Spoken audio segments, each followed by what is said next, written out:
The protagonist's dreary life had not brought him any joy for a long time, but he did not dare to die. The guy always loved to eat well, but in his current situation, he barely had enough money for an apartment. Choice Isu himself did not understand how he had ended up in the life he was forced to survive in. The onigiri he was looking at weren't tasty enough even for a homeless person. But the young man had no other choice, because otherwise he too would have to live on the street due to lack of money. That's how Choice came to the point where he had to sacrifice pleasure for the sake of saving money. While he had long been craving a decent plate of rice with meat and lots of delicious spices, and instead of a small can of cheap beer, the hero dreamed of a real glass that was the size of his head. His rented apartment couldn't even boast of all the amenities, but Choice deprived himself of many things for its sake. Heavy and sad thoughts did not leave the young man, in whose life there was no joy. He had long dreamed of being in another place, or even preferably another world, to forget about this reality. Only in his dreams did Choice's life become a little easier, as he could imagine anything. He imagined a world in which there were many happy and contented people.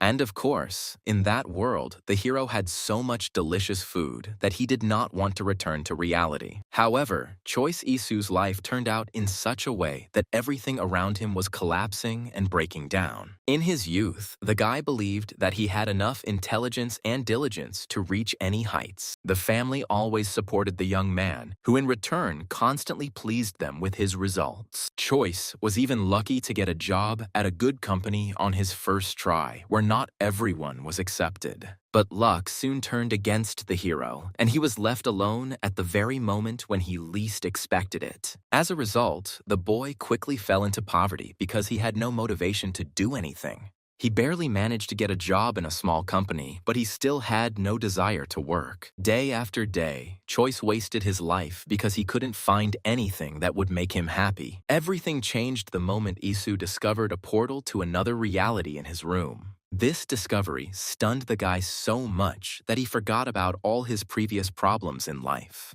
The search yielded no results, since this miracle happened only to our hero. Who would have thought that one day Choice would get lucky again and be given the opportunity for a new life? The guy had heard before that there were people who carried many expensive things through the gate, but he wasn't interested in making money, as he was more excited about the chance to start life with a clean slate. But it turned out that the young man could not take any objects with him to the other side. The gate stubbornly did not let anything through, no matter how much the guy tried to get something through it. But life in this reality was so sad that the hero was not afraid of getting stuck in another world. Choisu couldn't even imagine what kind of places awaited him on the other side of the magical gates. He ended up in a small village house that was very simply furnished. This place was radically different from what the hero had imagined. Of course, Choice hadn't expected incredible luxury, but such poverty also confused him. The saddest thing was that Isu didn't see any status window like the ones that were always there in games. But the young man still liked this world, as it seemed kind and sweet to him. It took a moment for Choice to notice the glowing paper that was supposed to explain what was going on. Such sheets always served as contracts, and each person decided for himself whether he would agree to the terms. It turned out that one could pass through these gates at any time of the day or night, although not everything could be taken with one. Another limitation of the gate was that it could only be moved twice on each side. But all these opportunities still attracted our hero because he had nothing to lose in his world. What pleased him most was the bag with its huge space that connected two worlds. This object had magical properties and contained many things. Of course, he had his limitations, but the hero was already glad that he could carry something with him. Only with the help of a bag could one carry things, and to do this, one only had to touch them. According to the instructions, Choice could take anything from his world into the parallel reality. While from that world, he was only allowed to bring gold, so as not to disturb the balance of dimensions. Overall, it wasn't difficult for Isu to follow all the rules, since in return, he could use the gate at any time. But the guy couldn't even imagine that he would also be given a whole bunch of money as support. The young man had never held so much money in his hands before, but now he could easily buy an entire village in this world. It was quite logical that the contract with the owner was terminated immediately after his death. Choice could lose his right to the gate if he tried to break the rules. Of course, the hero had the opportunity to refuse, but then he would forget everything connected with the portal. However, Isu's life was so dull that he didn't even think of giving up the portal to another world. The young man was ready for any trials and difficulties just to escape from the unpleasant reality. That's how he made a contract with the gate and became one of the few owners of the magic portal. In theory, Choice could become anyone he wanted in the new world he chose to explore further. Most of all, the boy wanted to become a wizard, but it was unlikely that he would be so lucky in life. In any case, Asu was already glad that he could start from scratch without the heavy burden on his back. As a result, the first person he met was a nice woman named Maggie Humphrey. The first thing this madam did was try to feed the stranger who unexpectedly came to her. This gave Choice hope that his life in this world would truly be better than in reality. In any case, Maggie's dish looked attractive, although it seemed simple. The hero still had many adventures to experience because he agreed to a difficult path. At the first opportunity, he checked how exactly his spatial bag worked. It turned out that the young man was indeed able to take with him several coins, which were converted into the currency of his world. Due to the overabundance of emotions that day, the hero did not have time to do anything else because he was tired. But the next morning, he immediately noticed how much better his appearance had become inside the portal. Choice was well prepared for the move, so he took several important things with him. The only question that remained was where Choice was after jumping into the gate. Just yesterday, it seemed to him that he had ended up in some rural area that was not distinguished by its wealth. But this village could boast such beautiful views that they instantly took your breath away. It was at that moment that Choice accidentally caught the eye of Maggie, who knew everyone in this place. So it was no surprise that Mrs. Humphrey was wary of the newcomer's presence. However, this woman was always distinguished by her hospitality, so she made no exceptions. Maggie had just recently prepared a delicious breakfast that she was ready to feed anyone. This is how the hero ended up visiting Humphrey, with whom he would have many more good moments in the future. Her home looked simple, like everything else in this village, but everything in it was neatly arranged. Although the dishes offered to him looked simple, it was better than the hero's previous food. Maggie was surprisingly friendly, even though the stranger didn't even think to pay her. In his own country, Choice usually didn't go to any establishments, so he was at a loss in this world. He always loved delicious food, but lately, Isu didn't even have money for onigiri. So now, the guy was in a state of genuine delight at the sight of just one bowl of soup. Of course, the hero could not tell the woman about his joy, as she would not have understood him anyway. The ordinary soup exceeded all the expectations of the hero, who didn't think that food could be so tasty. Each ingredient on its own was nothing special, but together they worked wonders. As a natural-born Korean, Choice still lacked at least some spice in his food. However, poor rural residents could not boast of a variety of products. So Isu had to go without black pepper, which was very expensive in this reality. However, there were so many pleasant impressions now that the young man was not upset for a second. In his life, Choice loved food so much that he could spend hours beautifully describing the combinations of flavors in dishes. So, Maggie was delighted with the compliments from the stranger who appreciated her cooking. Choice didn't even lie for the sake of decency when he said he liked Madame Maggie's food. But the woman herself would hardly have been able to reveal the secret of the recipe, since she always trusted her instincts. So Isu was left with nothing when he tried to find out the details of this delicious soup.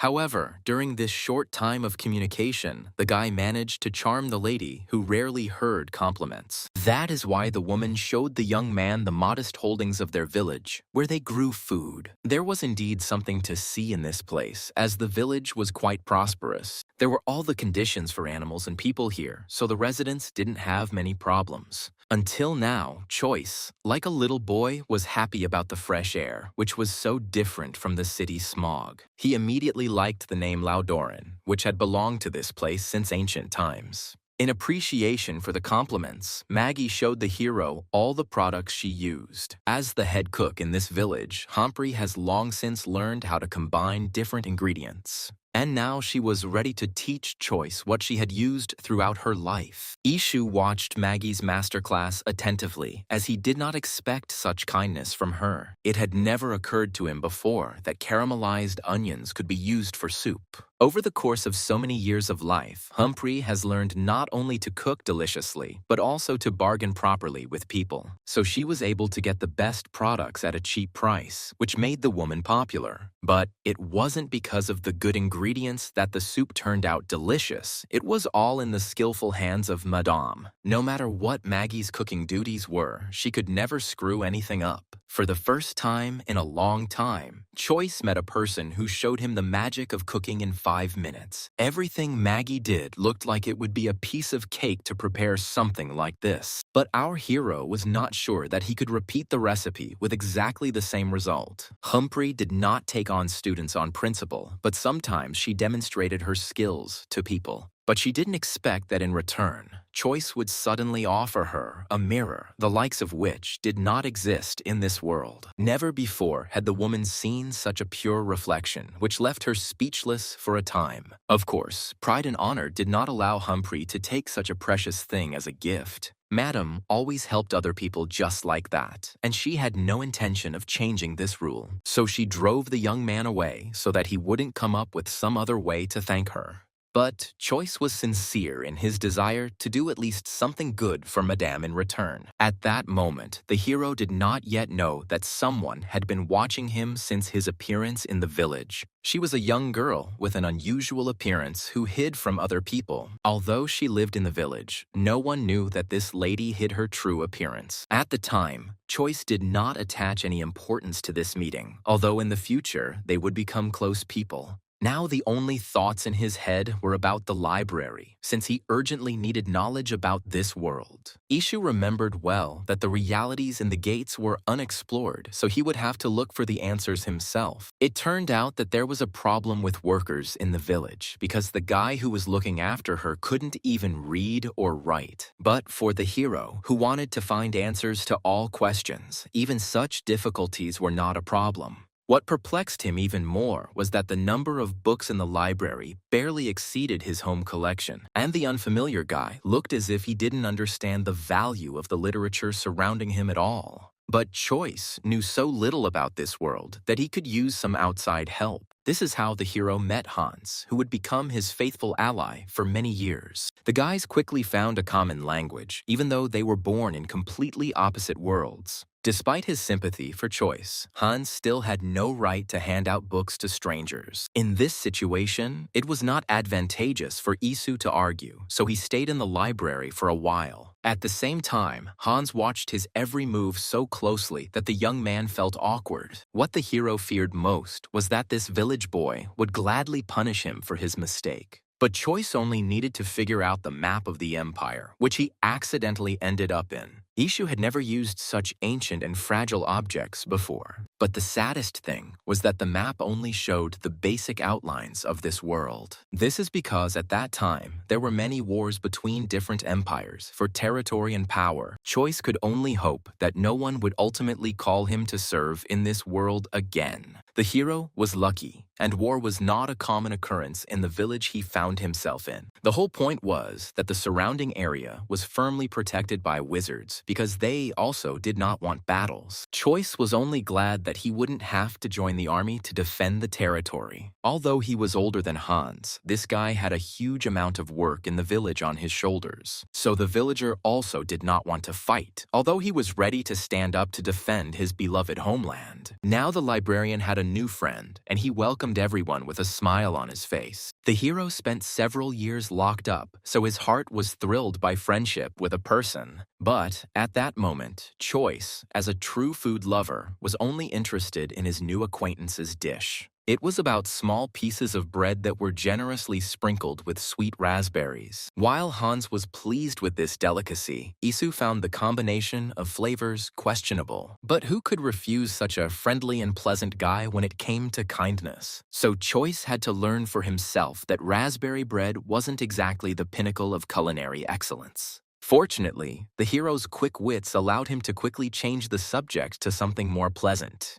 Until now, the map had not given him any information, but Hans knew the surrounding areas well. True, the young man himself had practically never been anywhere, so he remembered the location only from others. But this information was already better than just a picture that looked like a map. This time, the friends' conversation was interrupted by a commotion that came from outside the merchants. What surprised Choice was how well the village treated all newcomers. As soon as Hans heard about the merchants, he jumped up as if he might miss something important. The rest of the residents followed his example, as everyone wanted to buy something new for themselves. Taking advantage of the general commotion, Choice was able to sneak back into his reality unnoticed. He had a real puzzle to solve about what to take with him at all. In that world, the hero lacked many items, but the spatial bag had limitations. So this time, Isu took with him only money, which was again converted into the required coin. The period of getting used to moving around had not yet passed, so the boy was surprised by everything. But even despite his confusion, he still managed to arrive before the traders left the village. There was a pleasant atmosphere in the tavern, as many people were happy about the variety brought by the new people. It was hard for Choice to pretend that he already belonged to this world, since little was known. But curiosity about experiments prevailed over fear because Isu had a lot to try, and he started with his favorite beer drink, which he always valued in his reality. This piquant taste forever sank into the heart of the boy, who had never tasted anything like it before. Only this time, Maggie was not on Choice's side, who managed to make one unpleasant mistake. In a fit of emotion, the hero never paid for his purchases, which is why he now needed to somehow settle everything. However, Isu's wealth quickly saved his life, as even Madame Humphrey could not resist money. This is how the hero got the opportunity to continue enjoying the privileges of the unknown world. Finally, Choice felt alive after everything that had happened to him in recent years. It seemed to him that there would be nothing tasty in this world, and only now the young man realized how wrong he was. Ishu's main task now was to blend in with the crowd and be accepted as one of their own. And the cheerful Hans helped with this very well, since he almost didn't give his new acquaintance a break. But even in such a situation, the hero managed to find time for the delicious food that Maggie prepared. In his short time in this world, the boy had managed to remember that Madame Humphrey's cooking was excellent. So this time, he wasn't even distracted by the omnipresent Hans, who was actively trying to attract his friend's attention. Choice has had a love of food throughout his life, even though he didn't always have time to cook.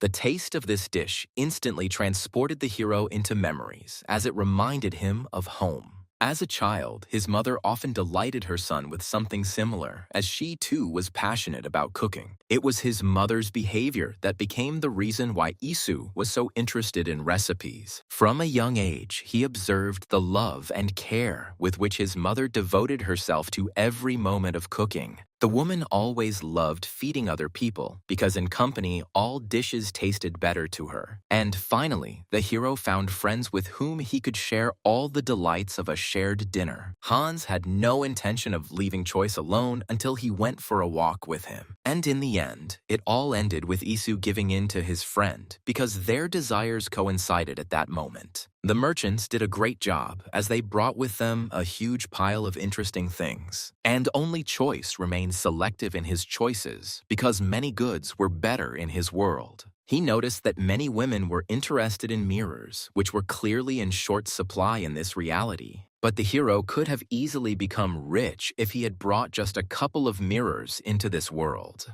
But all Choice could do was watch silently as Maggie haggled with the seller. Only after some time did Isu notice the man sitting at a distance from the others. This man immediately attracted the young man's interest, as he was the only one who sold various spices. The hero knew perfectly well how to use each ingredient correctly in cooking to create something delicious. But the cost of spices turned out to be so high that it was unlikely that anyone would be able to buy them. All this gave Choice the idea that he could very well open his own business in this reality. Who would have thought that Isu would so quickly stumble upon a vein that would bring him a lot of money? All the young man had to do was move the necessary spices from his world to this one a couple of times. It's only necessary to establish a sales method, and Choice's funds will quickly multiply several times. For a long time, the hero had dreamed of quitting his job, which only brought him a lot of problems. Before this, the only issue was that Choice had no other option for making money. But now, the future seemed completely different to the boy who had discovered the opportunities in this world.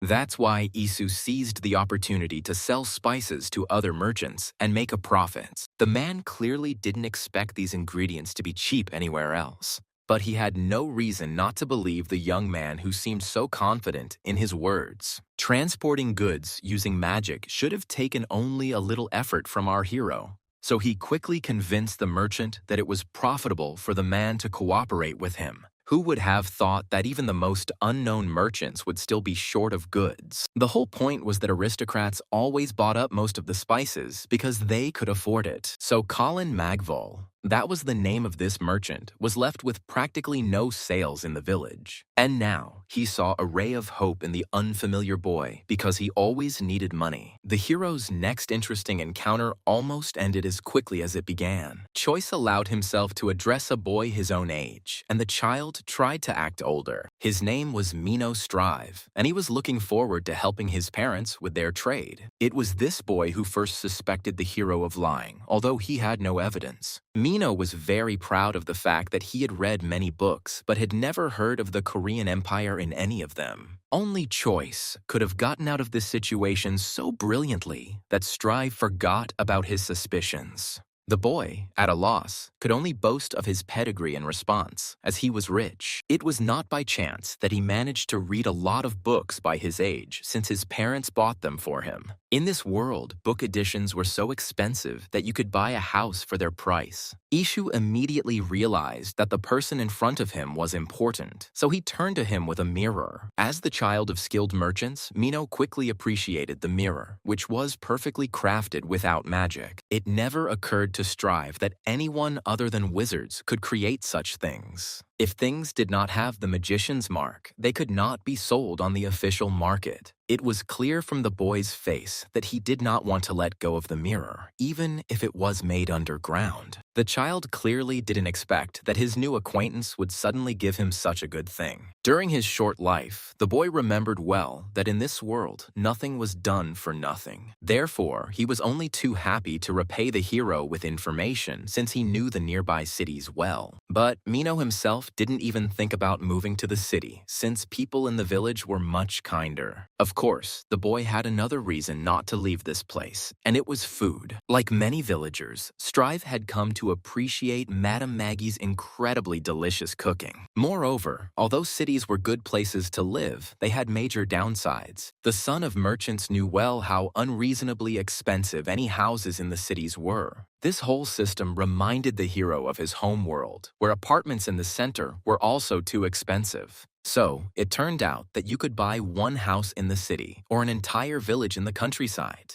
Before leaving, Mino remembered that he had a good idea for his new acquaintance. That's why the boy gave Choice a business card with the location of his parents' store in the village. Strive was still trying to find another worker, as there was a constant shortage of people in this place. Ishu had so many opportunities open up before him in this reality that he didn't know what to choose for himself. The guy quickly won Mino's trust, and he was willing to sell all his mirrors for him. The boy was familiar with underground auctions and could well offer them such goods. But first, Choice had to return to his world to buy items to sell at the gate. During the few days that he was in another reality, the young man managed to miss his food. Korean sweets have always been famous for their taste, but villagers did not have anything like this. Finally, Isu could enjoy life again, as the death of his parents receded into the background. Choice's eyes were shining with a lot of desires as he decided to improve his life. All he had to do was click a few buttons online, and the goods would arrive at his door.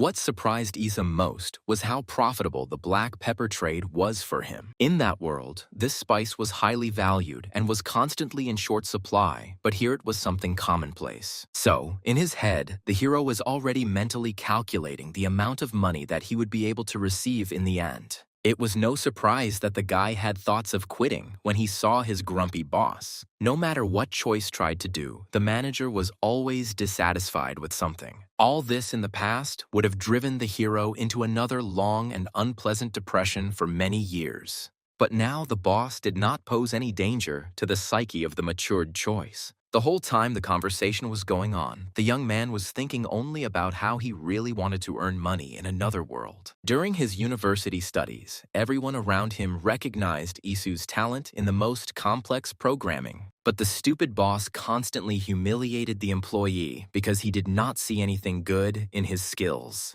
For a long time, Choice had silently tolerated this attitude, but now there was no point in him remaining silent any longer. This impudent man was impossible to change, so the guy didn't even intend to try. Instead, Isu firmly decided that he would quit the company he was tired of in the near future. But the hero didn't have time to leave the office when the boss suddenly started talking about his deceased parents. The man did not understand the worker's pain, so he manipulated him through his inner anxiety. All this led to the fact that literally a minute later, Choice was sitting in the office of the building's owner. The young man no longer doubted that his decision to leave the company was the right one. The director correctly guessed the reason for such a hasty dismissal on the part of a good employee. Ishu could not bear to hear talk about his parents, which still brought him sadness. No matter what benefits the director offered him, the boy was not going to give in anymore for the sake of such torment. Until now, the boss needed that manager because he did his job well, so the guy had no choice but to let Choice quit the company.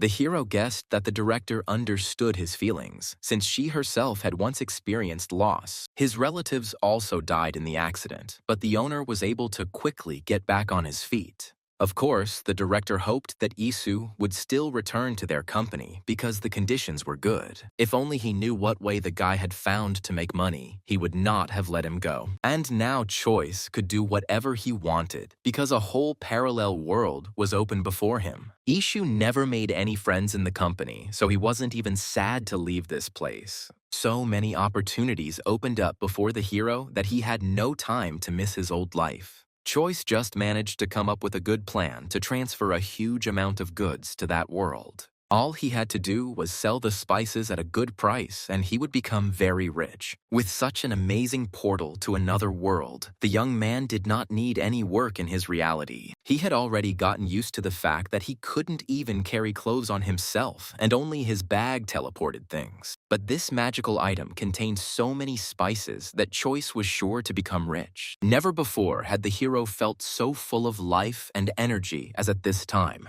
The simple house became a pleasant and warm home for Isu, to which he always wanted to return. Besides, now the guy had a secret place under the bed, where he hid all the most expensive goods. This time, Choice did not return empty-handed, as he took with him something for the caring Madame Maggie. The woman had a little less work that day, so she could afford to rest. But she wasn't attracted by all the ingredients that Isu took to make a face mask. In the rural world, it was not customary to put food on the face, but Humphrey still gave in to persuasion. No matter how strange Choice's advice seemed to the woman, for some reason she trusted his words. This is how joyfully this day passed, in which the hero planned only to rest and gain strength. He really enjoyed communicating with people who cared about him as a thank you for his advice. As a result, by the end of the day, the hero was completely satisfied with himself because he was thoroughly exhausted. He still felt awkward about the fact that in his reality, he couldn't communicate freely with his neighbors. And in this world, every person responded to Choice's greeting, which made the guy constantly smile. As a result, Isu didn't even have time to rest because he was constantly needed by someone.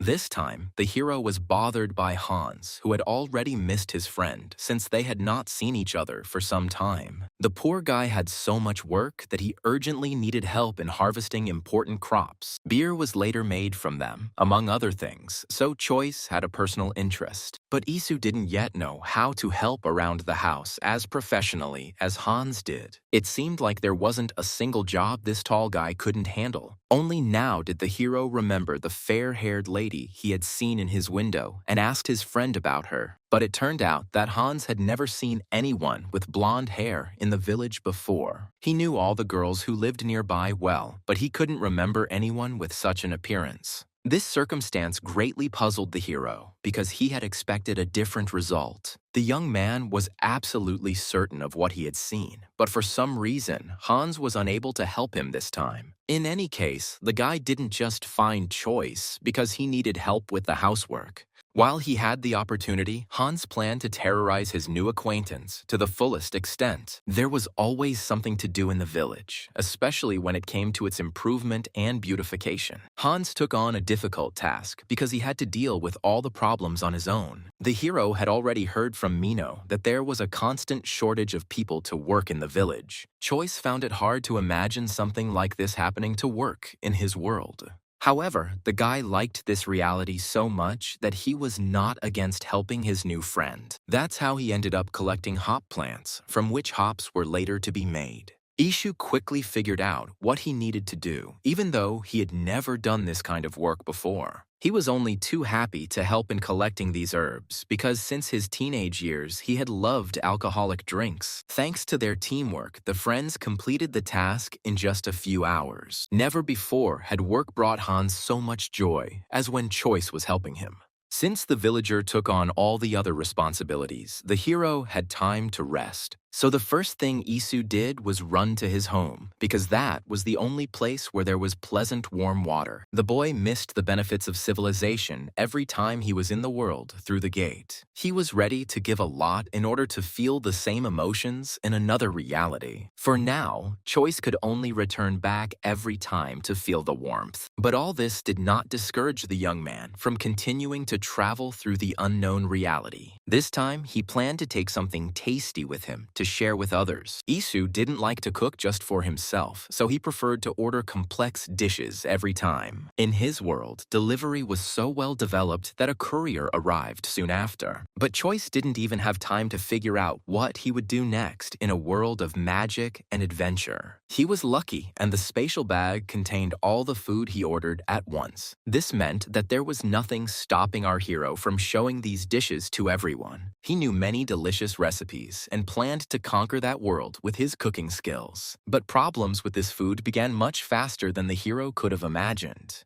There was no hint of any container in this world, and without them, food would quickly spoil. The only option was to go back in order to take with us everything we needed. But all this would not solve the problem that the young man needed to treat his friends without raising suspicion. He was able to find the most suitable dishes just in time for Hans to arrive, who showed up without knocking. As a result, the friend found Choice in a rather uncomfortable position since Isu did not think to get dressed in time. The embarrassment both boys felt in this situation was difficult to convey in words. Although the hero believed that he had the right to walk around naked, he could not prove this to his friend even after a couple of minutes. It turned out that Hans had come only to remind Choice of his unfulfilled duties. While Isu was resting in his world, the village boy had to do his work for him. Due to his absent-mindedness, Choice completely forgot that he was now also a part of this lovely village. But the hero planned to help Hans in everything to prove that he was a good person. Ishu had no idea that in this guy's eyes he had long been a friend because he was ready to share food with him. As soon as Hans started talking about dinner, Choice remembered the dishes he had left in his house. It was Hans's turn to be surprised when Isu announced that he had also prepared something for them. Previously, the hero had never told anyone that he actually loved to create any dishes himself. In the end, Choice insisted that his friends try what he ordered in his world. None of the residents had seen anything like it, so it was not surprising that they were not happy. Only the hero remained enthusiastic because he knew how delicious this soup was because of its ingredients. Inside, fried chicken and vegetables were used to add a piquant touch to this combination. Although Maggie was skeptical about any new product, this time the smell attracted her. So following the woman, everyone decided to try a product they had never seen before. Humphrey set a good example for the others. rules, as she was the first to show courage and impudence. But no one expected that this dish would hit their taste buds so hard. Only Isu could not understand from his friends' reactions what exactly they were experiencing at that moment. Hans especially changed. For him, this incredible taste turned his whole world upside down. Even the elderly village elder never thought he would ever be able to enjoy it so much. But now he was absolutely sure that he was almost in heaven after eating this soup. Only Maggie remained suspicious because she had no opportunity to repeat something like this. Madame always used only the most inexpensive spices, but her dishes still turned out delicious. Apart from Humphrey, everyone else did not hide their delight as they approved of their new friend's experiment. Once the snack was over, Isu had time to set up a spice business. There was so much more to do that the boy had no idea where to begin. The sudden appearance of a beautiful girl on a horse distracted the hero from his heavy and confused thoughts. This lady often attracted the attention of other people, so choice was no exception to the rule. But Issa was much more impressed by the fact that the unknown girl had many strong guards. That's why Jace Medit could afford to be so inattentive and empty-headed. The hero's heart began to beat faster in alarm as soon as his gaze met that beauty's. Surprisingly, Jace herself turned to the young man as if they had known each other since childhood. It would never have occurred to Choice that such a girl would suddenly pay attention to him. His whole body was trembling in anticipation of an acquaintance that promised to be very romantic and pleasant. Jace's eyes sparkled with such incredible joy that they could make anyone smile. Isu was sure that he was already destined for a warm embrace when the girl ran past him. This turn of events left the young man confused, as he had expected to receive a portion of love. It turned out that all this time, Jace had only been visiting Maggie, whose cooking she loved madly. But no matter how many times the girl tried to persuade Humphrey to change her job, the madam did not agree. The woman was satisfied with a quiet life in the village, even if she lost the opportunity to earn a good income. Maggie herself understood that she could have become the best chef in the empire, but she didn't need it. Only Choice was frightened by Jace's determination, who was ready to kidnap Humphrey to her home. But for now, the girl limited herself to bringing Madam good ingredients for cooking. Each time, Medit was burning with impatience because she still had to wait for the final roasting. The only thing the lady didn't like about Humphrey's dishes was black pepper, which she avoided. Despite her hot and explosive nature, Jace still remained a favorite among the residents. Even Hans did not dare argue with the young aristocrat, who could out-argue anyone. This time, Jace managed to overhear rumors about her that were constantly hidden behind her back. In fact, the lady had long known how wild all the locals described her as. But Medit liked this frightening image because it allowed her to not adhere to the manners of aristocrats. Only now did the lady notice the hero's presence, as she had previously been too preoccupied with other matters. Choice confidently lied that he was a traveler who came from a distant corner of another empire. But the guard wouldn't let Jace know more, as she was already thinking about escaping. So the knight interrupted any conversations that even slightly reminded Medit of other lands. The aristocrat could be as indignant as she wanted, but the bodyguard had clear instructions from her father. As a result, Isu was left with a strange impression of the girl who had caused so much noise in just a few minutes. The strangest thing for the hero was that even Hans still treated the mad aristocrat well. Although this guy always loved silence, for some reason he couldn't resist the cheerful Jace. However, the guys didn't have time to talk in more detail, since the first clients came to see Hans. Choice also ordered some food for himself, since this time he could pay for any dish without any problems. But the village had its own rules, and on the day of his arrival, Jace Hans did not take payment from anyone. So Choice couldn't even treat his new acquaintance to a drink because he didn't have to pay for anything. This man's name was Joseph, and he was one of the most famous merchants throughout the empire. His skills included obtaining even rare spices, which he put up for sale. As Isu thought, there was still stiff competition in the business because Joseph could not find black pepper. That's why he was so envious of Colin Magval, who had somehow found these spices. The Medit family always quickly bought up almost all the black pepper, as if they used it for everything. What struck Choice as odd was that Jace clearly hated the spice. Personally, he didn't like the tasteless food that most people got without additives. Until now, the boy could not get used to flatbreads with jam, although everyone around him praised them. Only out of politeness did he agree to try a piece, but he was still quickly disappointed. No matter how hard the hero tried, he could not get into the simple food of this parallel world. But Joseph was quite happy since he had eaten only such foods all his life. The only thing that surprised him was that Jace genuinely hated black pepper and didn't even burn it once. But the man didn't have time to tell this story because Medit just appeared nearby. Only now did Isu understand why on the day of the young aristocrat's arrival, all the food was free. After all, Jace wasn't shy about taking any food or drink from the table that she liked. All this time, the hero managed to avoid attention from the girl who embarrassed him with her behavior. But now Choice had nowhere to go and had to answer the aristocrat's numerous questions. It was not without reason that the lady had an interest in the young man who came from another continent of their country. Jace wanted more freedom for herself, but she couldn't get justice in this place. Every time she was distracted from her heavy thoughts by the presence of delicious food prepared by Madame Humphrey.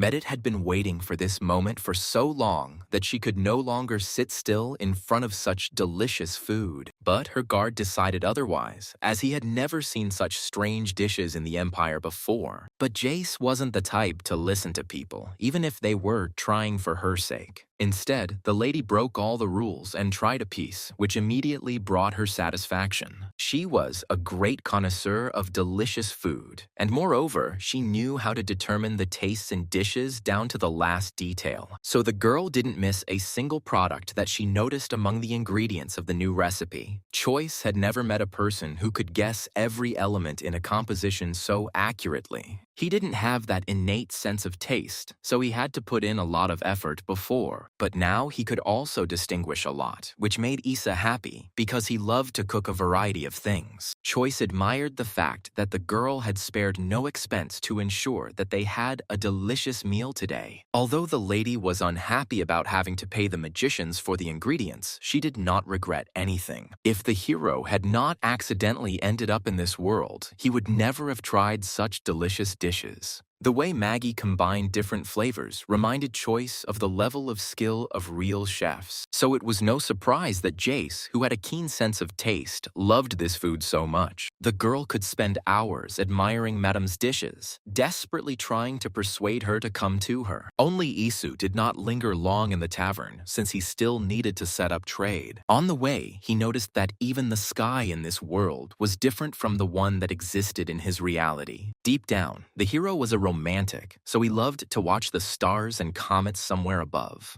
And this time, Choice made a wish that everything would go well for him on his journey through this unknown world. The boy was filled with anxiety, not knowing how Joseph would react to his attempt at cooperation. But the merchant didn't doubt for a second when he heard that Choice had some good goods for him. At the sight of several kilograms of black pepper, the man almost had a stroke. He was so happy. Naturally, the merchant immediately offered Isu excellent conditions, if only the guy wouldn't go to his competitors. As soon as the hero heard the amount he had to earn, the guy's heart was filled with happiness. He never thought that he would ever earn so much money in a couple of minutes just by selling black pepper. Pride never left the hero, who always wanted to realize himself in some way in the future. Despite the large amount of money, Choice had no reason to worry because everyone was afraid to attack near the Medit family. So that night, Isu slept so sweetly and soundly that he felt completely rested. The fresh country air had a beneficial effect on his condition, so the young man felt better. He didn't regret at all that he had gone through the gate for the first time a few weeks ago.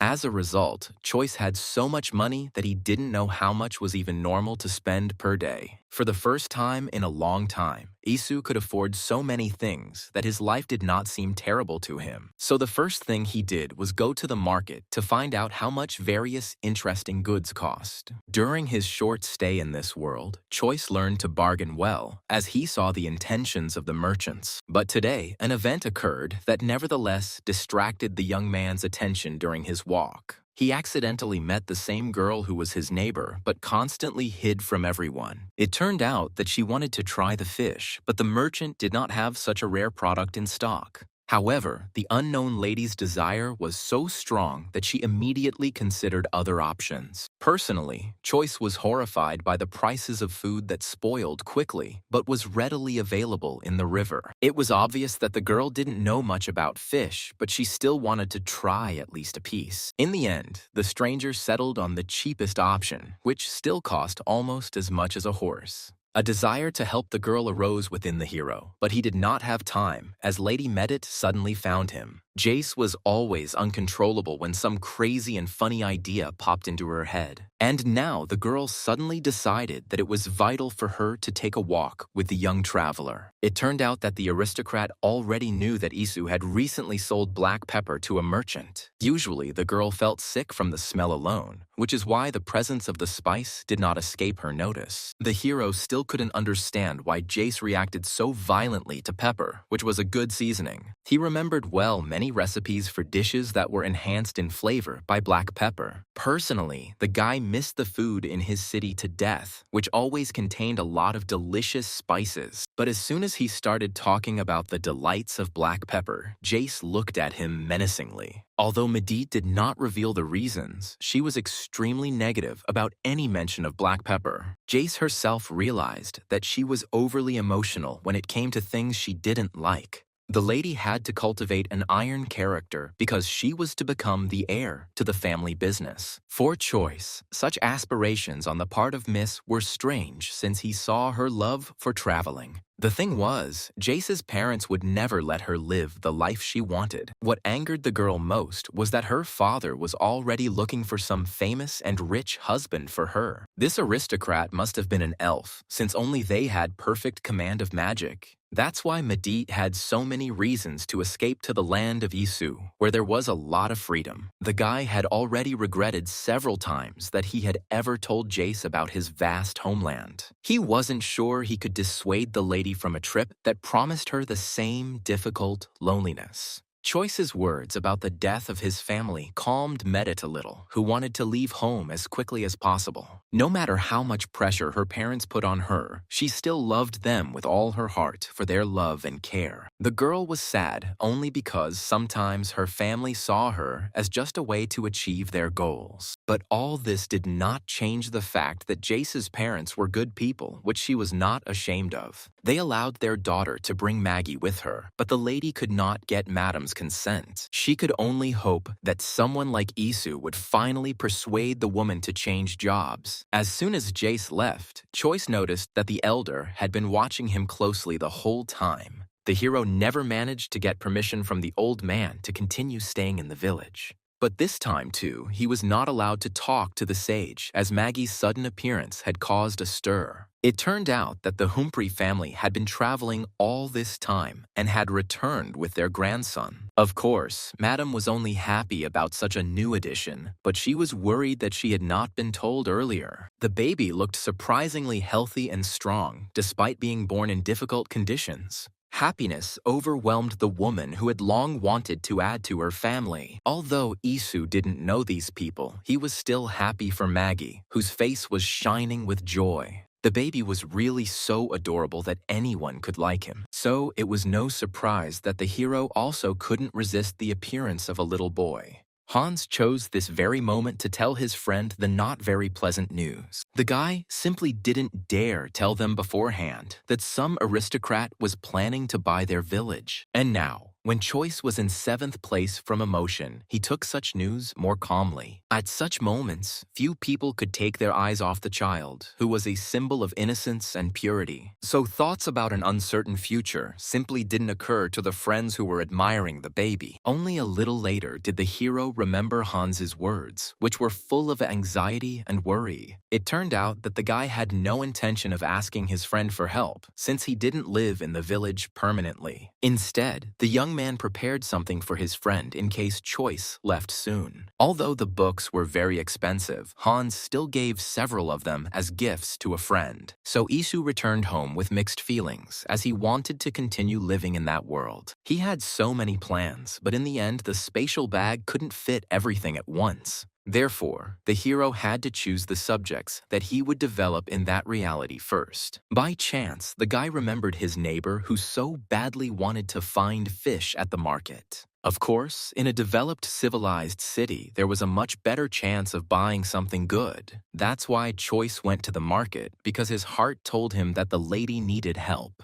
In Korea, there were also foods from other nations, so the guy definitely wouldn't go hungry after the walk. During the time that Choice lived in the village, he began to miss more complex food with various spices. But all this did not stop Isu from remembering that at the very beginning of the walk, he wanted to buy fish. The huge variety of products on the market delighted the young man, who had longed for a large selection. As a result, the hero couldn't decide on just one thing, so he bought so much fish that he couldn't eat it himself. But now Choice had the opportunity to prepare several different dishes at once from fish and its leftovers. The guy ordered all the necessary products for the house in advance so that he wouldn't have to look for anything on his own. He always loved cooking, and now he was even trying his best for his friends from the village. So the hero's motivation was now at its peak, and he was truly enjoying cooking. Choice was eager to demonstrate his culinary skills to his friends, and as a result, he created a true culinary work of art in just a few hours. Just in case, Isu took with him products that were frequently used among the residents. Although he was confident that no one would be able to refuse his dish, he had to play it safe. Mother always told Choice that one should not only cook with love, but also take into account preferences. It was from her that he learned such a huge number of recipes that he cooked very tasty food. Until now, the hero felt sad whenever he thought about his mother, who died so unexpectedly and early. However, this time, he did not give in to his emotions because he had a much more important matter. It was time to meet the neighbors, one of whom was a woman named Mesa and the other was Miss Hayan. The girl greeted the neighbor rather warily, although her friend invited him into the house with a smile. Choice's heart beat wildly as he invited his neighbors to eat fish with him. As he expected, Masa didn't mind, as she was as kind as the rest of the villagers. This is how it all came to the point that Isu soon lit a fire to fry fresh and tasty fish. The guy had no trouble with such actions, while others would hardly have been able to cope. Even Madame Maggie couldn't have cooked the fish so well, which made the young man proud. The two neighbors were visibly impressed by the skills of the traveler who had only recently appeared among them. Mesa was the first to appreciate the amazing and delicate taste of the fish, since she herself did not know how to make something similar. The hero was pleased to hear that the recipes of his native country were appreciated. He remained just as modest, so he did not praise himself for the result, although he enjoyed the dish. Even Isu himself had no complaints about himself, although he had always been his own biggest critic. But not everything was as good and simple as it might seem at first glance. He felt a constant strange chill from Heian Choice that went right to his bones. So that day the guy tried to finish talking and eating as quickly as possible. Even though they were neighbors, Masa and Hyan did not come to visit Isu themselves. Only Hans constantly visited his friend because he needed help. Therefore, the hero soon became reluctant to open up to the guy because he was quite tired these days. However, it turned out that today, Hans wanted to go for a walk to another city with Isu. As soon as the opportunity to do nothing arose, Choice immediately agreed to it. If only the young man knew how many problems just one trip along the broken roads would bring him. Even in his own world, the hero suffered from motion sickness, let alone this reality. But Hans felt as if there had been no motion sickness at all during the couple of hours of the ride. Since the guy had his own business, the friends had to part for a while. But the hero wasn't upset about this because he didn't just take a whole bunch of money with him for no reason. He was interested to know what other things he could use in trading in the future. And in the city, Choice quickly found good materials that were worthy of sale if necessary.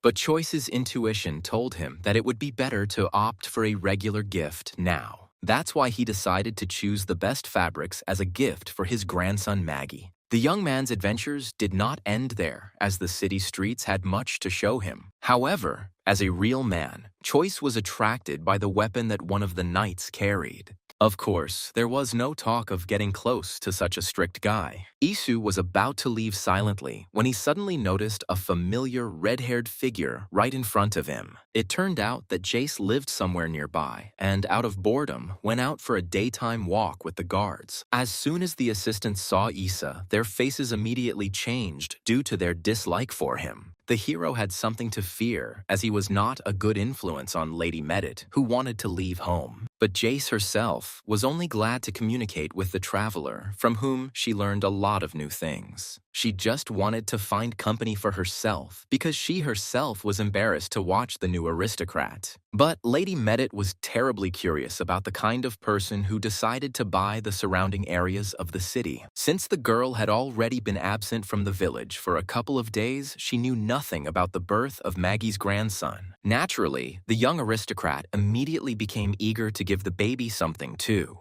She couldn't come up with anything better than soap, which was not easy for villagers to get. The girl added a few lotions to it, which noticeably surprised Choice, who was supposed to be carrying it. Jace didn't hesitate to use the guy as a transmitter because Maggie would hardly have accepted anything from her. Medit wanted to know about the new aristocrat also because he wanted to buy out the village's territories. Even Isu was frightened by the look of the lady who did not want to give Humphrey to anyone else. Jace was well aware of her obsession with Maggie, but she didn't want to change anything. Once she tried Madame's cooking, Maggie couldn't think of anything else. Our hero has not yet had time to experience all the horrors of poor cooking in this reality. He had no idea that even the best dishes were far inferior in taste to what Maggie cooked. And now, Jace had the perfect opportunity to show her friend why she was so obsessed. As soon as Isu tried one piece of the best porridge, he almost threw up along with it. For a long time, the hero was haunted by disgusting memories of that terrible food in the tavern. Only now did he understand why Jace was so eager to take Madame Maggie to her estate. The guy could only hope that the woman with her amazing skills would not leave them. As soon as he returned to the village, Choice immediately jumped into the portal to come to his senses. Only the food and drinks of this world had a beneficial effect on the boy, because he had been accustomed to them since childhood.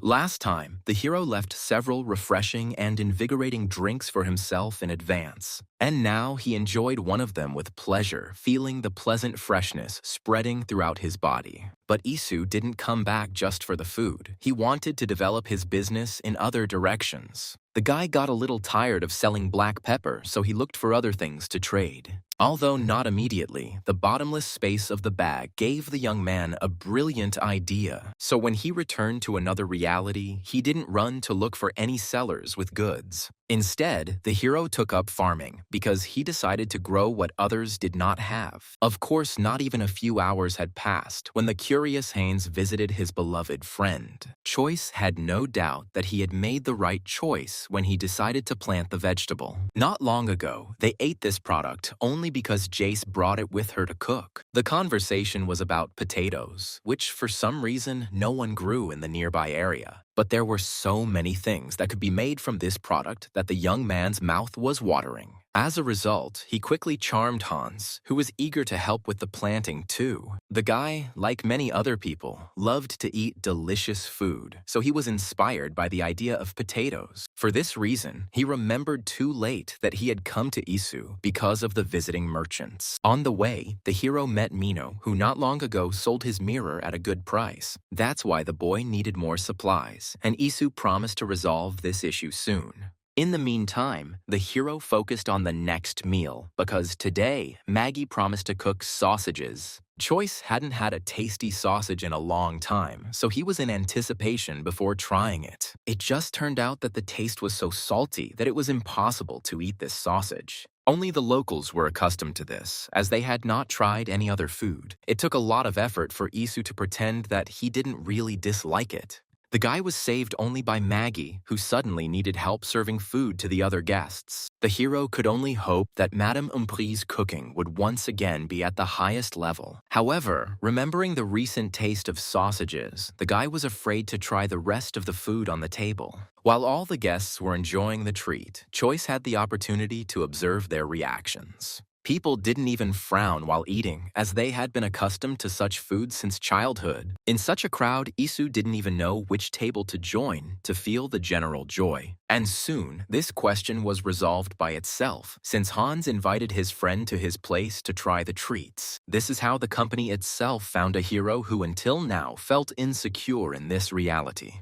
Hans was the first to show the right example as he pounced on the food with incredible speed. All of Choice's fears turned out to be in vain because Maggie performed another culinary miracle. Although the sausages were still incredibly salty, they were edible when paired with bread. So he enjoyed the taste, although he didn't expect too much from the strange sausages. But what impressed the guy most was Maggie's soup, which she spent several nights preparing. It had been a long time since the hero had received such pleasure from dishes that seemed simple to prepare. In the end, he couldn't tear himself away from the soup, the flavor combinations of which sank into Choice's soul. Only at the last moment did he remember that neither Masa nor Heian were anywhere to be seen. As a good neighbor, the hero decided to visit his friends in person to share some delicious food. But even as he approached the house, the guy heard loud screams, which indicated a quarrel. Heian had been scaring the hero from the very beginning, and now she had jumped out in a fit of emotion right in front of him.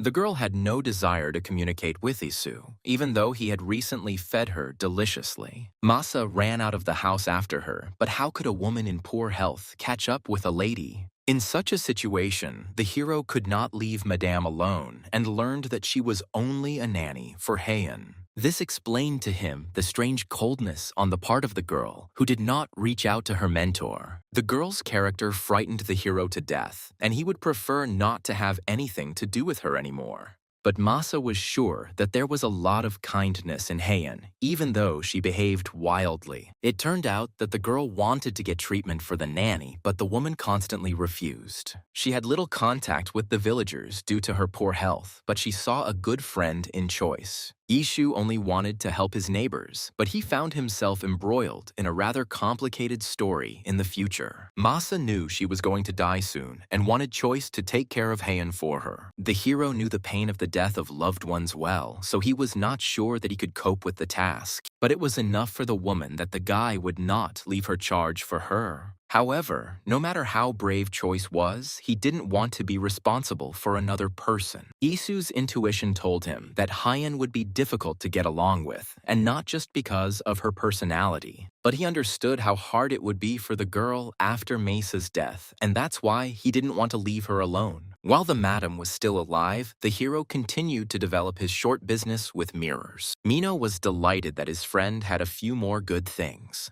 The boy learned a lot from his parents over his years, so he was good at trading with people. He quickly realized that even soap was not as profitable as perfectly crafted mirrors. But the child still had questions about the origins of Choice, whom he had never seen before. Strive was no longer satisfied with Isu's lies about him being a traveler since childhood. For some reason, Mino felt that Choice must definitely belong to the nobility, but he was hiding it. The boy immediately noticed that his new friend emitted only a pleasant aroma during their meetings. But normal water was a rarity for the residents, and they only bathed in the wizard's ponds. Choice still didn't know so much about this world that he had a hard time coming up with good excuses. He had no idea that one of the sorceresses was right next to him all this time. In fact, Heian hid her appearance so that no one would have questions about her. However, no magic of the girl could save Masa, which only made the lady's heart heavier. But the woman herself died with a smile on her lips because she had done everything possible during her life. As the nanny had predicted, her death occurred soon after, and all the residents came to say goodbye to her. The responsibility for Heian's well-being now fell on Choice's shoulders, but he couldn't approach her. The girl stubbornly refused to open the door, no matter how many times the guy tried to give her delicious food. As a result, the young man had no choice but to look for something for Heian in his world. Only in the hero's reality there were so many delicacies that the suffering lady's heart was bound to melt. As a child, the hero himself often found relief from sadness thanks to the delicious food his mother mother cooked. Mother was a cheerful woman who loved sweets so much that she could eat them all day long. The hero's father even envied the passion with which Madame always paid attention to food. He often jokingly quarreled with his beloved because she made choices that were not in his favor. Even as a child, the hero enjoyed watching his parents argue, even though they sincerely respected each other. So Choice got the idea that it would be a good idea to make his own bread. The guy knew the recipe well, so it was not difficult for him to prepare all the necessary ingredients. Because he was so busy, he didn't immediately remember that he hadn't delivered all the bags he had bought after returning, but one of them contained things that were not originally intended for him at all. Only now did Choice realize that he had never given Madame Maggie the gifts from young Jace. Humphrey deserved to receive all her gifts, which she didn't even know existed. That is why Isu visited the woman early in the morning, so that next time he would not forget to tell her everything. Maggie never thought that people would care so much about her family, even if they didn't know her very well. All these things were very valuable to the villagers, who could not afford them. So the joy and surprise were easily visible on the face of Humphrey, who was delighted. Even in her family, the men were not nearly as attentive as the woman would have liked. Choice couldn't do anything to fix this situation, so he simply ran away. His crops were just beginning to bloom, so they suddenly caught the interest of the quiet and lonely Heian. Since few people could see her in this place, the lady did not hide her appearance. She didn't care, even if Isu found out that she was actually a sorceress from the elven race. The hero was only glad to see Heian, since she had not left the house all this time. To lift the lady's spirits, the young man picked one of the flowers in an attempt to give it to her. But the elf reacted badly to the damage to nature, since she usually did not pick flowers. She had no idea that it was difficult for potatoes to grow when these flowers lived on them. Choice still had so much to tell the girl before she would begin to understand potatoes. But first, he was able to lure Heian to his home to treat her to some tasty pieces of bread. It turned out that the elf loved bread so much that she forgot about her dislike for humans. While the girl was eating, the guy couldn't take his eyes off the beautiful color of her long hair. When the hero moved to this world, he did not think about meeting a sorceress. Even the most inattentive person would have noticed such a piercing gaze on him.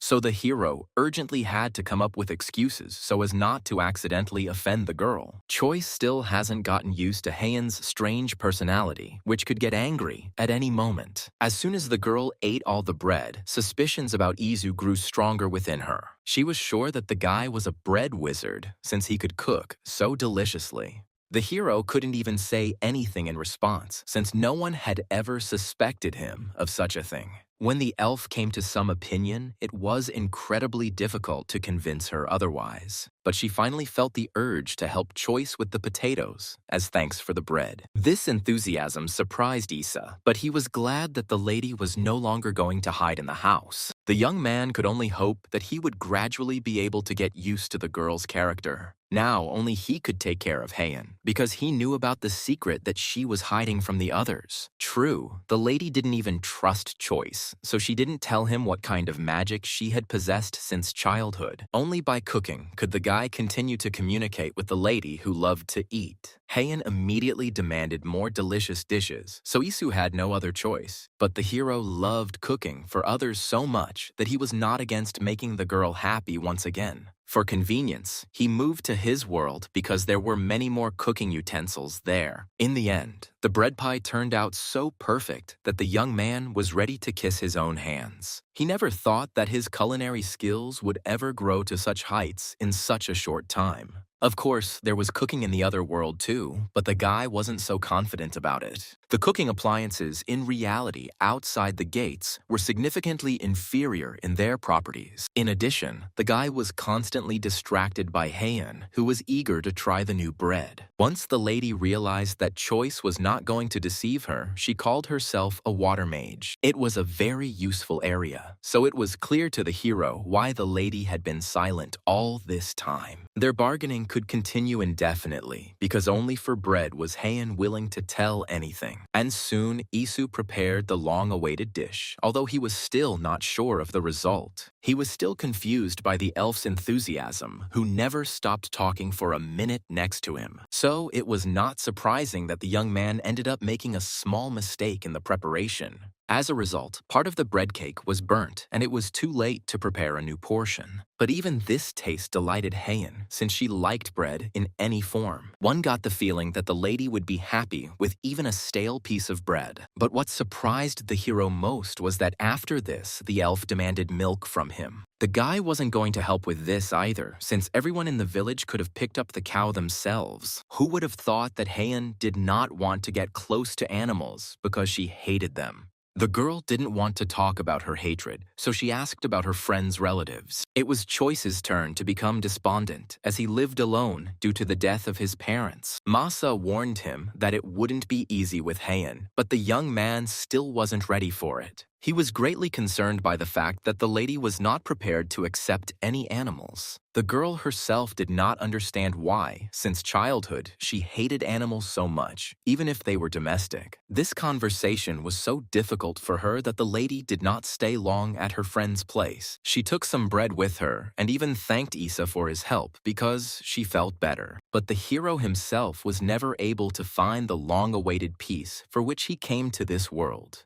He escaped reality only because he didn't want to continue to feel the pain of loss. Those feelings were slowly eating him up from the inside, and Choice saw no salvation in his life. Only another world stopped it from being destroyed, but Heian had no way to move. While the hero slept peacefully, he had no idea that danger was slowly approaching him. The neighboring village was attacked by bandits that night, and they had no intention of leaving anyone alive. Only one man barely managed to escape, but his survival was still in question. In his haste, he didn't even have time to hide properly, so the bandits would have easily been able to find him. But at the very last moment, one of the kidnappers was distracted and did not notice the hidden resident. This is how the man managed to stay alive, although he was unable to help anyone else in the village. His name was Dogman, and he was a simple merchant until all his goods were taken away by terrible robbers. He barely managed to reach the nearest carriage to leave the village plundered by the enemy. Only the next morning did Dogman come to his senses, but the fear still had not left his heart. He was lucky enough to get to the village of Laudoran, where residents quickly rescued their poor neighbor. The elder was more worried than the others that robbers could now come to them. Last night, Dogman was so stressed that he didn't remember how he got to safety. And now, he was burning with the desire to help all those who might survive the attack on Luchin. The elder was in no hurry to upset his acquaintance by saying that it was unlikely that anyone would have been able to escape that horror. The only consolation for the old man was that the robbers would have already come to them if they had only wanted to. In this situation, the hero would not have been able to help the residents in any way, although he really wanted to ease their suffering. He could only watch in silence as the people around him burned with horror and anxiety. Choice felt a little ashamed that he wasn't as scared as the rest of the villagers. The hero felt a little peace only because he had somewhere to return to after the destruction of the village. But all the locals were seriously scared because they didn't want to leave their homes. Many people wanted to go to the village of Luchin as their relatives or friends lived there. But guards from the Medit family quickly arrived in Laudoran, and they did not allow anyone to leave. What confused the hero most was that the robbers did not kill anyone during the attack. The wounded were eventually sent to Laudoran, but no one was critically injured. Just in case, Choice decided to visit Heian, who had once again closed herself off from the villagers. But the girl responded to his call only when the young man specifically spoke about bread. The elf was ready to eat buns for days on end because she fell madly in love with their taste. But her enthusiasm vanished into thin air when she realized that in return, Isu wanted answers to his questions. Now, the guy was interested in the hierarchy in this world, since he knew practically nothing.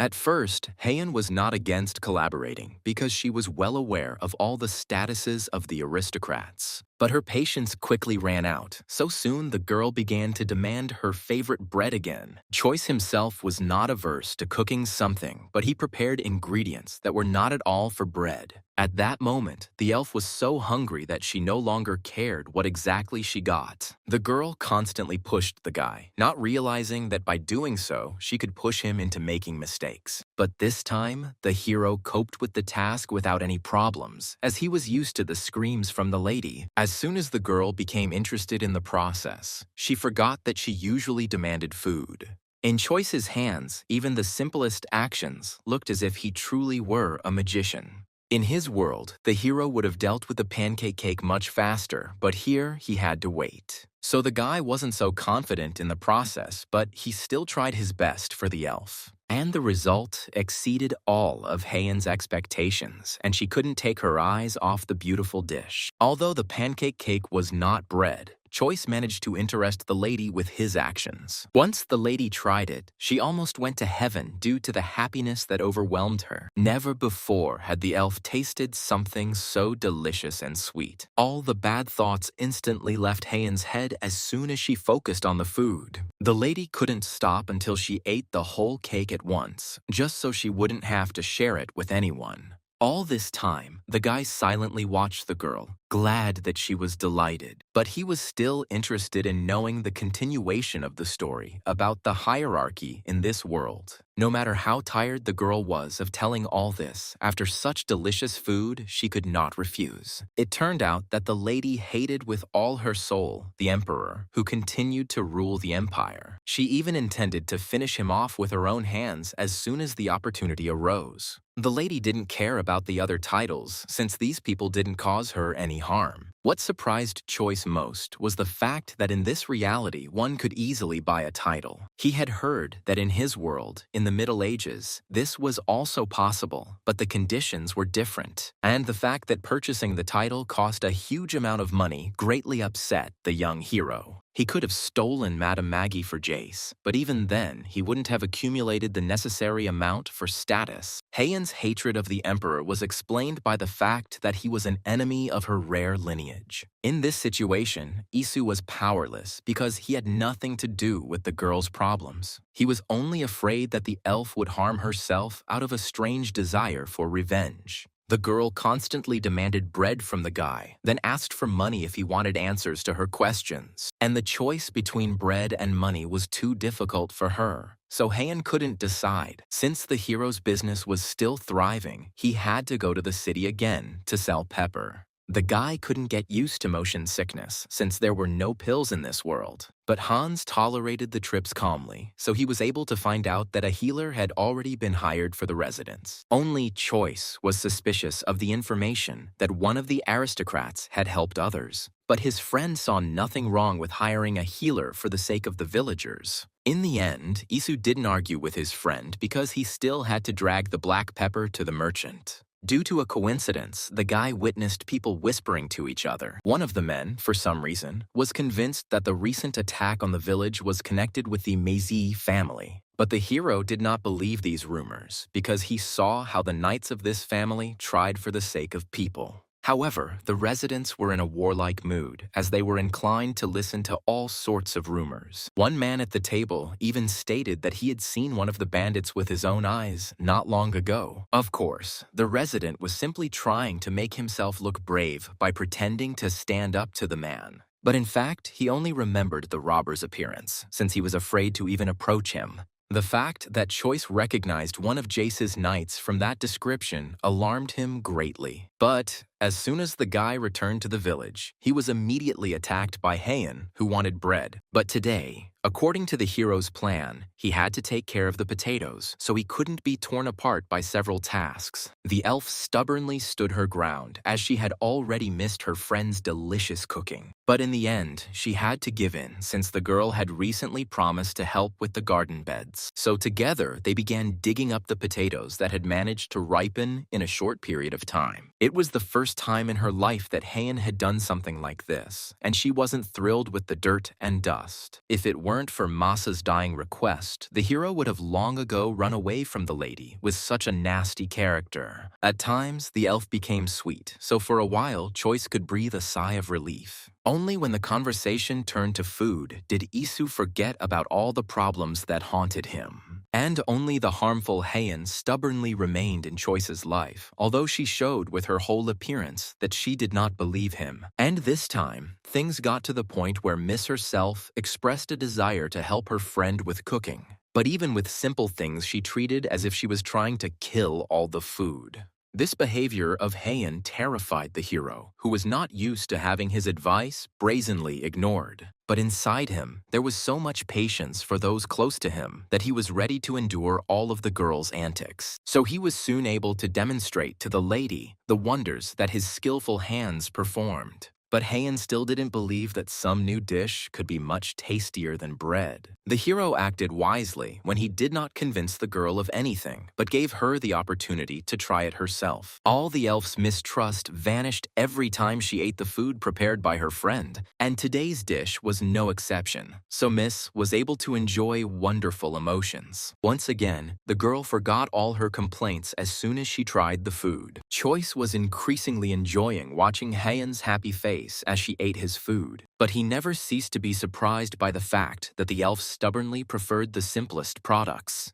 But it was not difficult for Isu to prepare something new for the lady every time from the same ingredients. Only during meals did Heian become a little more pleasant, but she still did not fully trust her friend. Meanwhile, Jace returned to the village because she missed Maggie's cooking. The girl immediately announced herself so that all the residents heard her joyful cries upon meeting her. Choice was looking forward to her return, as he had one important matter to ask the girl. Although Maggie did not want to leave Madame Humphrey, curiosity still overcame her. That is why the young aristocrat agreed to go for a walk with a man who could interest her. The lady's intuition told her that Isu had not called her for a conversation without reason, and that he knew something important. In fact, the hero had good feelings for the Medit family, but he couldn't ignore the rumors. And many of them have already scattered throughout the villages since the residents could not keep silent about their knowledge. That's why the boy asked the girl to check if there was a knight with a scar among her assistants. Jace trusted every one of her assistants, so she didn't like the idea of there being a traitor. But Isu's words inspired confidence in her, so the lady agreed to help her friend who had a plan. The lady was only concerned that the aristocrat's reputation would not be damaged during the investigation, but she immediately forgot about all the punishments for Choice as soon as she tried his food. Lady Medit could easily be bought something tasty, as she loved to eat. Now she was ready to forgive any suspicions on the part of her friend that she liked him even more. The girl promised to send him a letter as soon as she found that very night among her servants. She couldn't concentrate on work because she was so consumed by thoughts of food, and it was not difficult for the hero to reveal all his recipes since he was used to sharing knowledge. Who would have thought that the lady would not like this because she is used to selling information? In her world, artisans always received a lot since they possessed secrets that they did not reveal. So Isu could very well have been selling his recipes to eventually save up for the title. Now the guy had to be afraid that Jace was planning to kidnap him to her home as well. On Isu's advice, the lady went to her father that very evening to find the traitor among the knights. Although the main Medit was busy, not a single servant could stop the stubborn girl in her tracks. As soon as Jace realized that they weren't going to open the door for her, she started screaming. Her voice could be heard throughout almost the entire estate, so the father had to let his stubborn daughter go. This time, the lady was determined to find the traitor at any cost in order to put an end to the rumors. Only one guy aroused her suspicions, and Miss was angered by the fact that he desperately hid his face. The girl would not hesitate to use force if the knight continued to resist. But in the end, he revealed to everyone the terrible scar that had long been emblazoned on his face. The guy didn't even try to resist anymore because he realized that it was pointless. The girl immediately realized that all her worst suspicions about the traitor had been confirmed. She had to throw all the servants out of the office in order to discuss this difficult issue with her father alone. The worst thing for my father was that this man was one of his best aristocrats. Only the daughter could understand how difficult it was for the elder Medit in this unpleasant situation. She trusted Isu, so soon the boy received an invitation to visit the Medit family. The aristocrats looked after their territories well, so the hero observed the order with pleasure. From the outside, it seemed that the people in this city were content and could not betray their master. But the hero still remained wary, as he remembered that the man with the scar had become a traitor. His attentiveness allowed Choice to assess the situation around him and realize that things weren't so bad after all. This was confirmed by Jace's joyful smile, which she smiled despite all the difficulties. Somewhere deep down, Isu hoped that the lady was not the Duke's daughter, but that turned out not to be the case. So he was once again quite shocked that the aristocrat behaved this way. The girl knew her way around her house better than anyone else, which once again proved that she was the Duke's daughter. Since the lady could not figure out how to get the truth from the knight, she hoped for a friend. And Choice did not disappoint her expectations, as he brought with him a powerful magical instrument. For the first time in her life, the lady saw an artifact that could distinguish truth from lies. She couldn't even imagine that such a powerful thing would be in the hands of an inconspicuous guy. It seems that Isu did not belong to the aristocracy, but he got hold of various amazing things from somewhere. Jace was sure that there were wizards in the country of Choice too, otherwise how could his abilities be explained? She was very interested in the artifact, which was capable of leading any person into a sincere conversation. And Medit didn't even care how exactly people would end up telling the truth under his influence. In a couple of minutes, she prepared everything possible to ensure that they could conduct the interrogation as quickly as possible. Of course, first the hero had to prove that his instrument really worked perfectly.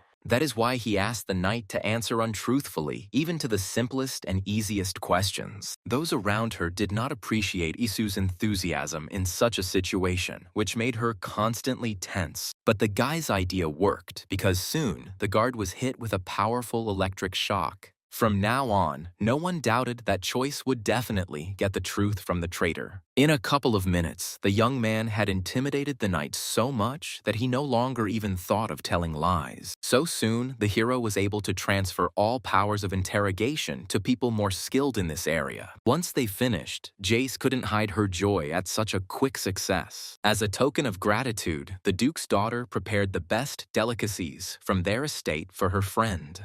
The guy didn't expect that the fickle Medit would still mentally add him to her circle of friends. The young man himself was eager to try what the estate's cooks had prepared for him. He didn't expect anything in particular, although he hoped that he wouldn't be disappointed with the sweets offered. But Choice forgot that he had entered another world, where few people knew how to cook simple things well. His disappointment knew no bounds, but Isu still gave the Medit estate's sweets another chance. Jace convinced him that the cake would be better this time because she believed it herself. But nothing helped the hero to feel any normal taste from this sweet food. Everything around him reminded him of cosmetics, which were not at all suitable for nutrition. But Choice felt sorry to admit to her friend that she had eaten so badly all her life. The lady was deceived by chefs who did not even try to learn how to cook tasty and high-quality food. Soon the time came for the hero to introduce himself to Duke Medit, whose family he helped capture the traitor. The guy had no intention of asking for anything in return, since he himself needed results in this matter. But the butler still conveyed that the Duke was expecting the traveler for breakfast tomorrow. So the hero spent the night at the Medit family estate, where there were wonderful conditions for sleeping.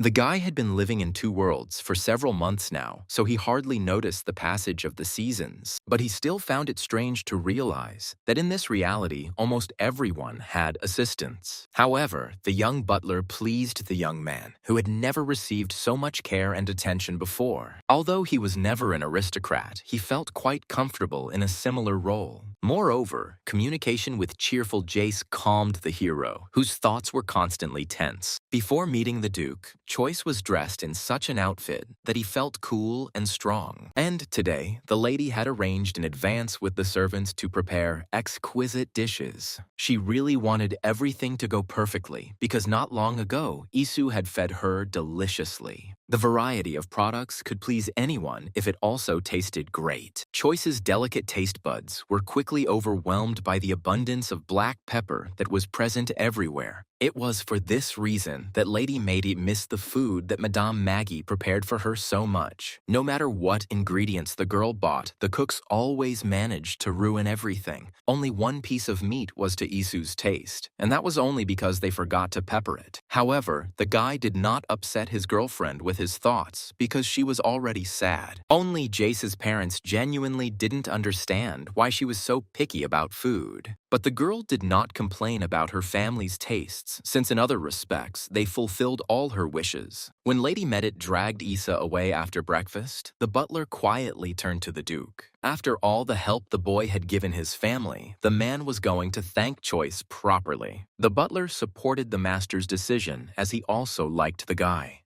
So they mutually decided to give Choice the opportunity to receive the title of aristocrat in the future. This is how the hero easily and simply earned a letter of recommendation and a whole bunch of money for the nobility. Choice had his sights set on winning the title, but it all ended up happening even earlier than he planned. Ishu even thought about keeping some of this money in his dimension because there was too much of it. But his kind heart could not allow him to do this because the village needed financial help. So, as soon as Isu returned back, he began to help Hans with his village affairs. What worried the hero most was the possibility of the inhabitants dying in winter. But his friend had almost never encountered deaths from cold, as they lived in a warm region. Ishu didn't have any problems with the cold at all, since in his world, there was a warm floor everywhere. The hero had trouble explaining to his friend what exactly warms houses in his country, but Hans still wasn't thrilled because the descriptions of the hot floor somehow frightened him, while Choice's desire to lie on the pleasant floor of his home again only grew stronger. The hero was going to add this structure when he built his house here.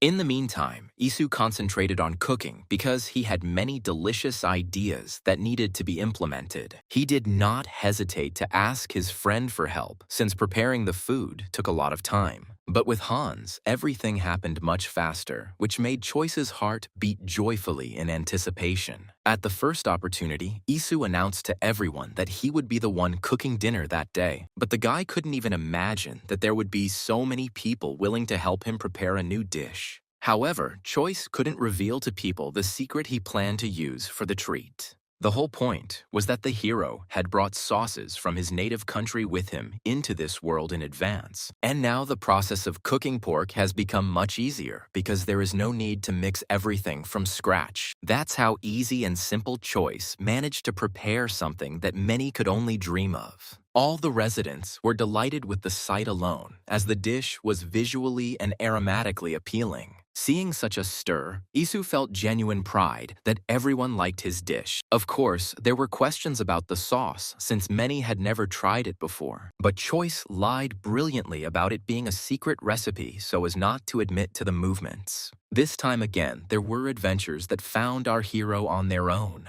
One of the merchants named York suddenly joined Isu, who managed to impress him with his skills. The man always loved to eat well, but he didn't expect that such an opportunity would present itself in this village. That's why he was hanging around Choice, who became the main star of the evening after his delicious cooking. During the dinner, the merchant told a lot about himself, as he loved to chat about adventures. But he fell silent at the moment when the strange but delicious food completely captured his attention. The hero was only glad that his recipes were liked by people throughout the empire, and even by travelers. But after a couple of days, he still regretted that he had not returned to his world from this one. Cold weather arrived, and the village's thin wooden houses could not cope with the falling temperatures. Choice was barely able to stand the cold when something happened that made him forget about the frost. In one of the houses, residents accidentally lost track of the fire while desperately trying to keep warm. By the time Isu arrived on the scene, it was too late to save what was left of the building. But Hans still ordered everyone to bring water so that the fire would not spread to neighboring buildings. The guy couldn't allow many residents to be left homeless because of such stupidity. Now only one woman was crying loudly in the street because it was her house that was burning. It was clear that the locals would not be able to cope with such a fire, but no one expected Haeun to appear. The girl called upon water magic, although she could have continued to quietly hide in her house. But for some reason, a desire arose inside the elf to help the people who fed her delicious food. Creating such a powerful stream of water required enormous strength even for the sorceress who controlled it. But Haeun hadn't practiced her skills for a long time, so summoning magic took her longer. An unpleasant shudder ran through the girl's body as fatigue overtook her too quickly. But the lady did not stop until a powerful downpour fell on the burning building. Ishu watched the events from the sidelines in surprise as he didn't expect Haeun to show himself. And in the end, the girl nobly accepted all the gratitude that the residents felt towards her. But the elf's face did not reflect a drop of joy because inside every cell of her body ached. So she couldn't say anything in response, although people bowed to her every now and then in gratitude.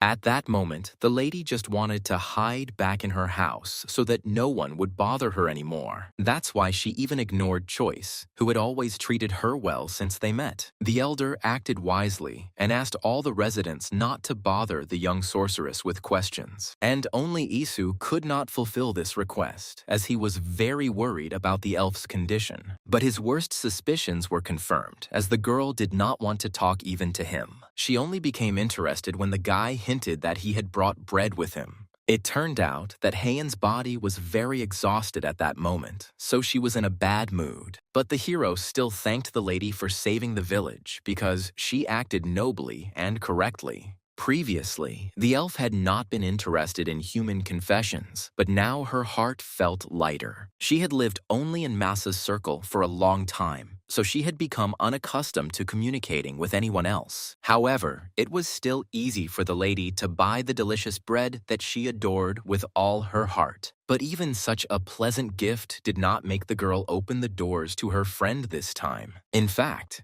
Haeun was glad that Choice had remembered to take care of her and had prepared something. Each recipe the guy made surprised the lady more and more, despite the fact that she only loved bread. So this time was no exception, and Miss enjoyed the new food with pleasure. Meanwhile, an important holiday was celebrated throughout the village, to which Issa was also invited. Hans was one of the first to find a friend who didn't know all the rules and therefore wasn't prepared for the event. But the local resident turned out to be smarter than many thought, so he did everything for his friend.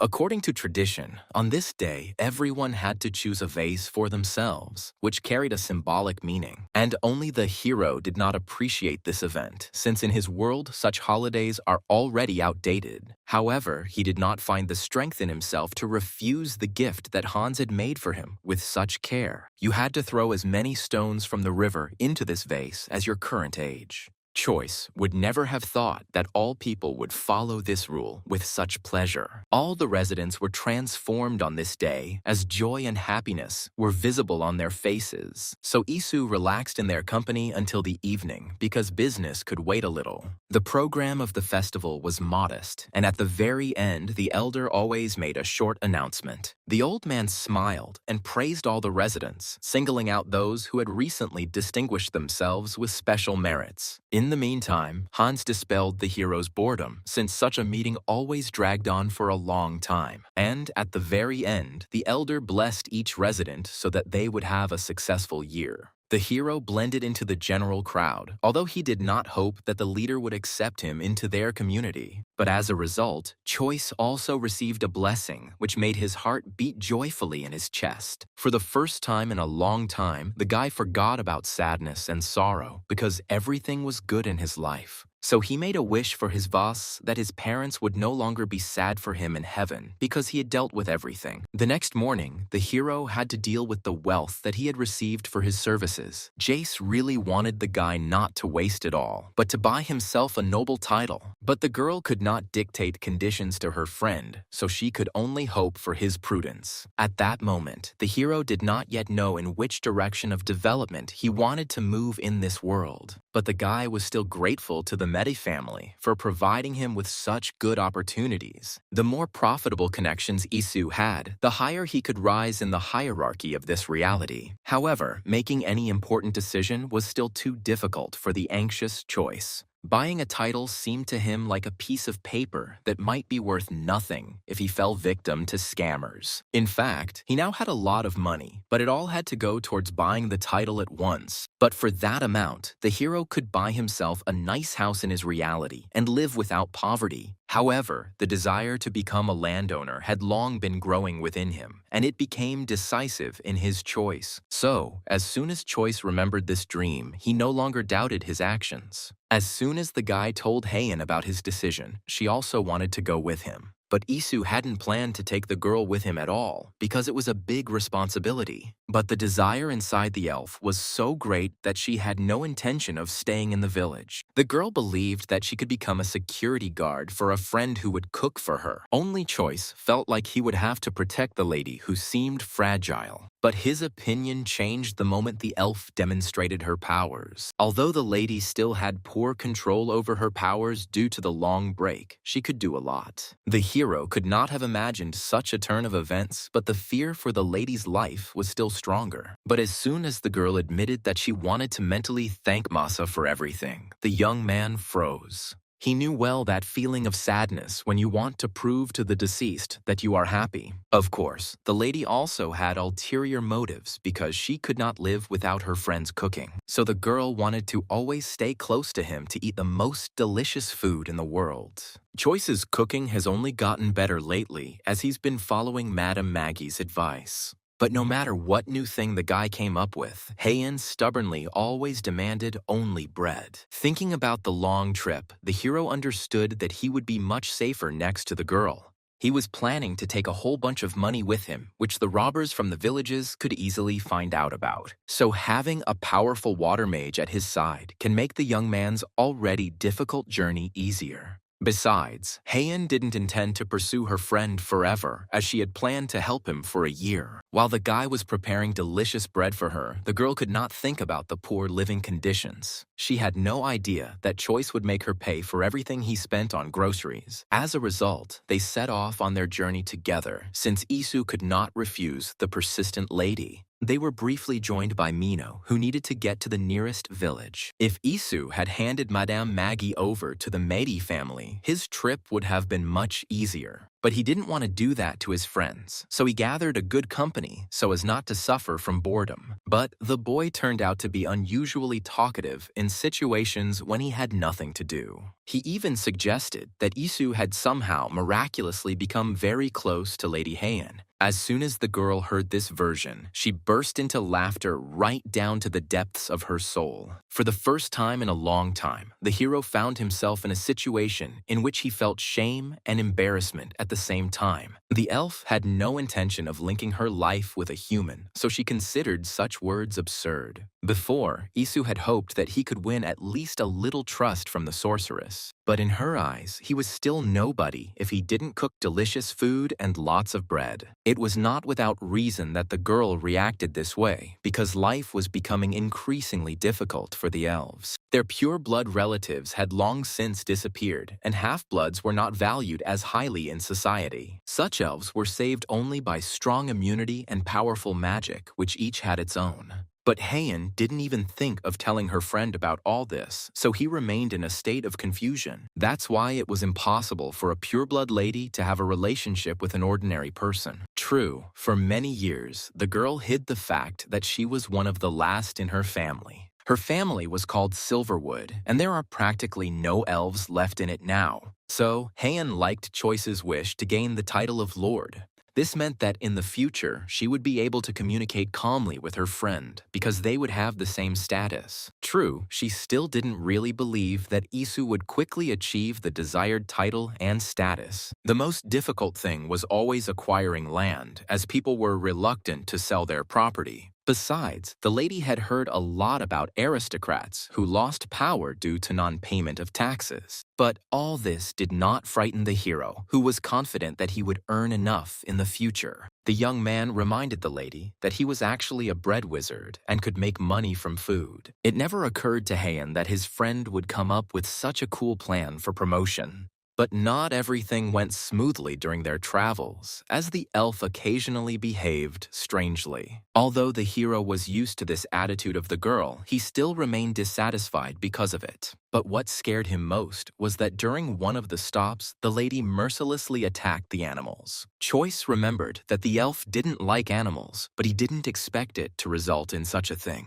Until now, the guy had not given up hope that he would be able to understand the motives of the girl's behavior. But it turned out that this time, everything was not so bad since the lady only protected the people. This pleased the young man, who was worried that Miss might become uncontrollable at some point. Heian herself had a hard time controlling her emotions, but in the presence of her friend, she tried her best. Soon they arrived at one of the borders, where Isu was asked to pay for the passage. But the guy had prepared for this eventuality, so the Duke's letter of recommendation saved him. Upon seeing the Medici family seal, not a single guard dared to stop the carriage carrying the important people. Even Mino didn't expect that, in Isu's company, he would be able to get to the neighboring city so easily. Soon, the hero reached a man who could sell him a piece of paper with the title for a huge amount of money. An aristocrat was only too happy to help another gain status, as he gained enormous benefits. He presented Choice with a difficult task, as he now had to choose a new surname. As a result, the hero settled on the word Bloom, which best matched his name.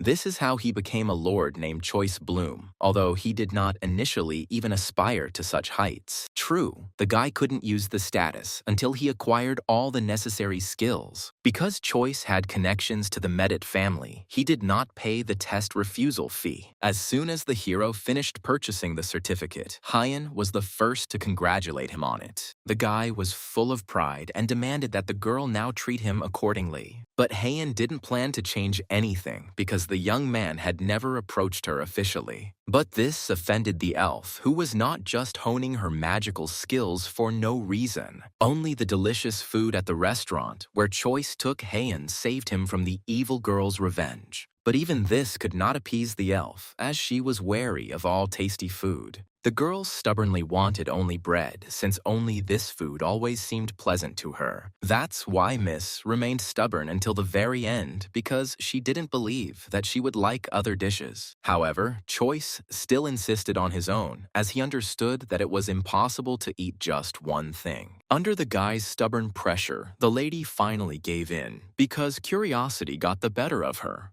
The sorceress couldn't even imagine that she would like the new taste so much. Choice never advised anything bad, but the lady, out of stubbornness, rejected his ideas until the very end. As soon as the elf realized what an expensive place they were in, she began to assert her rights. The girl always spoke rather rudely to people, as she was used to speaking only to servants. Although Isu was the one who talked to Heian the most right now, she still wasn't used to her manner of communication. He remembered that the lady was never polite, as if she did not know that there could be less rude words. Just for the sake of tasty bread from the hero, the elf became a little kinder, but it was always temporary. So now the lady had no reason to be polite, because Isu had no intention of making bread for her. Once again, the guy chose not to argue with the girl, who always behaved impudently. Instead, he immersed himself in the enjoyment of the food, because the dishes in this restaurant were amazing. But the friends' outing didn't end with lunch, as Choice had planned an entertainment program in advance. The young man was sure that Heian would like the surrounding views, since she had never seen the sea before. And he turned out to be right, because out of surprise, the girl for the first time in a long time even forgot to frown. But that wasn't all, because few people knew the simple game of pebbles that was popular in the hero's world. Over the years of his life, Isu often went to the sea with his parents, so he was a master at throwing stones into the water. so he was glad to finally teach someone the game he had no one to play with for a long time.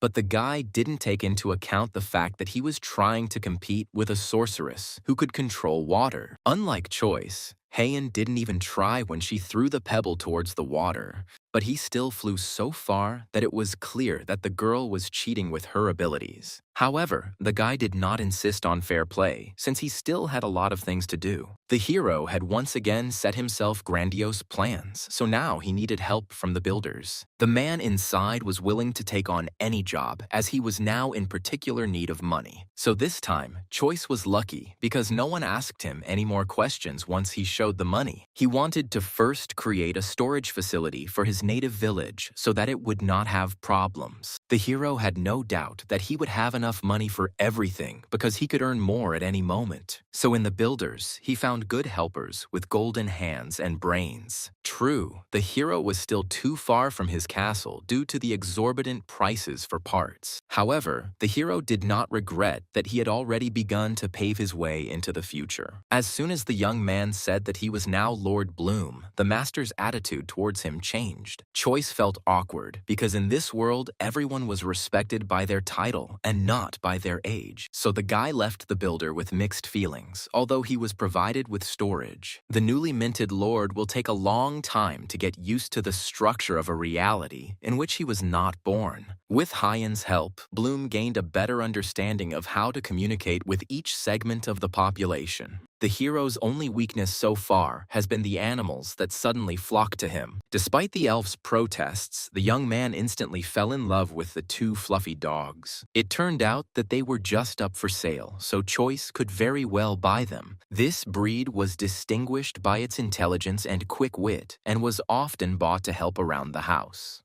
But the hero needed animals that could help with the crops in his home village. As soon as Bloom saw the gentle eyes of this little dog, he could no longer turn away from her. The breeder was only glad that buyers were found so quickly for the dogs he wanted to give away. Bloom was not sorry to spend a few gold coins for such good animals, all for the sake of continuing to feel the warmth and care from the dogs who were loving. Too late, Choice remembered that Heian still hated animals with all her heart. It was clear from the girl's face that she was not thrilled that there was a new addition to their group. But the hero had already bought the dogs, so it was too late to try to get them back. And during all this time, he never once regretted his decision because the dogs justified themselves. For their sake, the young man was ready to endure the evil glances of the sorceress, who mentally cursed him. Choice didn't even think about taking the girl's opinion into account in this matter because she would still be against it. He had only one request for the miss because the residents did not yet know that he had become a lord. Bloom would like to hide his new surname for as long as possible, as it would make things easier for him mentally. Since the masters were so happy to give him good support, the boy no longer needed anything. So they set off on their journey together with Heian again, but the hero continued to be consumed by anxiety. As he feared, the sorceress was initially angry that her friend preferred her to the dogs.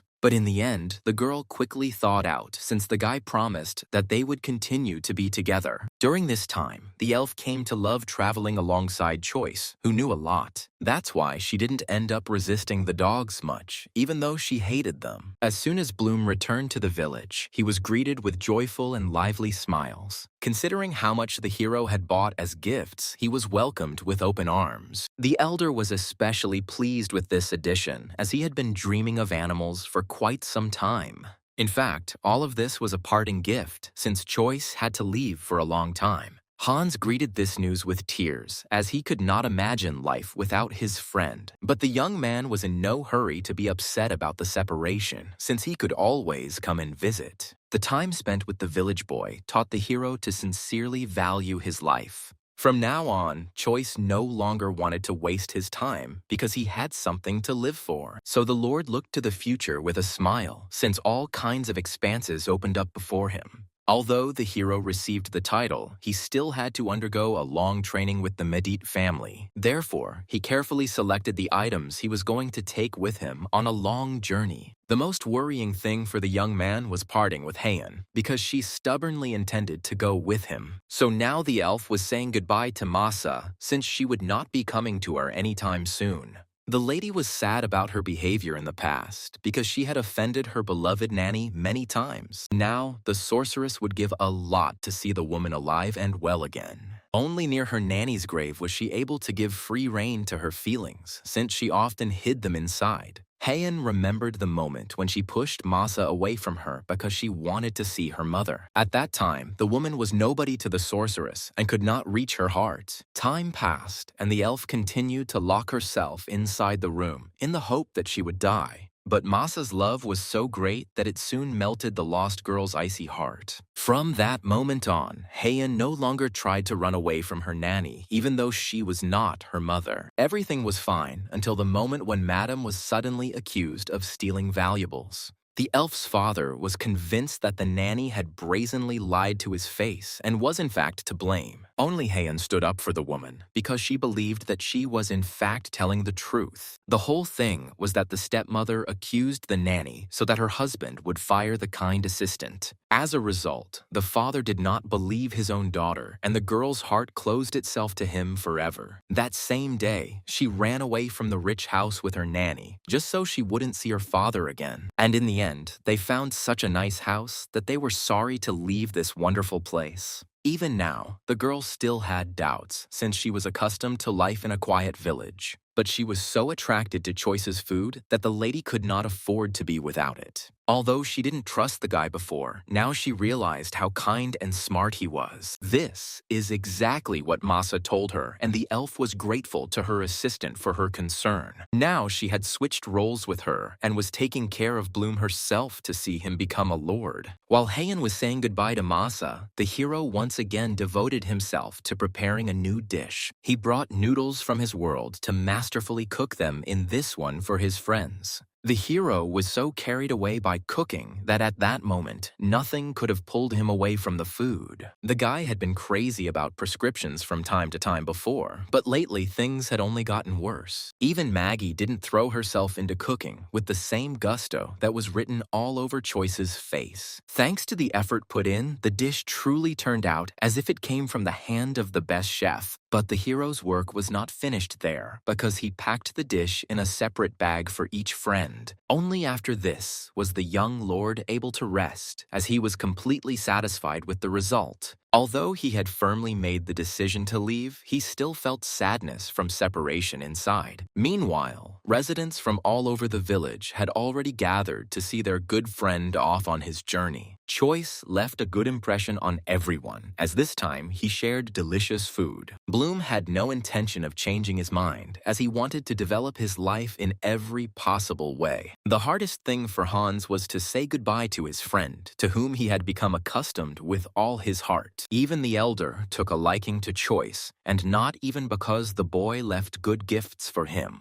The hero was pleased to hear that this village would always await his return, as if it were their home. The only thing the newly made lord asked for was for someone to look after his house. That's how Choice left the place where he had managed to become friends with absolutely every resident. Of course, in the future, the guy planned to return to help the residents develop the village. In the meantime, he boldly looked forward because he still needed to confirm his status as a lord with training. Only Bloom knew that Heian had been hiding in the carriage all this time to avoid meeting the residents. The girl didn't want to say goodbye, and the guy didn't try to persuade her because she made her own decisions. Soon, they arrived at the Medit family estate, where the hero was supposed to conduct his training. As soon as he said his name, the guards immediately let the young man who had become a lord through. Once again, Lady Jace somehow miraculously ran out to meet him first, even though she didn't know about her friend's arrival. The girl was delighted that she could again use her friend as a cook. But Bloom didn't tell anyone that he wouldn't be coming alone, even though he believed in the hospitality of the Medit family. Heian remained as taciturn as ever, which made an even greater impression on Jace. Who would have thought that Choice would take with him an elf from the famous Silverwood family? However, the girl's reaction was ambiguous, as she had long harbored hatred for elves. For the safety of her life, the guard quickly shut Jace's mouth, which could have said a lot of unnecessary things. Since the girl was dragged away, Choice was never able to properly introduce her to Heian. The sorceress had long since become accustomed to such reactions whenever someone heard her last name. She considered such people to be scum, since it was not her fault that she was born into such a family. Even though Jace had been dragged away, the hero still had to introduce himself to the Duke of the Middet family. He brought Heian along with him, in the hope that the master would not throw the girl out the door. What the hero didn't expect was that the man would address the lady by her high status. All this time, Choice had been arguing with Heian so much that he hadn't even thought about the fact that she was a duchess. Meanwhile, the girl's title was much higher than his, although she continued to hide this fact. Elven families always consisted of a small number of people because they could only give birth to one child. When parents died, their child took the place of head and ruled over all available lands. But for wizards, the vast territories and finances that were passed down through inheritance were not important. They were always only concerned about maintaining a good bloodline. But Heian had a falling out with her father, so she didn't know that the man had recently died of old age. And now the Silverwood family home was ruled by people whom the girl hated more than life itself. So she had a hard time accepting this information because she would have liked her stepmother to die first. In any case, Lady Medit was not in any danger at the estate, so she chose to stay here. The girl had no idea that the Duke might also have plans for her because of her good pedigree. So, as soon as Heian left, the man ordered the butler to gather all his sons at the estate. He hoped that the elf would like some guy and they would have a luxurious wedding. Meanwhile, Jace was still angry that the sorceress also turned out to be a duchess. But what infuriated the lady most was that her father decided to invite all her brothers to the estate. But Heian herself was unaware of the danger, since all her thoughts were only about bread. Choice didn't even have time to properly unpack his things when the girl attacked him with such a request. The sorceress was stubbornly determined to eat at least one loaf of bread every week. In the end, the hero had to obey the girl, although problems arose with the kitchen. The whole point was that Jace couldn't let her friend see the servants because he was of a higher status. But she quickly remembered the extra kitchen, which was empty most of the time. So now, Lady Medit could also enjoy the food that the guy soon prepared. The Duke's daughter quickly got all the necessary products, as she herself was burning with desire to eat. Choice hadn't cooked for several days, so his hands were itching to get started. The guy did not deny himself this little joy, since he already had an idea in his head. And soon, such a delicious dish emerged from under the hero's knife that it was impossible not to try it. Jace never thought she would get such a high-quality masterclass for free. It was no wonder that the girl was eager to try it, because she had never eaten anything like it before. Choice was only too happy to share food, as he hated cooking just for himself. And then there was such a wonderful opportunity to surprise her friends, and Jace's reaction exceeded all expectations. In this world, no matter what the hero prepares, everyone around him will still admire his skills. That's why it wasn't difficult for the guy to bring Jace and the others to such loud ecstasy. Soon, a butler named Lucas came for him, who was assigned specifically to the young lord. The hero immediately took a liking to this young man because he remained quiet and submissive at all times. That's why the new assistant inspired so much trust in Choice, but some things remained the same. The hero still did not allow himself to be changed because he considered something like that to be shameful. In his world, no one helped grown men change clothes, and Choice was no exception. So when Lucas didn't argue with the gentleman, Bloom breathed a sigh of relief in response. As soon as Jace saw her friend in full dress, her delight at his beauty knew no bounds. The girl always knew that any clothing can transform a person, and now she found confirmation of this. In the heat of the moment, the aristocrat aristocrat didn't notice that she and Bloom weren't alone in the room. Hayan sat silently at the table the whole time as she had managed to change her clothes and eat. Lady Medit never felt the urge to talk to the Duchess to try and make friends. But as the daughter of the owner of this estate, the girl nevertheless approached the silent and important elf. However, the conversation between them never took place, since Hayan did not want to make contact. The sorceress didn't even think about making friends with anyone else, because Choice's company was enough for her.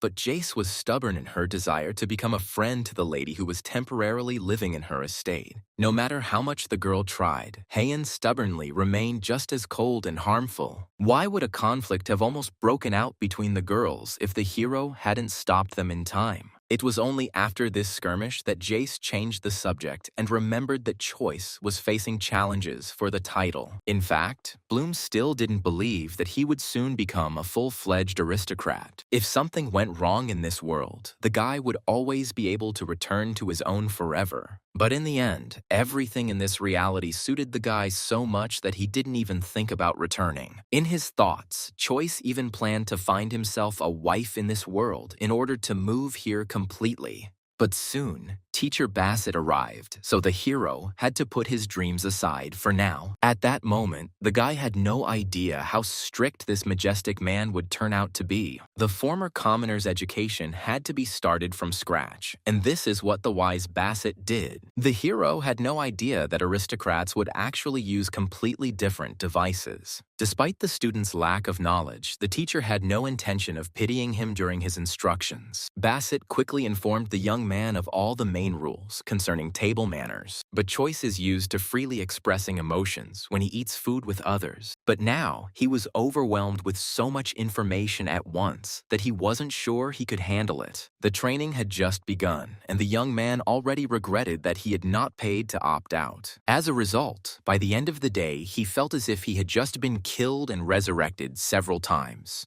Bloom couldn't even imagine that all aristocrats undergo the same training from childhood. He was so relaxed that he didn't notice Jace's arrival, who, as usual, forgot to knock. No girl should have seen a guy like that, so she froze in place in surprise. It never occurred to Lady Medit that any of the aristocrats would allow themselves to lie on the floor, so she quickly decided that she had just imagined it because something like that couldn't have happened. While Jace was rubbing her eyes, Choice managed to strike an important pose just in time to avoid accidentally embarrassing himself. Lady Medit brought along Hayan, who was constantly grumbling due to fatigue and irritation. This only made the girls look at each other more angrily, as each one was unwilling to give in. Only the hero's brilliant proposal distracted them from their quarrels, as the guy knew how to interest them. None of the ladies had ever tried the creamy dessert before, as there were no pastry chefs in their world. But this dessert was so easy to repeat that Bloom could do it right now. As soon as he mentioned his skills, the guy had no choice but to prepare dessert. This time, Jace and Hayan agreed, as they didn't believe the hero would be able to achieve anything worthwhile. However, Lady Medit still provided the young man with all the ingredients because she was interested in the results. And soon, Choice was back to working his magic with cooking, even though he simply knew all the food combinations. In this world, no one could yet replicate the hero's dishes because only he was familiar with the tricks. The boy's behavior increasingly convinced the elf that he was in fact a bread wizard. Only now did Jace learn that Choice had been preparing delicious dishes not only for her. Medit always liked to brag about being the first to try the best.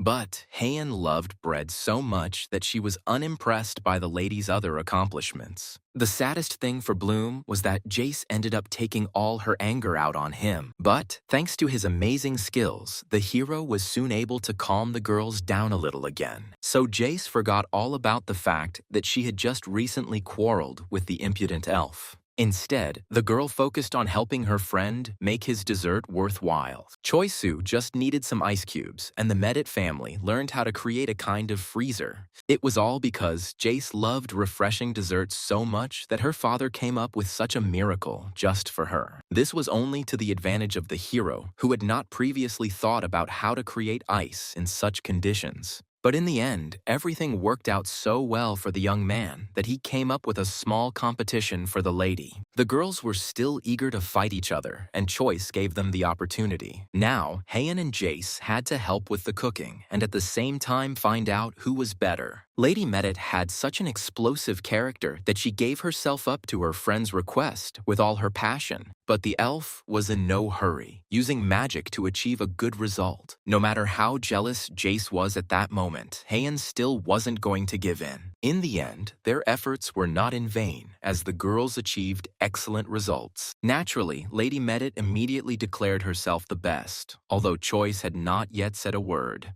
But the sorceress believed that she had done no worse, and a war broke out between the ladies again. Only Choice's timely actions stopped the girls, who were ready to tear each other apart. They were so curious that it turned out that the ladies still held back their emotions. But this time, the recipe was so long that even the hero still hasn't finished cooking it. A few more minutes in the oven, and only then will the sweetness reach the desired result. Heian and Jace couldn't wait, as they had already spent a lot of time in the kitchen. And now, the dish was almost finished, but Bloom still wasn't satisfied because he hadn't finished the recipe. Ideally, the guy would need a burner, but was it possible to find something like that in this world?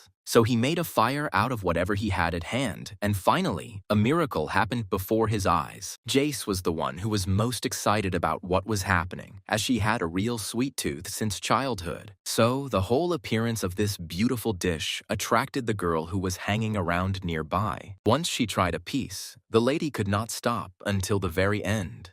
Even Heian finally put aside her usually gloomy face, as it was out of place. For a moment, the maid thought that the mistress did not really like the dish. But Jace was so delighted that she couldn't contain her emotions of admiration and joy. She even regretted not making Choice her chef before he accepted the title. But there was no turning back, since aristocrats had no right to serve their own kind. All this time, only the cook of the Medit estate was hoping with horror that he would not be fired. Once the general arguments had died down, Bloom was able to turn his attention to the silent elf. The girl also liked the dessert, but she never expressed her emotions so violently. But the surprises didn't end there, because Choice also managed to prepare some cookies, which the maid brought. Heian and Jace were sure that after the last treat, nothing could surprise them anymore. But the girls were so wrong that they almost became friends with each other out of joy. From that moment on, Lady Medit permanently assigned the extra kitchen to Lord Bloom. She was very angry that the cook did not have time to write down this wonderful recipe in detail. But the hero himself has not yet learned the written language of this world in order to convey his knowledge on paper. However, he could always verbally explain how and what should be cooked correctly. Of course, the hero also treated Jace's parents, but they chose tea instead of sweets. Meanwhile, the butler discovered that the eldest son of their family was still trying to build a business, and the younger one was in the imperial palace, so the duke could not reach anyone. The girl's parents were most worried that their daughter might not get along with the duchess. Jace had such an explosive temper that she could easily turn against the sorceress. But the butler personally made sure that there was no longer any danger for Heian. Thanks to the wisdom of young Bloom, the girls finally decided to be friends. This news made the parents very happy, as they had not been able to control their daughter's temper until now. Jace was given everything she wanted from birth, even if adults were against it. No nannies were able to stop the aristocrat who was used to behaving strangely. So it was surprising that Jace still made peace with Heian, which was important to the duke.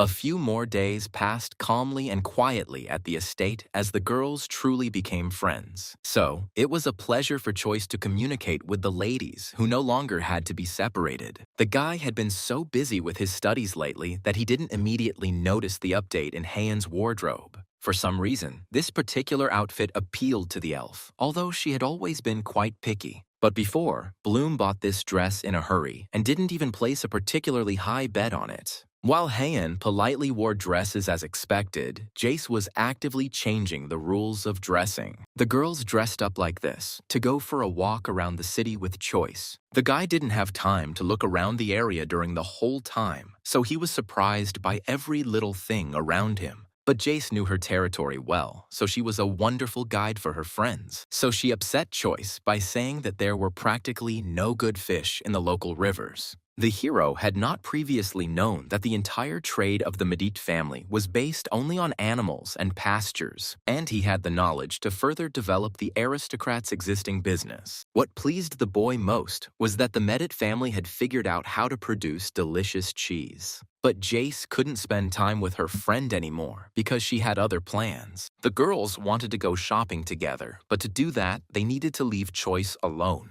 The ladies did not plan to quarrel anymore, as they surprisingly quickly discovered common interests. So the hero was left alone in the middle of a huge city, but he didn't even think about being sad about it. He was only glad that he would no longer have to separate two girlfriends because of another argument. Bloom was interested in everything related to cooking, so he set out to learn about it. The guy knew that he could get the most information from the locals because they had seen everything. That's why he chose for himself a little boy who was not afraid to approach him.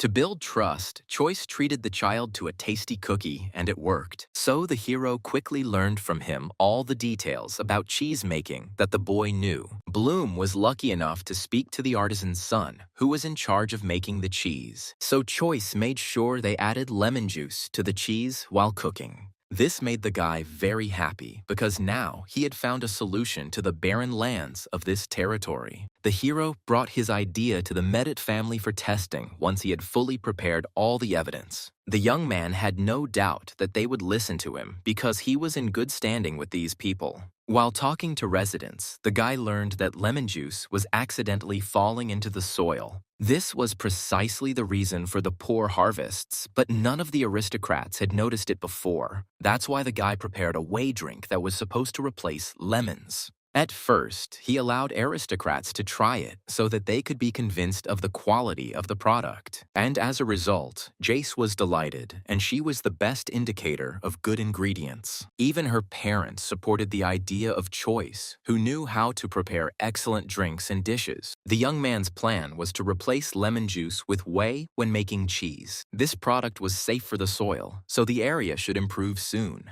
The only thing the hero didn't think about was how to get milk for whey now. And Jace immediately decided to take up this matter, despite the fact that milk was always expensive. Bloom could not have imagined that the aristocrats would agree to work at a loss for some time. What surprised the guy most was that the girl's mother agreed with his plan. The woman rarely advocated for large expenses, since she usually tried to be more economical. But when it came to the residents of her city, Madame was ready to sacrifice finances. This is how the hero easily and simply came to an agreement with the Medit family, which was supposed to enrich them.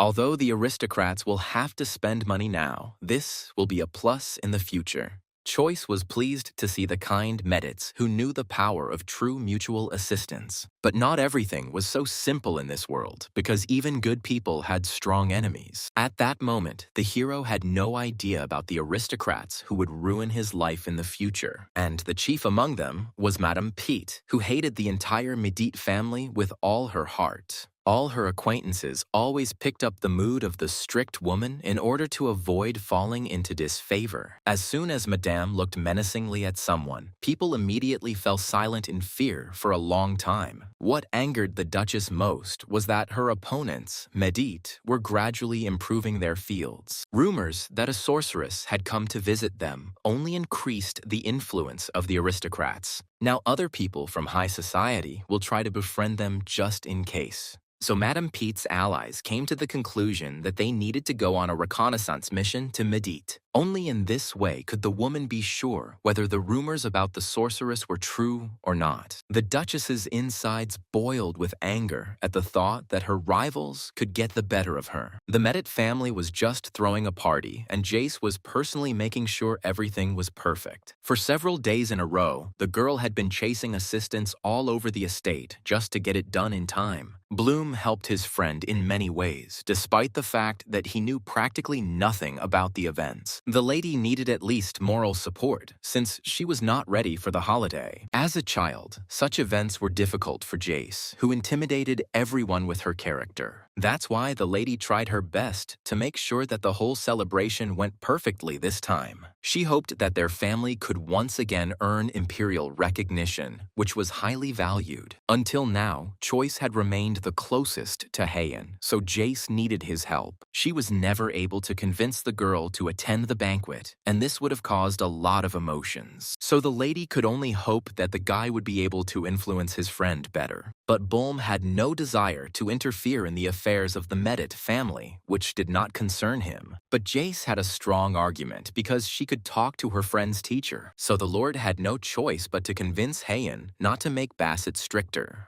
But the boy already suffered greatly from his studies, which is why he fell dead on his bed every day. Today was no exception, as Bassett did become a little stricter in training. All the hero dreamed of now was to try some of his favorite food from home again. He especially wanted fried pork, which was served in a special sauce. As a result, the sadness for home became so strong that the hero could no longer bear it. He didn't say a word to anyone as he rode headlong in a carriage to the portal to the village. Of course, the guy planned to return back in a few days when he had a good rest. Until then, Choice gave himself the opportunity to take a break from the alien world by walking around his own. And the first thing he did was run to the store with the most delicious pork in the city, where you can eat well. Although the hero hardly cooked for himself, he loved to visit establishments with amazing dishes. It was not for nothing that he liked his country, because there was a whole bunch of different food in this place. Now the young man no longer believed that he had really survived for so long in that world without this food. Only this food brought him to his senses, filling not only his stomach, but his whole body with strength. So the guy was no longer going to take such long breaks so as not to be sad. After such a delicious lunch, the hero was filled with an even greater desire to feed this food to his friends. But now he had to meet an old acquaintance, since they had not seen each other for quite a long time.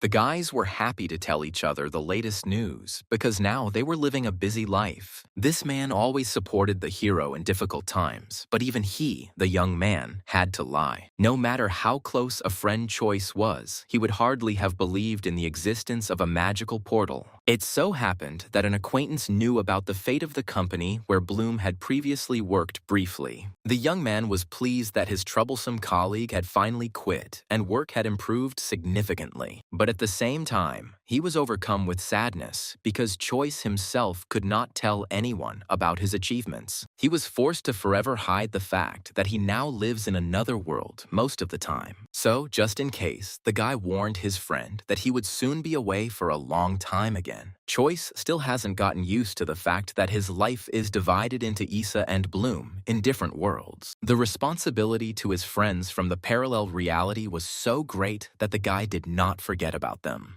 He understood that a huge number of aristocrats would certainly gather for the Medi family's event. Such an event was only to the advantage of the hero, who planned to become famous even without friends. The more famous the hero becomes in that world, the more money he can bring into this reality. That is why it was beneficial for him to promote the Medit family, with which he is connected in various areas. In that reality, one could develop not only in food, although Choice understood that better than anything else, but any fashionable items were also popular there, the supply of which was valued among the aristocrats. And the most difficult thing was to achieve something in the field of antiques, but the hero did not give it up. The Medit family was already well known, and with Choice's help, they would advance throughout almost the entire empire. So Bloom was only too happy to cooperate with Jace because she was the daughter of a wise duke. The hero only had to decide from which sphere he would begin his influence in that reality. And the answer quickly came to his mind because there had been problems with good spices there for a long time. Although Jace had monopolized the possession of black pepper, everything else was still lacking. So Choice had a great opportunity to become famous in the trading market.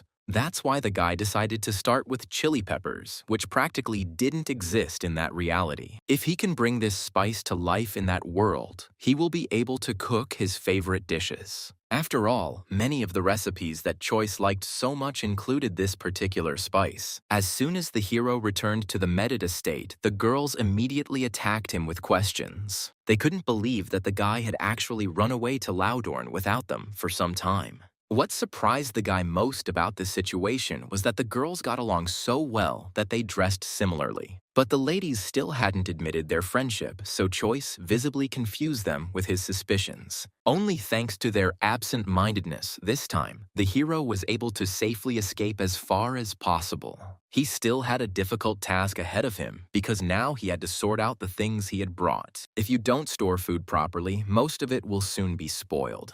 But Bloom didn't want to allow anything like that to happen because it wasn't for nothing that he brought a lot of spices with him. To come up with a further plan, the hero first found out all the latest news from Lucas's assistant. This is how he learned that Duke Medit had followed his advice about giving up lemon juice. So now the young man could begin the next stage of his plan to restore the lands. The man was always ready to listen to the smart guy who gave him only useful advice. Bloom understood perfectly well that it would not be enough to simply get rid of citric acid in the fields. Until now, the condition of the land in the area left much to be desired, as it had been polluted for a long time.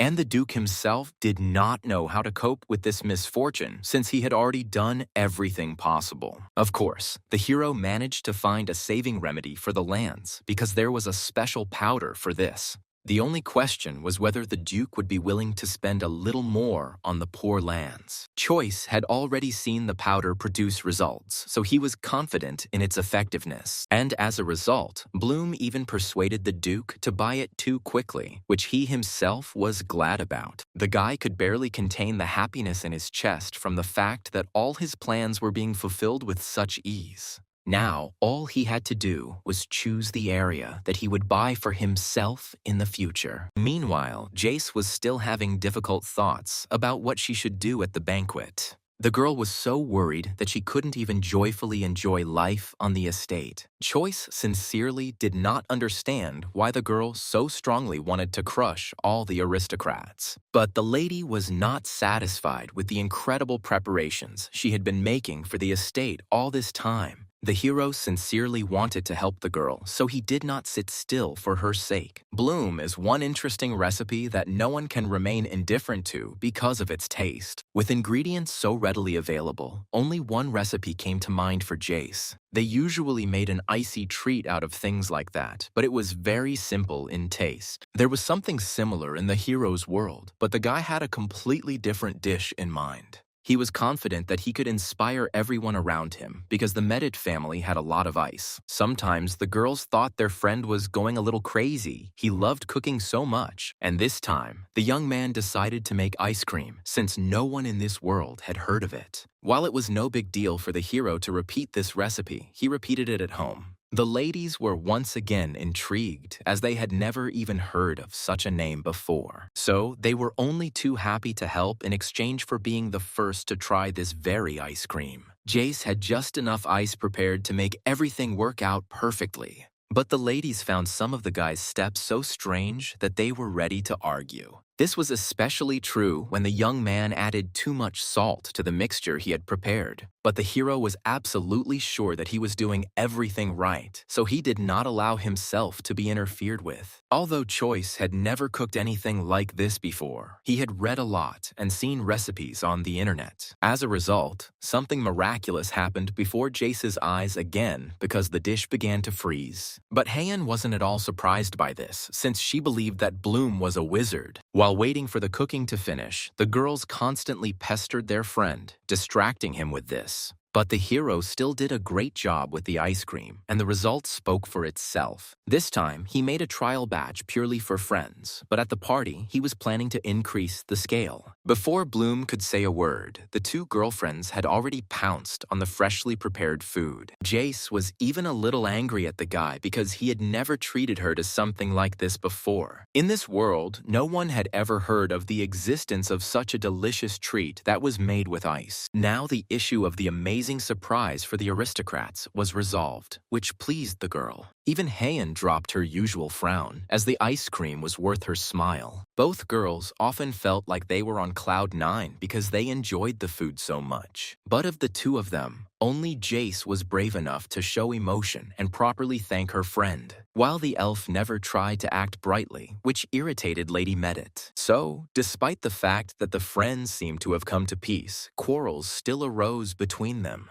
And this time, the hero easily distracted Jace because he wanted her to take a serving of ice cream to her parents. This reminded the girl that she had never dared to invite Heian to the festival before. As an aristocrat, the elf had to often attend such events with her family. But it turned out that the father almost never took the girl with him anywhere, as he preferred a second wife. Neither Jace nor Choice expected such a sad story, although they suspected something similar. True, the hero couldn't remain upset for long because he still had a lot of business with one of the cooks. The guy didn't call him for nothing because the man had good qualities for a cook of this world. But the cook himself remained so shy that he hardly dared to communicate with the young master, and only Choice's kind behavior calmed the assistant, who was always somewhat timid. Now the cook was even more worried because the Mediate family festival was about to take place, so he had to work day and night to achieve the desired result on time. But the man still couldn't come up with anything even slightly similar to Bloom's recipes. This is precisely why the hero called the chef, as he planned to develop culinary arts in the Mediate estate.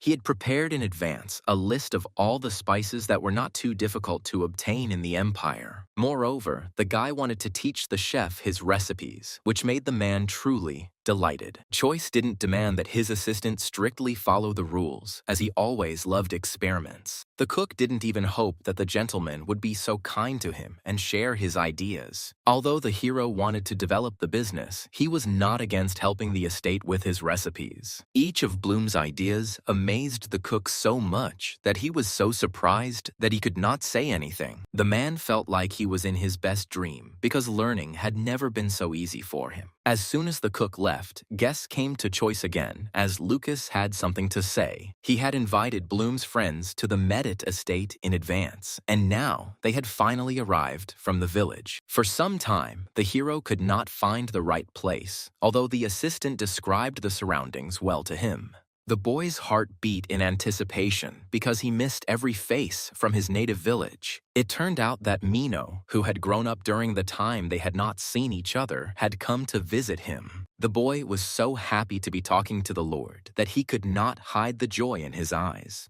The hero did not expect such a stir, although he had long noticed how emotional his friend was. They had a lot to talk about since the friends had never been able to see each other before, and today, finally, the day came when neither Choice nor Mino were in a hurry to go anywhere on business. The hero knew well about the abilities of the merchant's son, who knew how to disseminate information. That's why he needed Mino's help in this matter, and the boy didn't mind helping out a little. Gossip and rumors were always the child's element, so he dealt with this matter calmly. But of course, life taught the boy that nothing could be done for free, even for friends. For himself and his family, he demanded good housing and food for the entire duration of his stay in the city. Although these conditions were not easy to fulfill, Choice did not oblige his friend with these joys. When they reached an agreement, Mino suddenly remembered that it was time for him to go home. At exactly that moment, the hero's attention was drawn to an expensive carriage that drove up to the estate with dignity. Choice couldn't let this go, as curiosity had taken over him. He hadn't heard from Jace that guests were expected to arrive, so he carefully approached the carriage. The hero had no idea what to expect, but just in case, he stood near the beautiful carriage. And suddenly, the eldest and drunken son of Duke Medit, whose name was Kreju, came out of it. Since the hero had not seen this man before, he could not recognize him by appearance. He never thought that Kreju would be the kind of person who couldn't behave normally. It was not surprising that all this time, the Duke did not look forward to his son's return too much. Only now did the boy realize why all this time Jace had been embarrassed by her older brother. The girl didn't understand how Kreju could be so carefree in his adulthood. It wasn't that she had a bad relationship with the young man, but the lady was very worried about her family.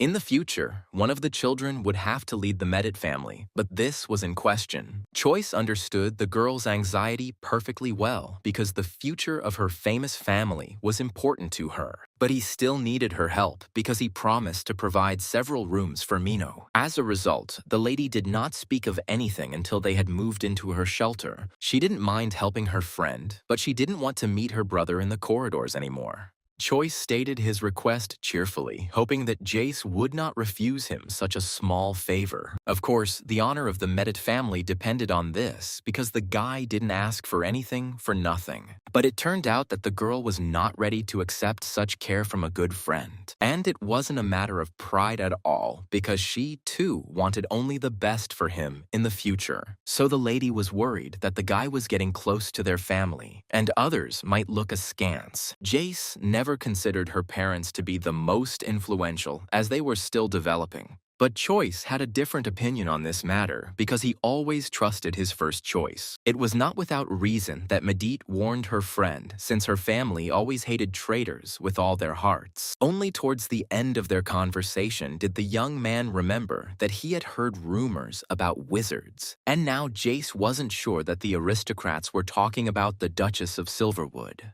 People found out about the wizards from somewhere, and the question remained as to where exactly the information was leaked. All this did not give peace to the girl who tried so hard to make sure her events went well. Meanwhile, Choice returned to his room, which was no longer a safe haven for him. As if on purpose, Kreju lived right above the guy, and the hero could constantly hear his screams. If this drunkard had not been the Duke's son, Bloom would have dealt with this man personally. And now he was forced to endure it until he remembered one useful recipe. Finally, the guy could end his torment as he found a way to rid Kreia of a hangover. He knew a very simple drink made from water and honey that was great for helping drunks after drinking alcohol. So now he has the opportunity to sleep peacefully without strange sounds from above. The Lord left the care of the Duke's son to Lucas, since it would be strange if he came to him himself. The hero could only hope that Kreju would listen to his advice and drink the drink. Meanwhile, Choice's training continued, and during it, a diversionary maneuver occurred. As soon as someone called Bloom by name, he accidentally missed a blow from the teacher. It turned out that Kreij was finally feeling better, and so he left the room for the first time in several days. As a result, the teacher was very dissatisfied with Choice, who would have died several times over. No matter how hard the guy tried to achieve justice, the master didn't even think of changing his mind. Once again, the hero regretted not having paid for his suspension from school in the past. But he had made a new friend, and it was clear from the Duke's son that he was well disposed. It turned out that the drink really did work a miracle, as Kreju quickly came to his senses. Choice was glad to see the guy sober, as they usually met at other times. Until now, Sir Medit had felt awkward about often appearing drunk in front of others. But Bloom understood this guy quite well, since he too had once gone through a period of immersion in alcohol. Kreju couldn't hide the sadness in his new acquaintance's voice, so he suggested they talk together. Meanwhile, Lucas informed the master that rumors about wizards had spread even more. So many families used portals just to make it to the Medit Aristocrats event. This created huge problems, as only a few wizards knew how to create gates. It turned out that due to unknown rumors, many aristocrats spent a lot of money. Even the butler understood perfectly well how dangerous this situation was for the Medit family. If they do not provide at least one wizard, their entire family will be disgraced by the aristocrats. But the hero didn't suspect any problems yet, so he was having fun with the girls. He had already missed the games from his country, so he showed some of them to his friends. At first, Heian didn't take the new game very well, as she had never been a gambler. But Jace quickly got into the rules, as she was consumed with the desire to win. This is how they spent their time, happy that such a pleasant opportunity still existed. But as a result, no matter how hard Lady Medit tried, she never managed to win this game.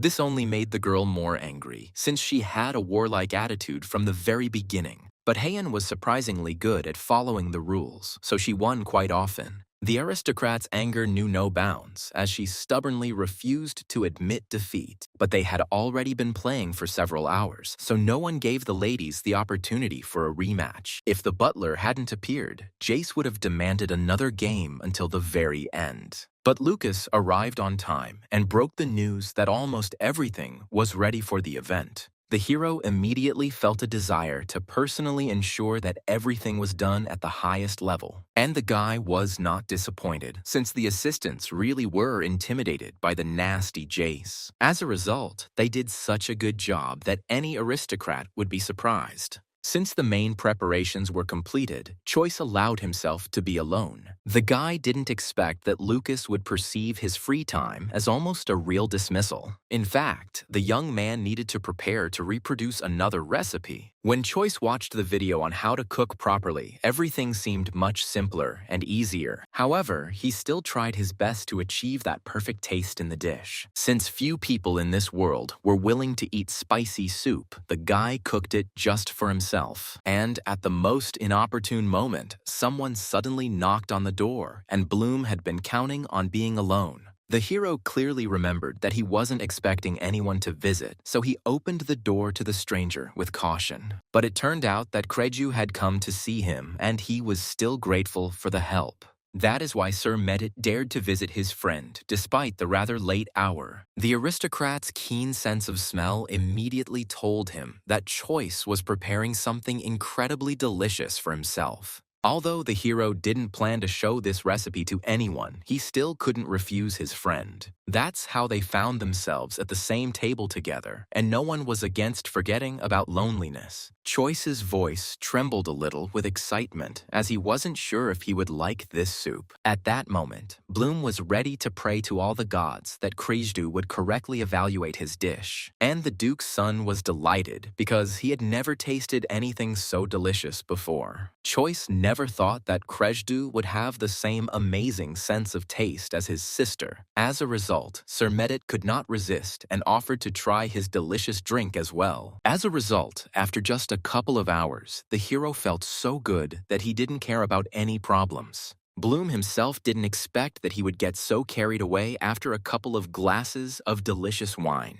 He was still impressed by how knowledgeable Krejdu was about food and drink. So the guy suddenly became interested in whether the Duke's son even wanted to become the heir to their family. It turned out that Choice had hit a sore spot for the guy, since no one had ever asked his opinion. Bloom felt a little sorry for his friend, who had never had a normal choice of future since childhood. Deep down, Kreju dreamed of one day cultivating his own fields. Besides making drinks, he also enjoyed cooking, but he was not allowed to do that either. Just a few days later, the very festival for which the Medit family had been so prepared began. On this day, all families who arrived for the holiday must greet each other. The next day promised delicious meals for everyone who took the time to travel to this city. And at the end, the doors of the estate opened to all the residents who also wanted to celebrate. Choice also had to dress nicely, although the guy was unhappy with the change of image. Lucas tried his best to prepare something comfortable, but the tailors still followed the rules. Today, the hero only had to greet everyone who came to the event. And the assistant believed that the gentleman would cope with this task brilliantly, despite his excitement. For such a wonderful event, the entire city was transformed almost beyond recognition. Many musicians were invited to the celebration, which is why they acted majestically and importantly. But no one looked at them askance, since the event demanded respect and pride. It was the first time Choice had seen such a scale, and his heart was filled with joy for the Medit family. He soon met up with his girlfriends, who had been dressing up since early morning for the holiday. What surprised Bloom most was that the elf still joined the event with him. Until the very end, it seemed to him that the girl would still refuse and would not show her face. But in the end, Silverwood made some kind of secret agreement with the Duke, so she came. But it was dangerous for the sorceress to show herself, since her family was connected to the Emperor. Once Heian makes his presence known to everyone, he could be trapped forever. So the lady should have been more careful, but she still decided to help Duke Medit. Since it was Jace who was supposed to start the party, the butler soon came for her. Heian and Choice remained in the office for now to wait, as they were supposed to arrive a little later, so the hero had some time to observe the aristocrats. He was still impressed by the beautiful carriages in which guests arrived at the Merit estate, but the elf pretended that all these carts were unworthy of her wealth and beauty, while the guy remembered well that now the girl had practically nothing. But Heian was not ready to endure such humiliation, although the hero did not say anything wrong. However, the girl quickly reminded her friend of what happens to those who dare to laugh at her. What the guy was most worried about in this situation was what the lady was planning to do next. The elf understood that she would have to go to the Empire after she revealed her identity. And even Choice couldn't help his friend in this situation, since she made this decision herself. Soon, he was also invited to the celebration, and the first thing the young man did was support the anxious Jace. It turned out that the girl was forced to remain alone until she greeted everyone. Most of the aristocrats had already arrived, but many were still gradually approaching the estate. The event was held outdoors, so some people were already starting to complain about the heat. But Choice had foreseen this moment in advance. La série a attendait la fusée, and it was not for nothing that he had prepared a small surprise for the others, so the hero could only watch with pleasure as the assistants carried the food. The talk was about ice cream that could quench any thirst in the unbearable heat. The butler announced with a flourish that a pleasant cold treat awaited all those present. This new product quickly spread through the ranks as everyone was interested in what this dish was. Since no one had seen anything like it before, many did not dare to try it first. Even Madame Pete was overcome by curiosity, even though she had a negative attitude towards Medit. And the taste was so delicious that the woman almost forgot about her anger. Madame would never have thought that someone in the Medit estate would come up with such a miracle. Everyone around immediately appreciated this sweetness, as it could not leave anyone indifferent. Luckily, the assistants managed to bring more, despite the huge rush everywhere. Madame Medi was especially pleased that all of Lord Bloom's efforts had paid off so well. Now many aristocrats took the side of the hosts of the holiday, as they were impressed. They couldn't believe that a cold treat could be so tasty and pleasant. Choice was pleased to see how quickly his recipe was accepted even in this world. The guy was so lost in thought that he didn't immediately notice that Jace was trying to talk to him. The girl suddenly realized that the Lord had decided to spread rumors about the ice cream through Mino. This was indeed part of the hero's plans, but once again he was not only concerned about himself. The young man wanted the Mediet family to also become famous thanks to his culinary skills and knowledge. But of course, everything could not go smoothly because Madame Pete was present at the event. Although she really liked the ice cream, the woman still began to look for flaws in this recipe. As soon as she mentioned the absence of the sorceress, an oppressive atmosphere reigned at the tables. Madame had come here only for this purpose, so she was not going to give in on this issue. Duke Medit had to admit that they had not made such an announcement to the people, but this started unpleasant whispers among the aristocrats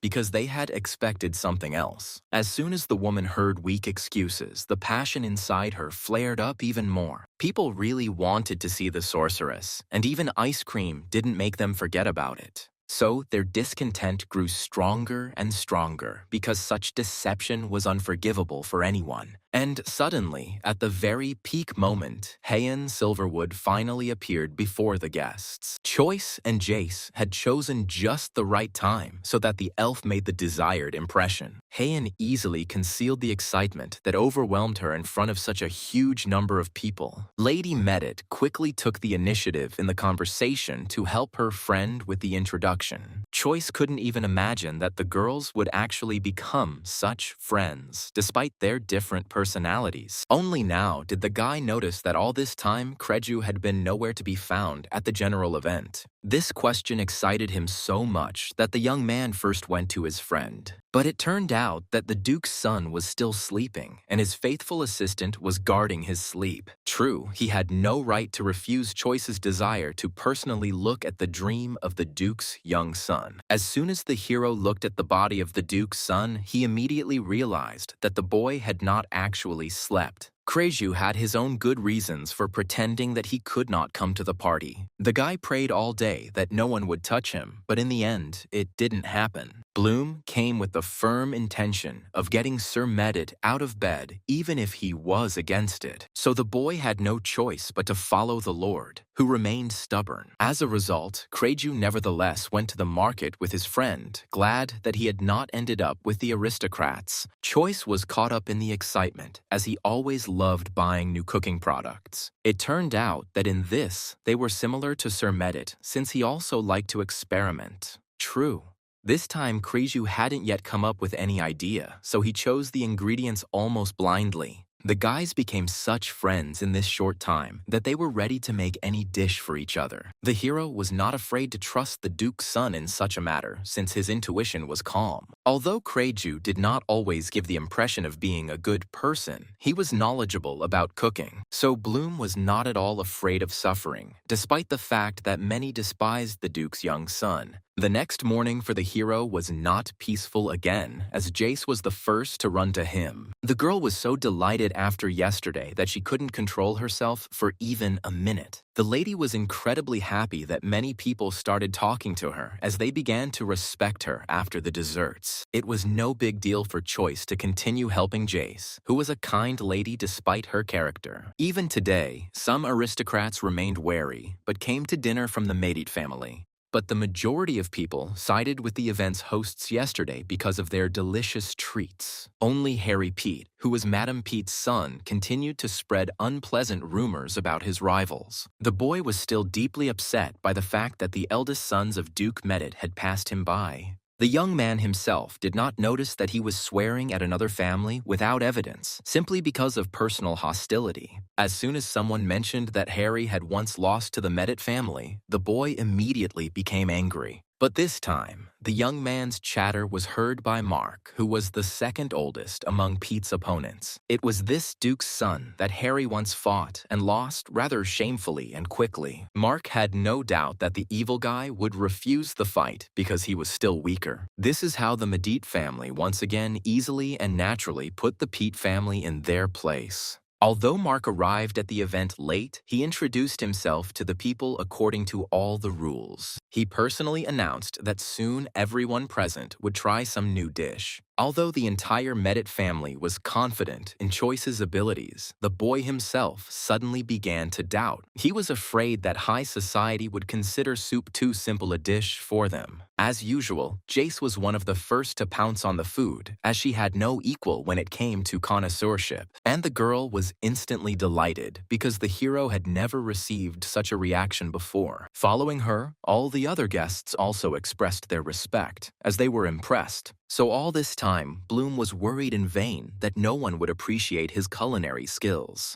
Kreju knew as much about food as his sister, so he was sure Choice had the talent to be a chef. Otherwise, how could one explain the fact that every dish of the hero turned out to be a masterpiece? For the first time in a long time, all the arguments and gossip died down, and the aristocrats enjoyed the event. The hero finally felt as if he had found a real family among these people. Towards the end of the banquet, Harry finally approached the Medit family's table, saying that the food was wonderful. But no one was ready to accept compliments from Madame Pete's son with an open heart. Even if the guy genuinely liked the soup, they were still business rivals. Choice constantly felt an oppressive atmosphere around Harry that did not allow him to relax. The hero didn't like the fact that this man was trying to put pressure on his friend, so he defended him. It was as if Pete had been waiting for an opportunity to turn his attention to Lord Bloom from the very beginning. As a result, Mark was the first to lose his temper, and it was precisely these strong emotions that Harry had been seeking all this time.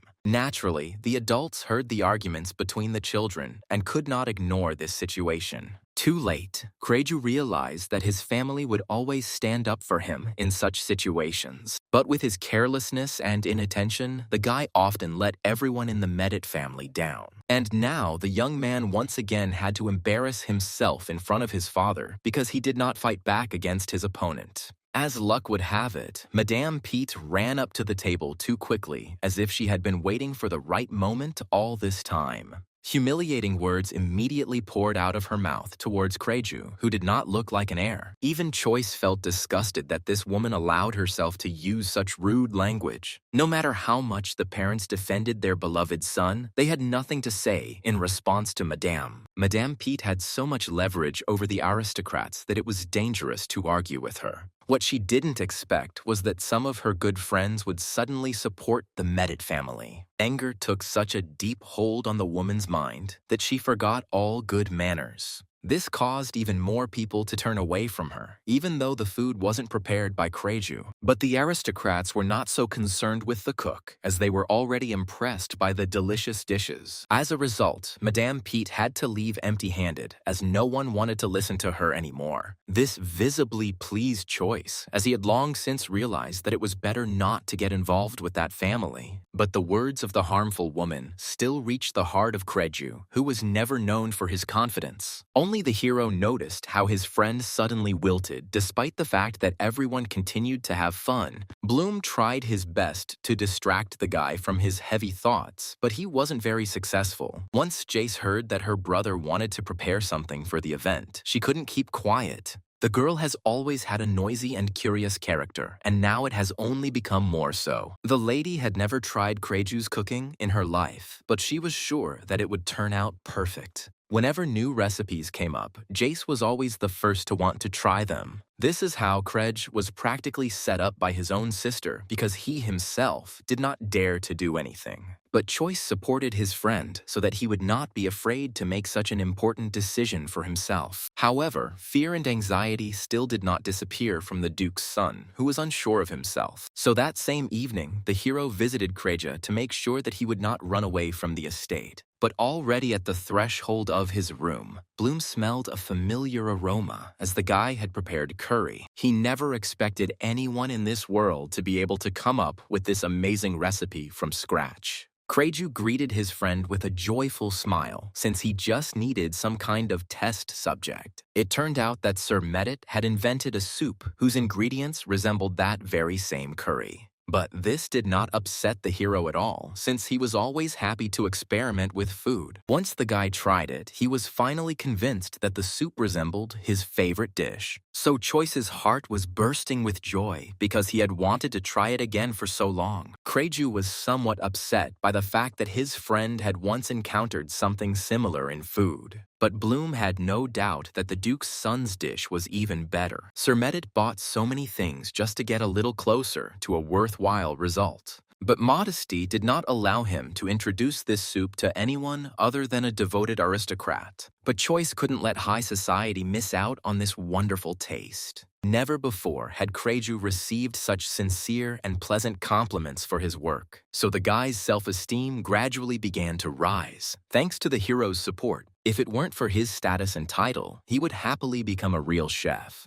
So the next day, he proudly presented his new and unusual developments to everyone. Everyone had been intrigued since yesterday because it's rare for an aristocrat to cook something. Kreju had no doubts when he presented his invention in the form of an oriental chicken soup. Few expected that the Medit family would once again surprise them with soup, which aristocrats rarely ate. Only Madame Pete started to be mischievous as she was looking everywhere for some kind of catch in the Medit family. But Kreju was prepared for negative comments from the woman, so he put her in her place. The young man felt Choice's powerful support behind him, so he wasn't afraid of anything. As a result, people also liked this dish, as it was prepared at the highest level. The Duke's son did not expect to hear a single bad comment about himself. The aristocrats were unaccustomed to eating something similar to curry, but they happily accepted the novelty. Choice could only hope that now, finally, confidence in Kreju would increase. The hero noticed almost immediately that for some reason, the atmosphere around the Duke's son had changed dramatically. After hearing the compliments, Sir Medit realized that he did not want to be the heir of the family at all. And it wasn't at all about the words of Madame Pete, who was always humiliating the young man over all sorts of trifles. The boy saw that even his sister had far more suitable qualities for ruling. That is why he renounced his right of inheritance to his parents, so as not to harm the family. Never before had Kreju been so confident in his decision as at this important moment for him. Immediately after this statement, a deathly silence fell among all the aristocrats at the event. Mark had no idea that he would suddenly become the first in line to inherit the place of ruling the family. It was not surprising that the mother received such news with horror because she loved her son. The woman did not immediately notice that her husband, for some reason, continued to remain silent for too long. It turned out that the man did not want to force his son to do something he never wanted to do.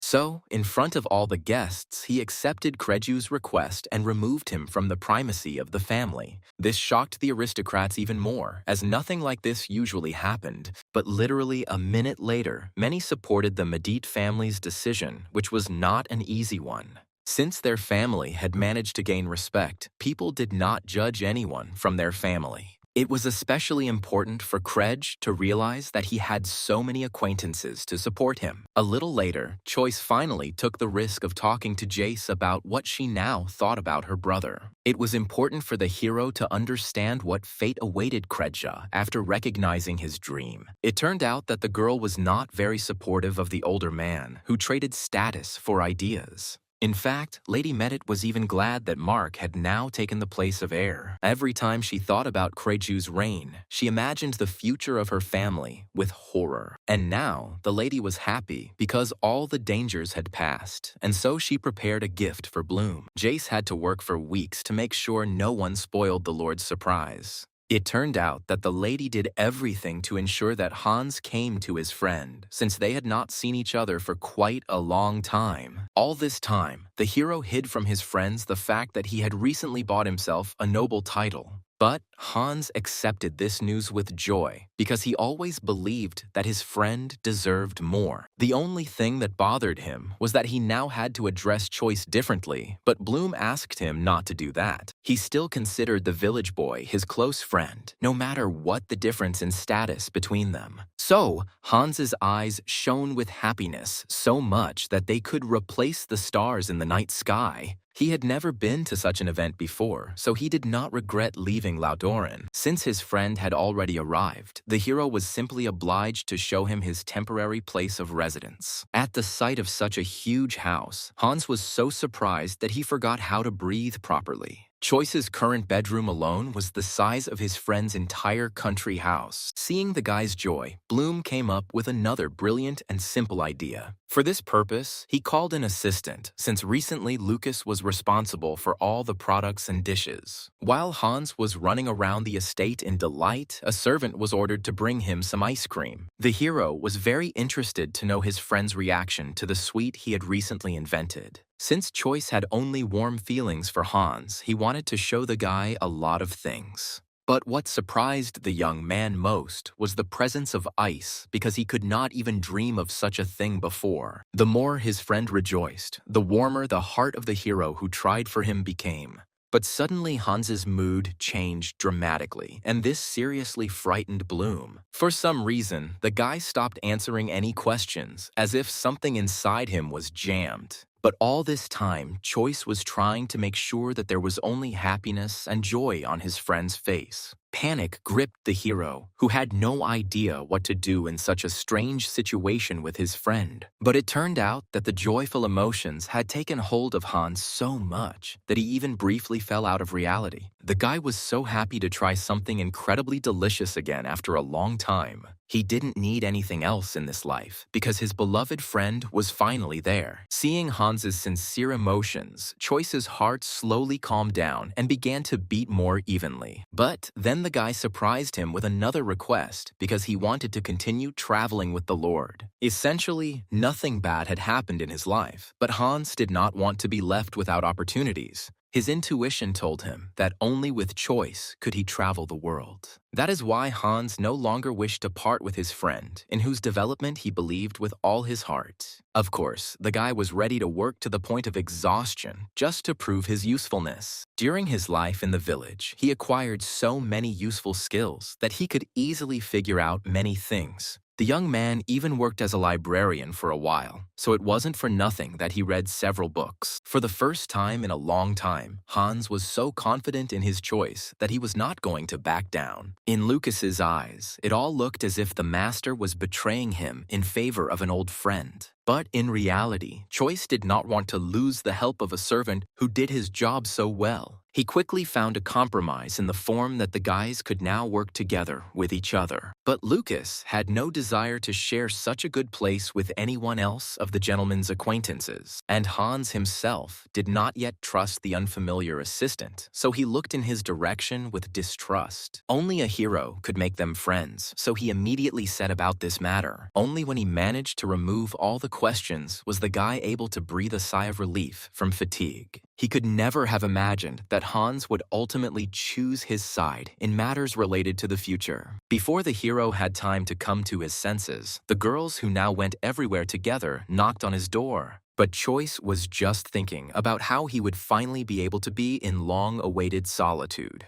The boy tried his best to refuse the company, but what could he do against Jace's enthusiasm? The girl didn't even listen to all of her friends' excuses, which seemed stupid and unnecessary to her, all because Lady Medit wanted to show the beauty of her night city to her two beloved friends. What Jace was most interested in was Choice's impressions of their event. Although there were a few difficulties along the way, the guy would be happy to attend the festival again. Jace and Heian also contributed to ensuring that Bloom had only good memories. The girls were glad to hear that Choice liked everything because before he always walked alone. And the hero had a good reason for this, as he had been grieving over the death of his family for a long time. He still had nightmares about that incident, and he didn't know how to get rid of the pain inside. Those terrible images that he would prefer not to see were forever imprinted in his head. At that moment, Choice could do absolutely nothing to correct this terrible situation. As a result, the death of his parents divided his life into before and after, because without them, the hero could not see himself. All his doubts were dispelled as soon as he personally saw what was left of his family. But this wasn't even the worst thing for Choice, because his parents' killer was suddenly acquitted. The guy didn't even try to pretend to repent because he didn't care at all. Money and power allowed the bastard to escape punishment as if he had really done nothing. If it weren't for this injustice in the law, it would have been much easier for the hero to cope with the death of his family. But in the end, all his actions were meaningless, because who would listen to a poor man? That's how Choice ended up in darkness, because without his parents, he didn't want to move anywhere or live anywhere. For a long time, the guy just lay in bed, not even trying to somehow bring himself back to normal. Everything changed the moment a portal to another world suddenly opened in front of Isu. Now, the young man felt like a practically different person, but sadness still washed over him. Only new friends saved the guy from the pain inside, and he confessed to the girls what had happened to him. Although Choice had previously wanted to travel around the world, he eventually got used to this place. So he no longer had the desire to run away, because he had finally found his home. Meanwhile, Duke Medit received letters from many families expressing gratitude for the holiday. The man didn't expect that so many people would like what his family came up with. Mostly, everyone praised the ice cream, which amazed all the aristocrats on the very first day. Of course, all these rumors spread so quickly, not without the help of Mino, who got his share. The centers of influence until now remained the Piet and Kruno families, who owned large businesses. And the Medit family desperately tried to tip the scales in their favor, and they began to succeed. The Duke understood perfectly well that without Choice, the development of their family would have been much slower. The butler was also of the same opinion, but Lord Bloom's personality confused him a little. So far, he has not been able to find a single drop of information about the man who appeared so suddenly. But the head of the Medit family remembered that Bloom had practically no success in learning fencing. This meant that even if he wanted to, Choice would not be able to secretly attack the Duke and his family. The hero's success in battles really left much to be desired, no matter how hard he tried. Jace had long since come to the conclusion that her friend was not destined to become a swordmaster. Heian was also next to her friend, but only to eat her cookies in time. Jace tried her best to hide the fact that she was becoming a glutton because of Choice's delicious food. This time she was lucky, and the assistant simply reported that the Duke was looking for her and Lord Bloom. But the hero was able to free himself from training only when the teacher let him go with peace of mind. Personally, it seemed to him that his skills were gradually improving each time, albeit slowly. But for some reason, each time the master refused to give any comment, which surprised the young man. However, Choice was not upset, as his training was almost over. The Duke was interested in one important question that would tell him how to treat the young man. What the man was most curious about was why Choice had helped them with the traitor in the first place. The hero had not thought about the man with the scar for whom he had brought the magical artifact for a long time. In fact, the guy tried so hard precisely for the sake of his village, which he confessed to the Duke. Choice didn't want anyone from Laudoran to get hurt in the robbery attack.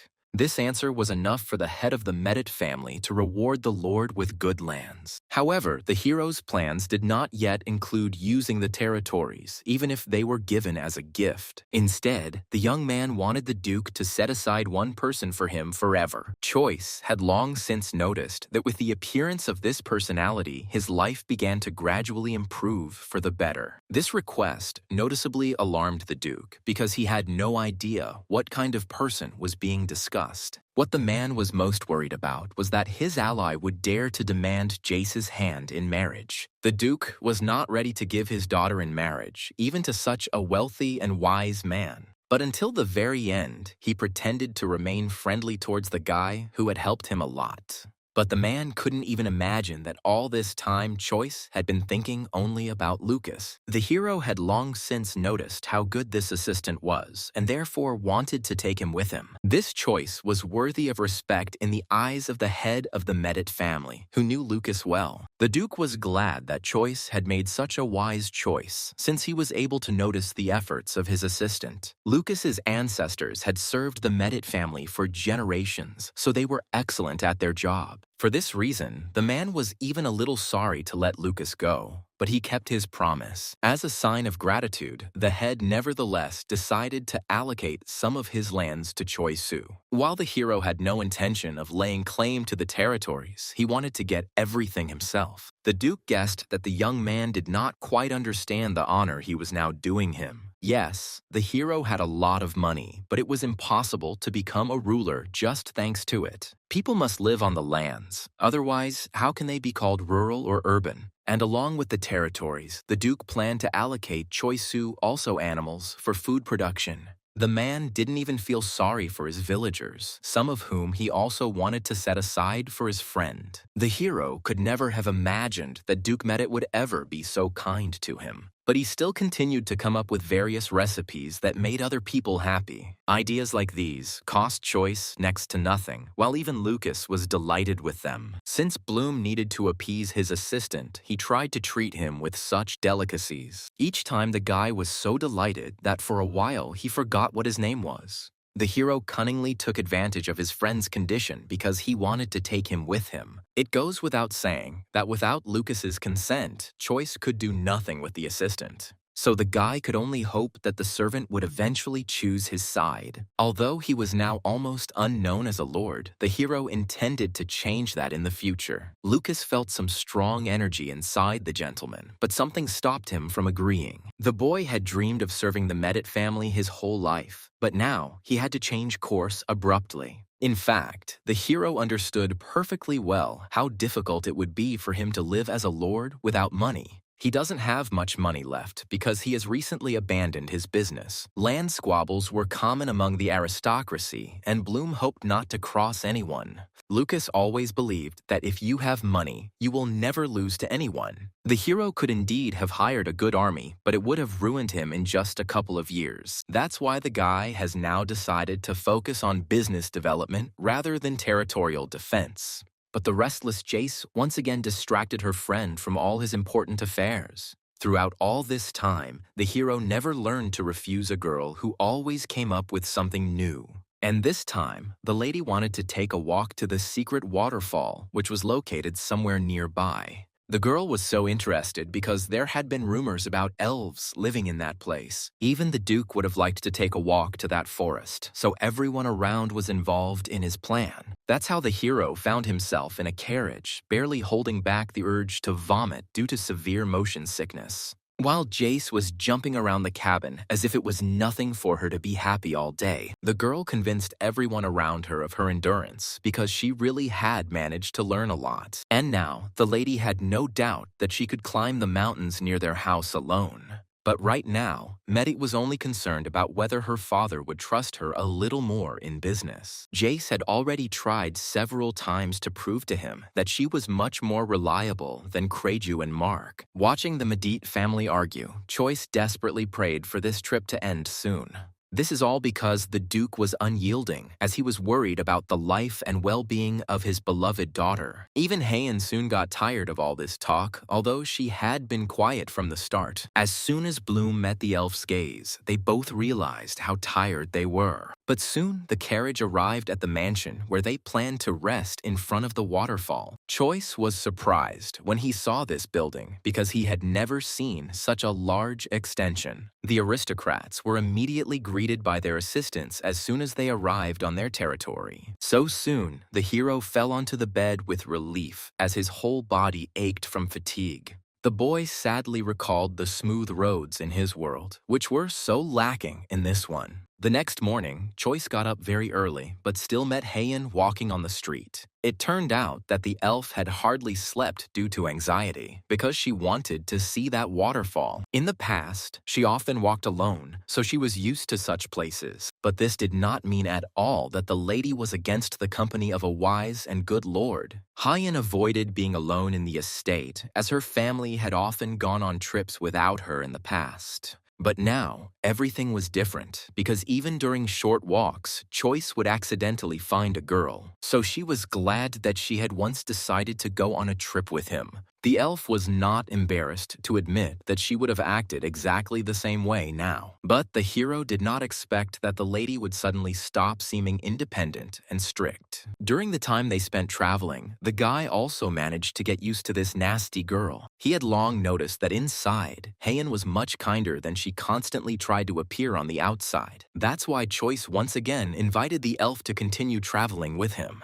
But this time, the lady did not answer, as if she had some sad secret in her heart. Before reaching the source, everyone jumped back into the carriage and set off. At that moment, Bloom did not yet suspect that the Duke had gone on the trip with them for a reason. The man wanted to show the boy the territories that he would personally control in the future. For now, they belonged to another person, but he was extremely poor at fulfilling his duties. As if to prove this, the group of friends was suddenly subjected to a very minor attack. Choice was the first to receive a stone on the forehead, which greatly upset the young man, who was not used to such things. Jace was the next to be hit, as she was closest to the carriage window. While the hero calmly accepted these circumstances, the girl immediately began to scream angrily. Of course, the Duke could not ignore the fact that someone dared to attack his daughter. He ordered the knights to quickly find the culprits who, for some reason, attacked the aristocrats. Medit's eyes shone with anger, as he usually did not forgive such mistakes in other people. It just turned out that the attacker had no intention of hiding, as he had long wanted to die. While the Duke was dealing with that man, Heian suddenly took care of her injured friend. As soon as Jace noticed this, she also began to attract attention, but the elf did not believe her. In fact, the hero was not so badly hurt, so he did not consider it necessary to take care of himself.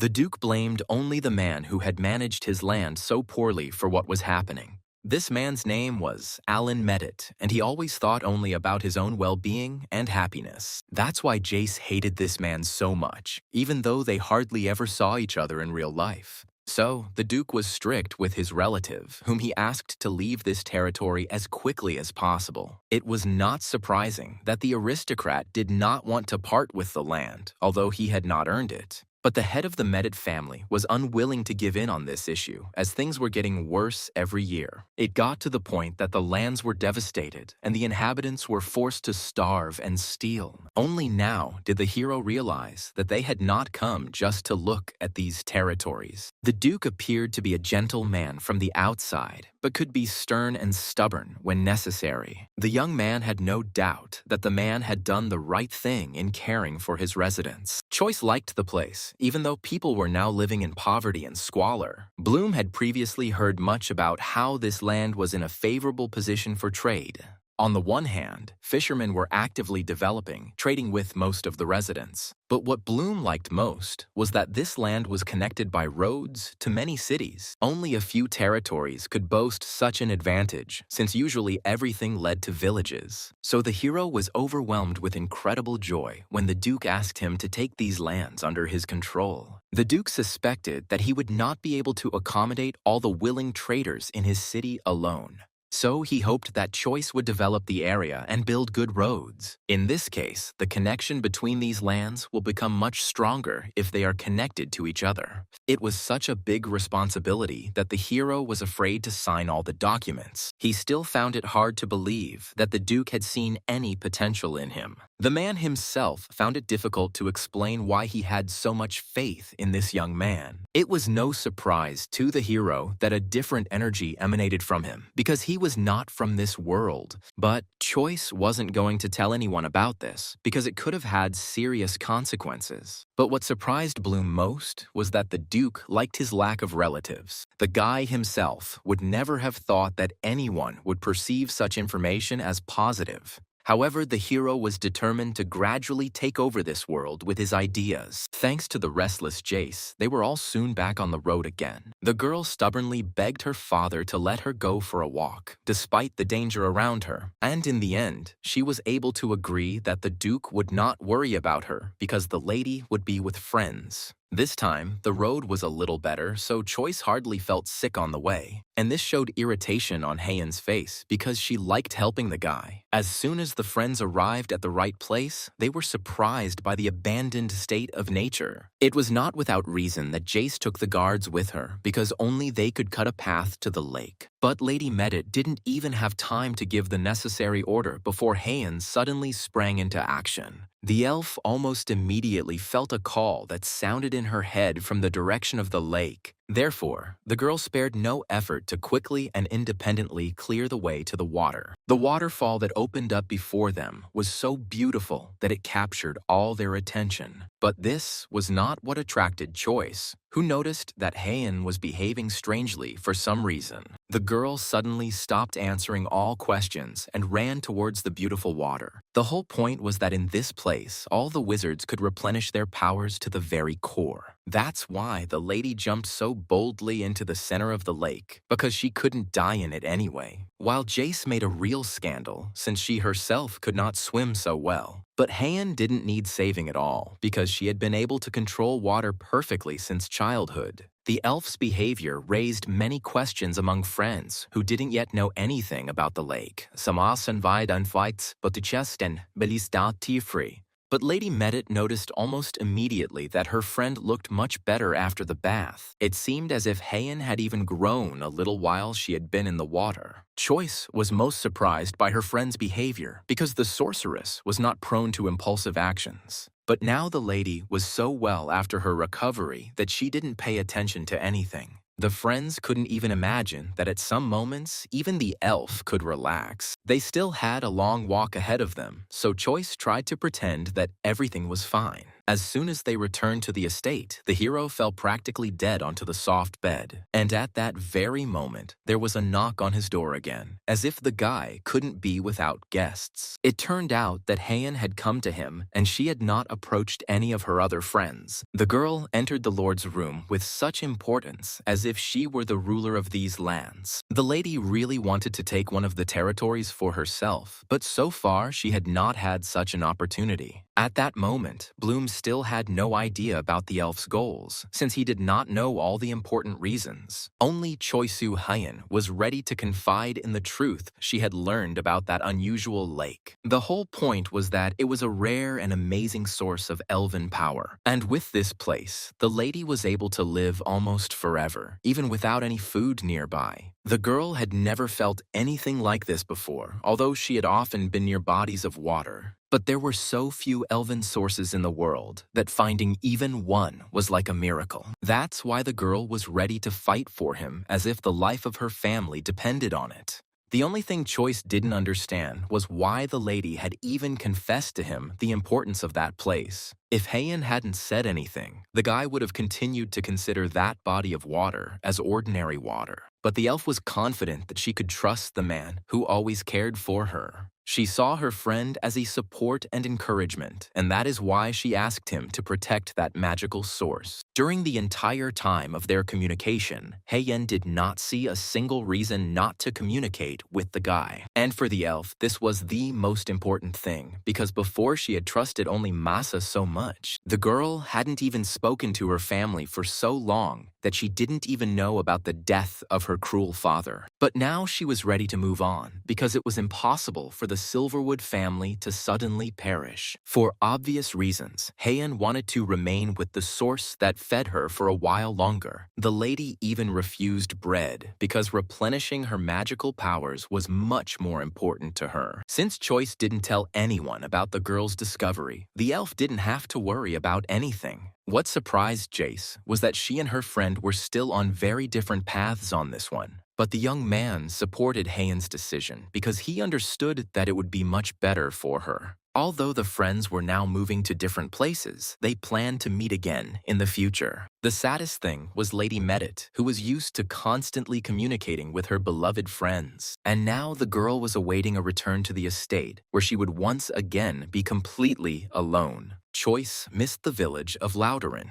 and was planning to return there to help the residents. But the cunning Jace had already drawn up the boy's documents for the land so that he would have responsibilities next to her. The girl believed that her insidious plan would definitely make Bloom return to her. She still denied the fact that she had a strained relationship with Heian because they were different. In her excitement, the lady followed Choice to visit Maggie in Louderin. The hero did not tell his friend anything about his affairs since he planned to return to his world. As soon as they arrived, Hans was the first to run out to greet them, as his parents had let him go with Choice. But the Lord had completely forgotten that his friend had once wanted to travel with him. But the guy had been waiting for so long for Bloom to return and take him away with him. From his friend's face, he quickly guessed that Choice had not even thought of coming to the village just for him. This greatly saddened Hans, because all this time he had lived only with thoughts of long journeys. The guy was still ready to do anything if only the Lord would allow him to go along. This made Jace even envy the hero, who had so many amazing assistants in reserve. As soon as Choice ran away from his friends, the first thing he did was return to his usual reality. The guy hadn't returned to the apartment for almost 6 months, and during that time, a lot of things had become incredibly dirty. But this time, he didn't come for the sake of cleaning, because the day had come when his parents died. No matter how hard it was for him, the young man visited his beloved family at the same time every year.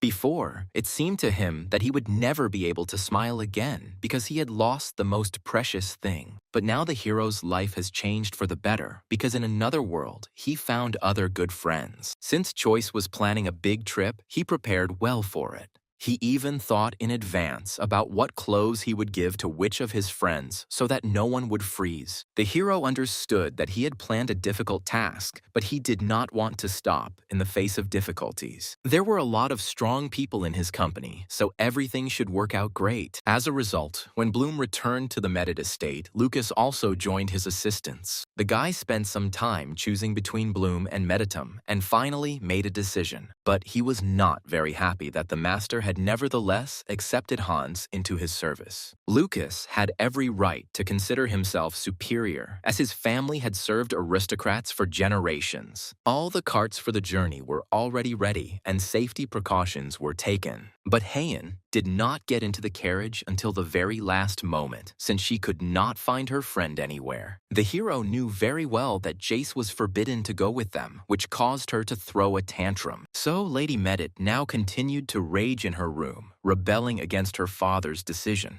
The elf couldn't even imagine that this journey would be so important for her friend. But the parents remained adamant because their daughter was already causing a lot of problems. So the friends set off on their journey without Jace, since Lady Medit had a completely different destiny. But after just a few days, the hero regretted not having found the wizard through the portals. He couldn't believe that Heian was hardly bored due to their monotonous trip. But soon the sunset began to gain strength, so the night stopped for the night. Choice was prepared for the fact that they would have to sleep outside for several days because the journey was long. So the guy wasn't against trusting his life to people who often traveled along these roads. Hans was absolutely delighted that they would be spending the night in tents under the open sky. Thanks to the close-knit work of the guards, a small camp with a fire soon appeared. But the attentive Choice noticed almost immediately that Heian still felt uncomfortable and cold. Only now did he remember that he had prepared warm clothes for his friends just for such occasions. The elf had almost no money of her own, so she always accepted gifts from her caring friend. Therefore, Bloom had no doubt that the girl would like her new and warm jacket. At first, the sorceress accepted this gift with skepticism, as she had never seen such things before. But Choice didn't stop there, as he prepared warm clothes for all the assistants. As a result, Hans and Lucas were the first to be convinced that these jackets saved from any cold. Heian had noticed more than once that Choice always chose clothes of approximately the same color for her, while the guys didn't care what they wore, since they hardly followed fashion.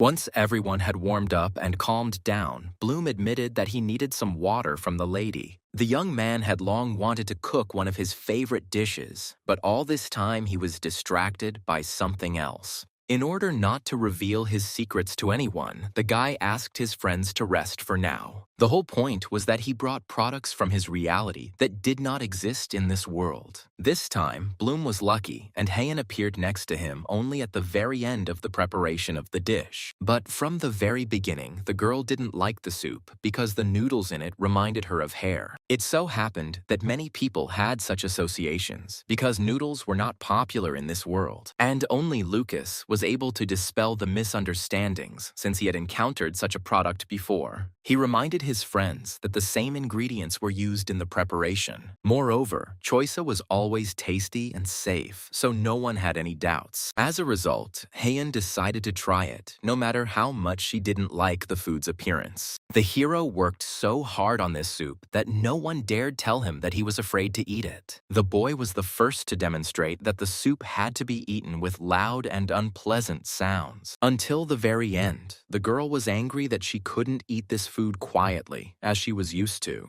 Heian was even ready to start a war because Choice dared to laugh at her at that moment. But the hero didn't mean anything bad because that was the nature of this noodle soup. In the end, this dinner ended peacefully since the elf really liked the new dish. If it weren't for Choice's ability to unite and calm people, who knows how this evening would have ended. The next day, the trip promised to be much more pleasant because even the weather remained good. The hero was most pleased that this time the road became smoother and more suitable for the carriage. He was only worried about Heian's future plans, as the lady told her friend almost nothing. The elf only reminded that she still wanted to take that magical lake for herself. The girl's careless words reminded the hero of the situation with the marriage proposal. In his country, this kind of thing happened most often at sports matches because the situation was conducive. But in reality, the lady simply liked the city, which was located very close to the lake. Although Choice still had to develop it, the guy was still glad that the residents remained kind. No matter what difficulties came his way, Choice was afraid of practically nothing and never stopped. Only Heian was worried that Bloom's manners might reveal his true origins. But the guy wanted to leave the carriage so much that he did not think about the consequences of such behavior. And this time it turned out that the young man was not given the opportunity for a good rest. Almost immediately, Lucas came with information that one of the aristocrats wanted to see him. Although Choice was tired after the trip, he was ready to cooperate with people unknown to him. It turned out that the Kruno family had become interested in the Lord and sent an assistant to him.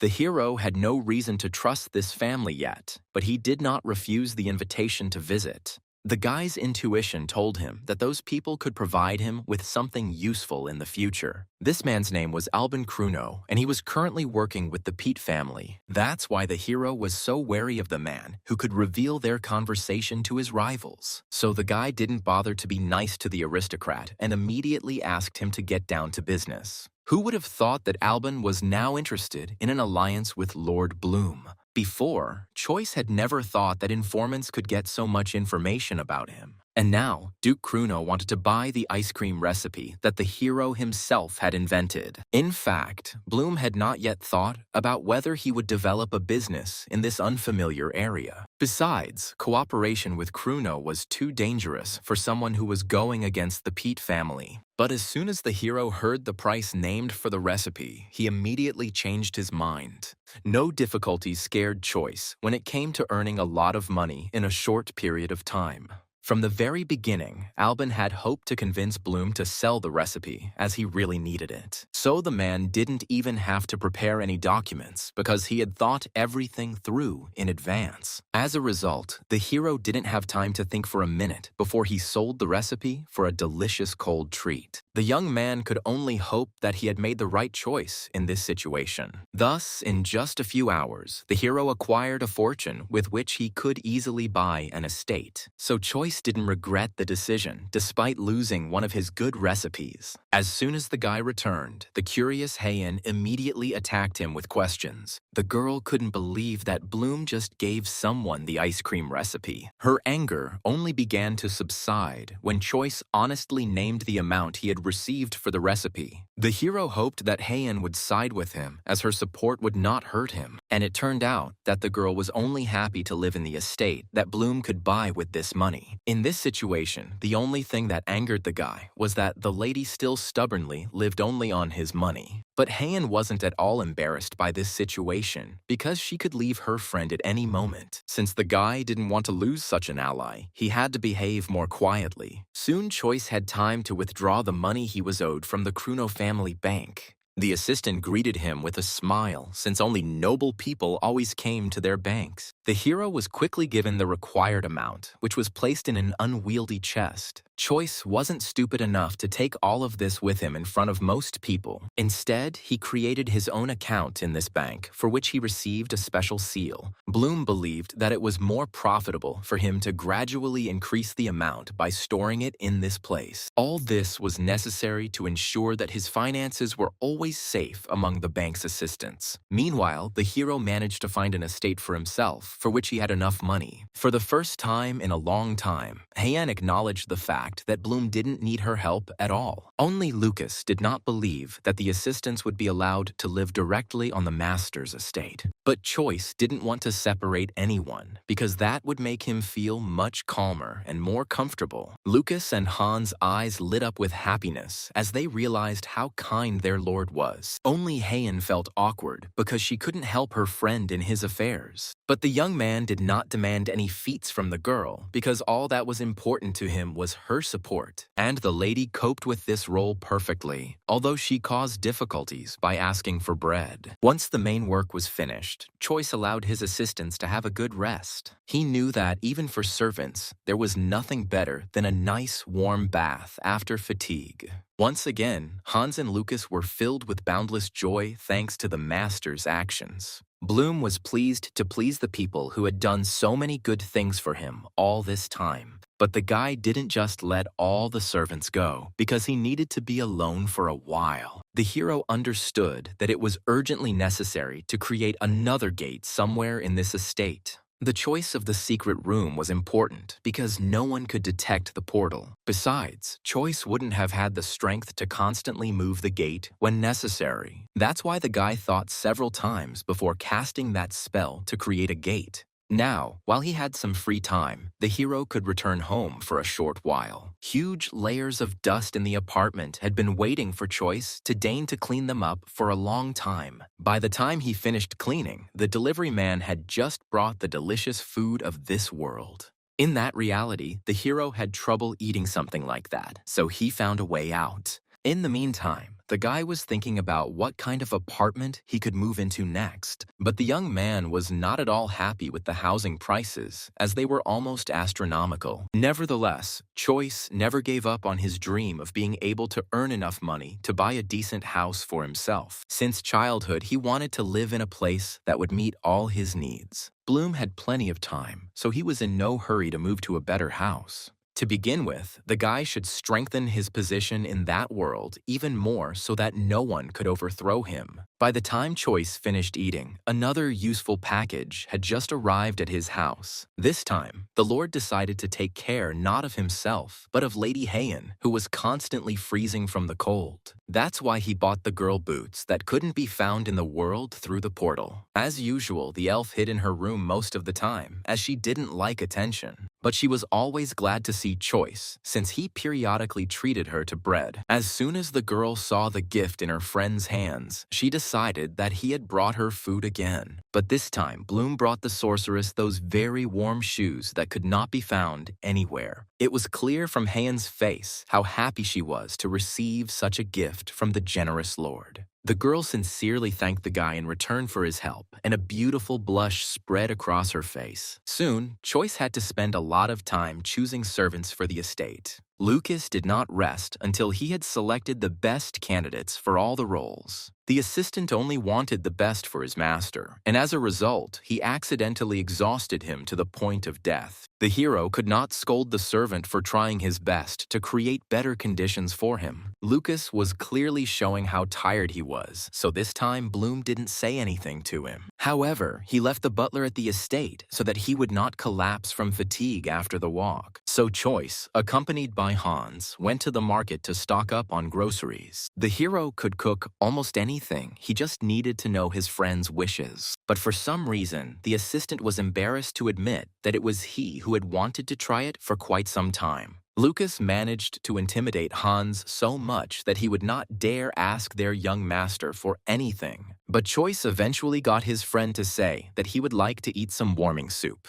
For this occasion, the hero had a wonderful idea, which he rushed to implement as quickly as possible. Of course, the guy didn't tell Hans anything in advance, so he could give him a pleasant surprise at the very end. In the end, they bought such a huge bag of groceries that the assistant could barely carry it. But Choice was not prepared to part with a single ingredient because it was all part of the dish. Chef Seth, who had recently been hired by Lucas, was eager to help his master. As strange as it may seem, Bloom cooked much better than him, so the assistant listened attentively. As soon as the hero returned to the room, the butler Corky prepared a bath for him in a couple of minutes. Choice has been constantly busy with work, so he hasn't really had a chance to rest or relax lately. So the care from the new butler was very timely for the guy who forgot to think about himself. Corky was well prepared for his conversation with the Lord, as there was a lot of work to be done around the estate. Together with Choice, the butler quickly compiled the necessary list and received approval for funding. The hero did not expect that this old man would turn out to be such a wise man in matters of management. Whatever the young man asked, the butler always quickly came up with a plan of action for everything. In doing so, Corky quickly confirmed the fact that he was indeed an incredibly skilled person. The next morning, the hero first went to the kitchen to prepare that very dish. Seth had already carried out his master's orders, although he was shocked by his strange demands today. The assistant couldn't imagine what could possibly be made from such ingredients. While she had time, Heian enjoyed walking around the garden, enjoying the pleasant air. And soon, Choice found the girl to personally make sure that everything was okay with her. However, they didn't get to walk alone for long, as one of the guests brazenly burst into the area. It turned out to be Kreju, and although he apologized, he still arrived without warning. The aristocrat missed his friend so much that he could no longer wait for their meeting. Today, Kreju was in a great mood, so he even complimented the young sorceress. But the guy quickly realized that the girl still didn't look in his direction, as if she didn't want to talk. The situation was quickly diffused by Bloom, who seemed to accidentally remember that he had a new dish. The Duke's son would never in his life refuse to try food that he had never encountered before. So he stayed for an amazing dinner, even though he was only coming for a few hours. Bloom knew everyone would be interested in trying this dish, so he prepared many servings. Even the cook Seth did not expect that the master would leave some of the plates specially for the servants. The guy would never have thought in his life that he would end up in a place where the master would be so kind. Moreover, among the assistants, everyone quickly became his friends so that Seth felt like he was in heaven.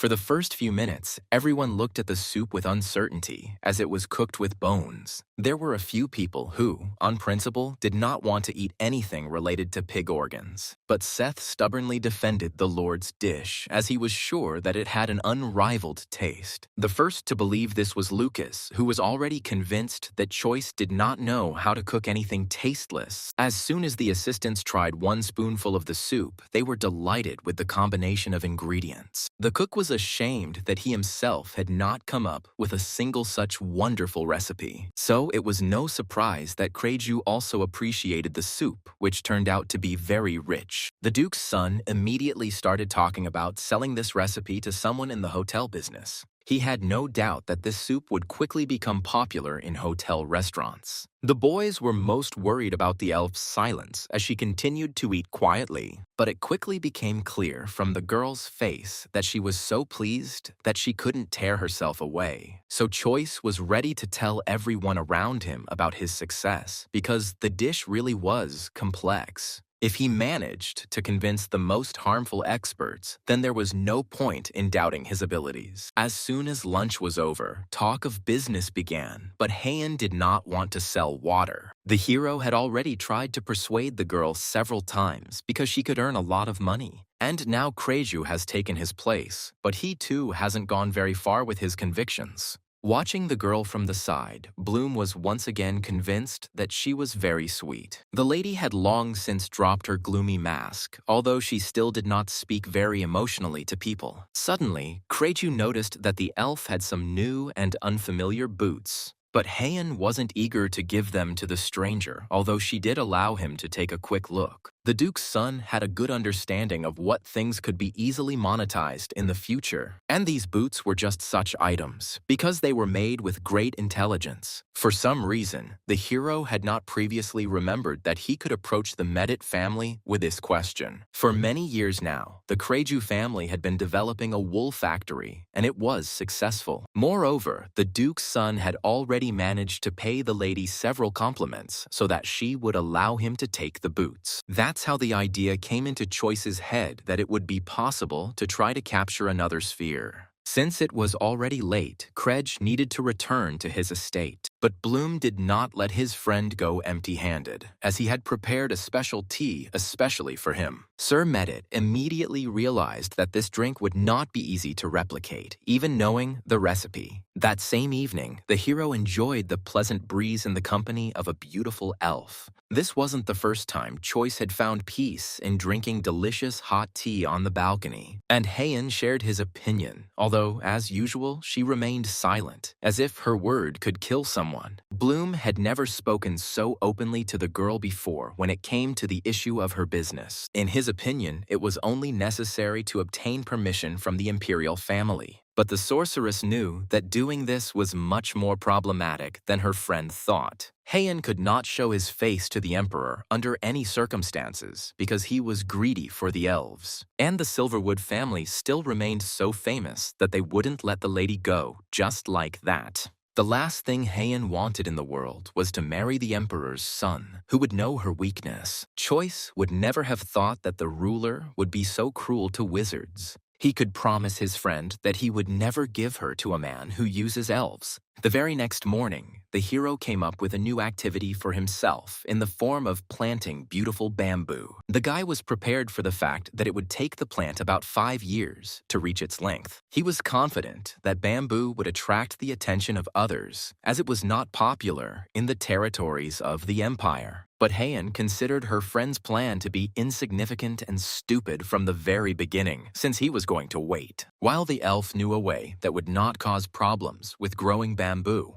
they were talking about some wizard who specialized in plants. Before, such a good idea had never even occurred to the hero who lived in a world without magic. The only thing that upset him was the possible price for the wizard's services, even though he had a lot of money. However, immediately after lunch, the hero went to the registry of magicians to hire someone for himself. He could not have imagined that so many people would be registered in this place, and the services for each wizard were such that ordinary people could not hire them. That's why the idea came to Bloom's mind that it would be possible to attract the elves to that source. Then he will be able to establish a partnership that will allow him to avoid paying the magicians. In the meantime, the guy chose Edro Goldsand for himself, who was considered the best in terms of plants. It was a pleasure to work with this elf, as he didn't pretend to be some kind of important person. Instead, he immediately focused on work as he loved interacting with plants. Bloom thought of everything down to the last detail so that even in winter, the bamboo should do well in this climate. Goldson himself was convinced that this plant was worthy of being shown to the whole world. That is why, after just a few minutes, sprouts appeared from the ground, which was impossible without magic. But the most amazing thing was that within a few seconds, forests appeared in place of the wasteland.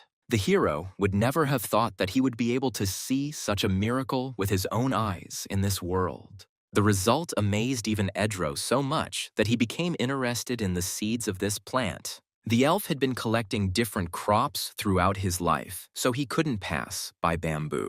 Goldsun was willing to pay Choice even more than he himself asked for as payment, so Bloom had no doubts before making his decision because it was a good deal. Now that the most beautiful part was done, the young man wanted to share the joy with another person. So the first thing he did was ask Lucas to call Hyen, for whom this forest would be a surprise. The elf's gaze was filled with delight as she saw the full scale of the grown bamboo. She had never seen such unusual and tall trees that amazed her with their appearance. That day, the girl's soul was so at peace that she would not forget those feelings for a long time. But the hero did not allow himself to rest peacefully because he had a new idea again. Now, the guy wanted to use the skills of the craftsman to implement a heated floor in the extension among the bamboo. The builders were ready for any task, but not for a request they had not yet completed. However, the hero knew how to motivate people with money, so he was not denied the idea of thinking about such a floor. And soon, the structure was ready in the bamboo forest, and anyone could envy its timing. At that time,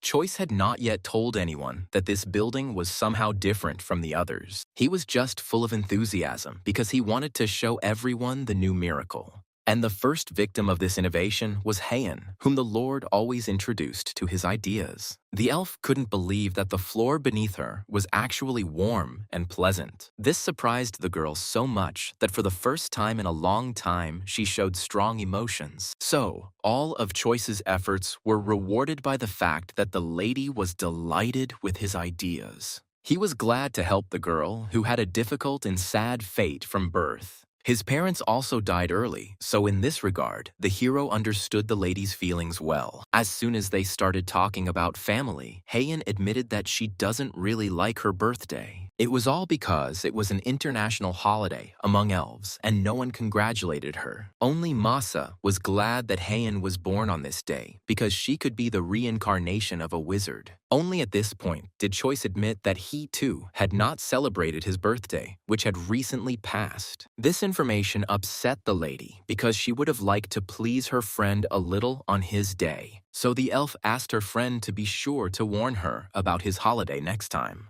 It's been a long time since the hero received so much support from the outside. Before, only his parents congratulated him. But now the guy had so many good friends that he had no time to be sad. Since the elf still hadn't forgotten her promise to cook, the Lord soon got down to business. Until now, Seth had been trying to keep the master away from the kitchen because cooking was his job. But the chef quickly realized that he couldn't do much of what Choice could do. This time, the hero took the recipe for a sweet cake, which was supposed to amaze everyone once again. Seth watched in amazement as Bloom confidently acted, never having made a mistake. Choice inherited his love of cooking from his mother, and it only grew stronger and deeper with age. That's why every dessert he made looked like he really was the best chef in the world. Seth still had a lot to learn from his master, even though he was the one responsible for cooking in the estate. Bloom gave the most beautiful piece to Hyen and distributed the rest among the servants again. The Lord's heart beat faster in anticipation because he wanted to please the girl as much as possible, but the elf herself, as usual,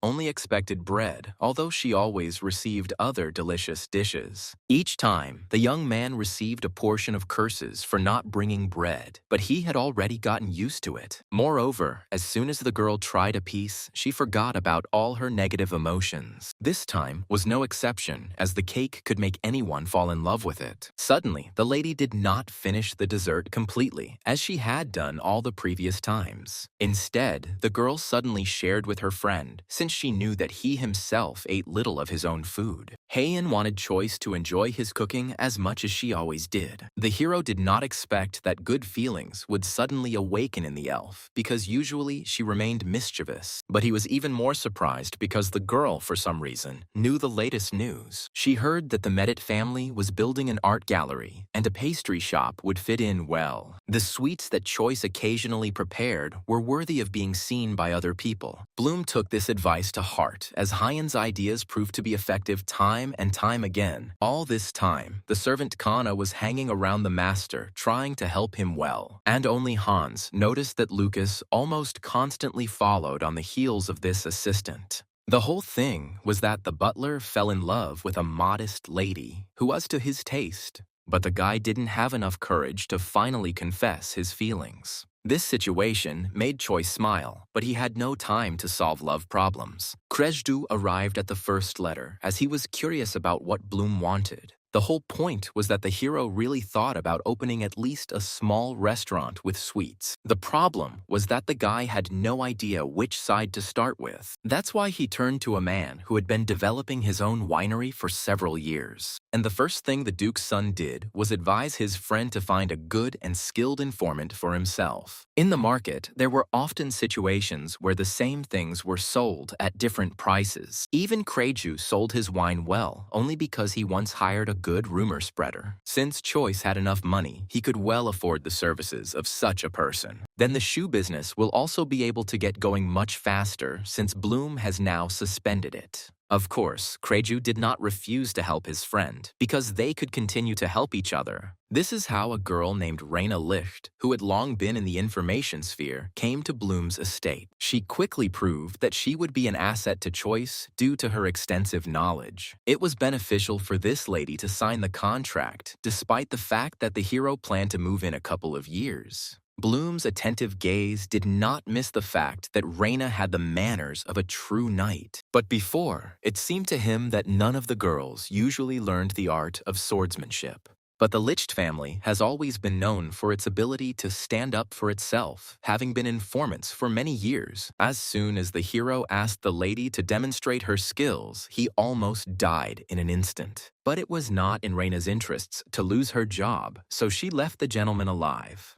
The girl constantly faced the fact that she was underestimated, so she knew how to scare other people. So Choice no longer had the slightest doubt that this lady would be a useful member of his team. In fact, Raina had not worked anywhere for many years, although she continued to collect useful information. She only acted this way because she wanted to serve only a handsome and rich aristocrat of the empire. And Lord Bloom fully met her expectations, so Raina agreed to the contract. In fact, Choice didn't plan to burden the girl with work because he had enough information from her. But before the guy could agree on anything with Licht, Heian suddenly burst into the room. The elf heard about the informant's presence and became curious about what kind of person it would be. Now the lady felt something like jealousy, but she would never admit it to her friend. What surprised Raina most was that a real sorceress lived in Bloom's estate, but Choice was only glad that the opportunity arose to introduce Heian to the new employee early. At that moment, he was the only one who did not experience any tension since he was poor at reading people's emotions. Raina was the first to break the awkward silence, hoping that the sorceress would accept her. But the elf immediately declared that she would closely watch the girl's every action, so Choice had to urgently give Licht assignments to go and carry them out. The guy still didn't understand why Heian reacted so sharply to the appearance of a new assistant. The lady did not hate other girls, but she understood that they could be treacherous. The sorceress saw how attractive Choice had become, and therefore she was worried about him. While the hero did not consider himself from this side, because before he had not been interesting to anyone. A few more days passed quietly and peacefully at Bloom's estate as everyone went about their own business. And finally, there was a knock on the Lord's door, and Choice was just ready to receive guests early in the morning. It turned out that all this time, Reina was not just receiving money because she found good information. The hero immediately sat the girl closer to the fireplace, since the weather had been cool lately. But all this didn't stop Lich from learning how exactly famous restaurants organize their business logistics. The lady never revealed where she got the reports, but they were all useful to the young gentleman. Choice never once regretted hiring an informant because his work helped him a lot.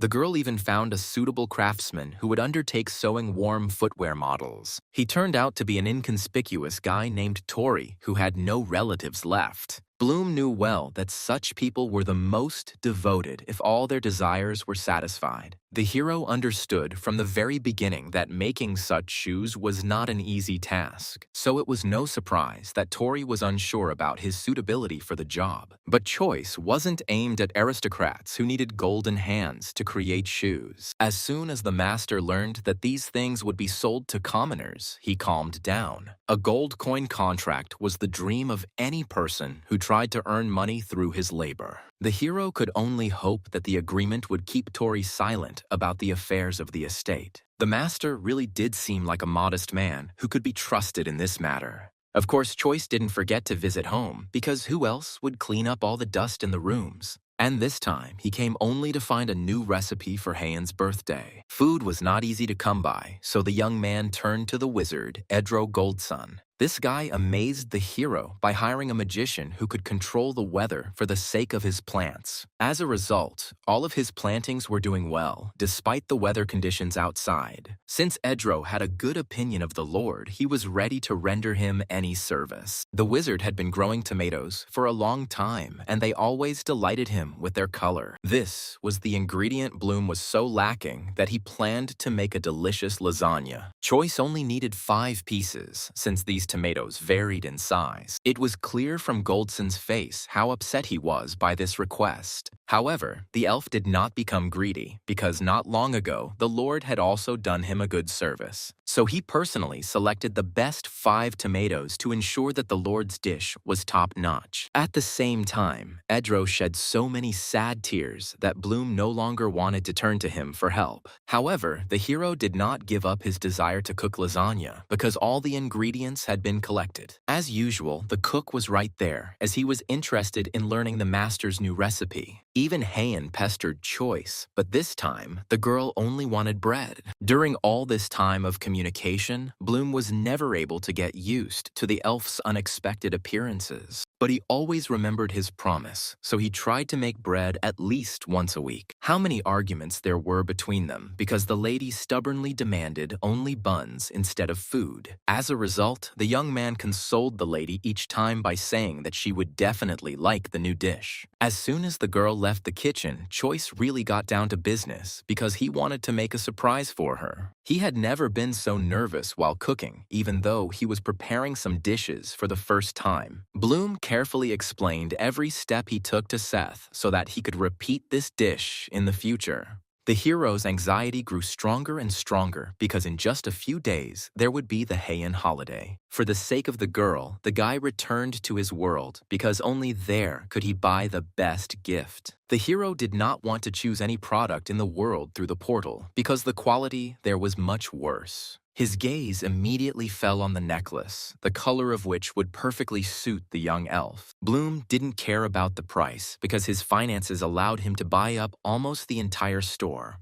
But then, the guy came up with the idea that he could also start a jewelry business in that world. So, as soon as he returned back, the master asked Reina to collect all the information. But it turned out that the girl, like a real lady, knew everything about jewelry among aristocrats. She could describe the price and quality of every item in this area, down to the smallest detail. So Licht immediately set about finding a good jeweler, happy to save Choice time. So Bloom, with a sense of accomplishment, went to spend all his time cooking. The guy was in a bit of a hurry because it was Heian's birthday today and the food wasn't ready yet. This time, the hero was able to entrust Seth with preparing the cake since the chef had already learned a lot. The assistant was no longer afraid to take responsibility when it came to the master's recipes. Seth surprisingly quickly got used to Choice spending his time in the kitchen with him. As a result, by the evening, everything was so perfectly ready that Bloom did not worry about the result. At the appointed time, the maid carefully brought Heian, who had no idea about the surprise. The lady openly expressed her dissatisfaction with the restrictions, but Madame did not listen to her. But as soon as the elf opened her eyes, she instantly forgot all her complaints out of surprise.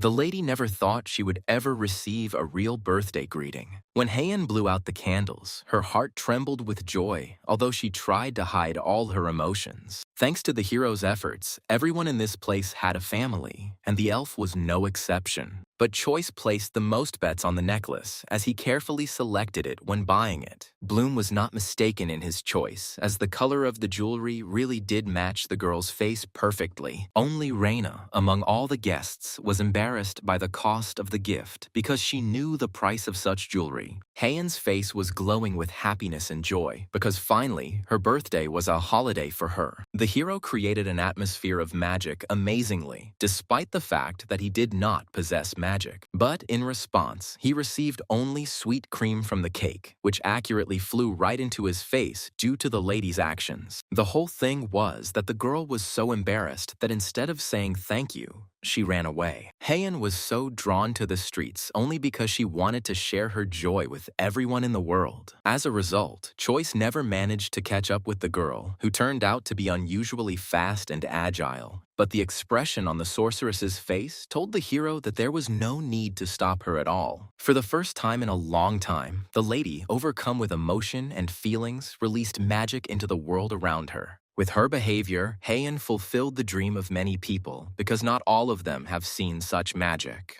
Only the hero realized that all this time, the girl had been putting too much pressure on herself because of her noble family name. And as if to prove this, the elf suddenly collapsed from incredible fatigue. Since the congratulatory plan for today had already been completed, Choice asked to take the lady to the room. And that same evening, everyone finally tried the lasagna that the hero had prepared with such care. It was no wonder that everyone couldn't tear themselves away from their plate due to the overabundance of flavor. Literally the next morning, Heian came to her senses, and embarrassment completely overwhelmed her. The girl liked the necklace so much that yesterday she couldn't hold back her emotions as she usually did. Now the lady dreamed of congratulating Bloom just as well because he tried for her every day. Although she found it difficult to collect her thoughts due to embarrassment, the girl still went to her friend. Choice had a lot of work to do that day, but he put it all aside for the sake of the young sorceress. It wasn't often that the guy encountered a lady asking him to go for a walk with her. So, after just a couple of minutes, he fulfilled Heian's wish just so she would be happy. All this time, it seemed to the young man that the elf had decided to explore the local market with him for a reason. The girl really did ask too many suspicious questions because she wanted to get to know her friend better.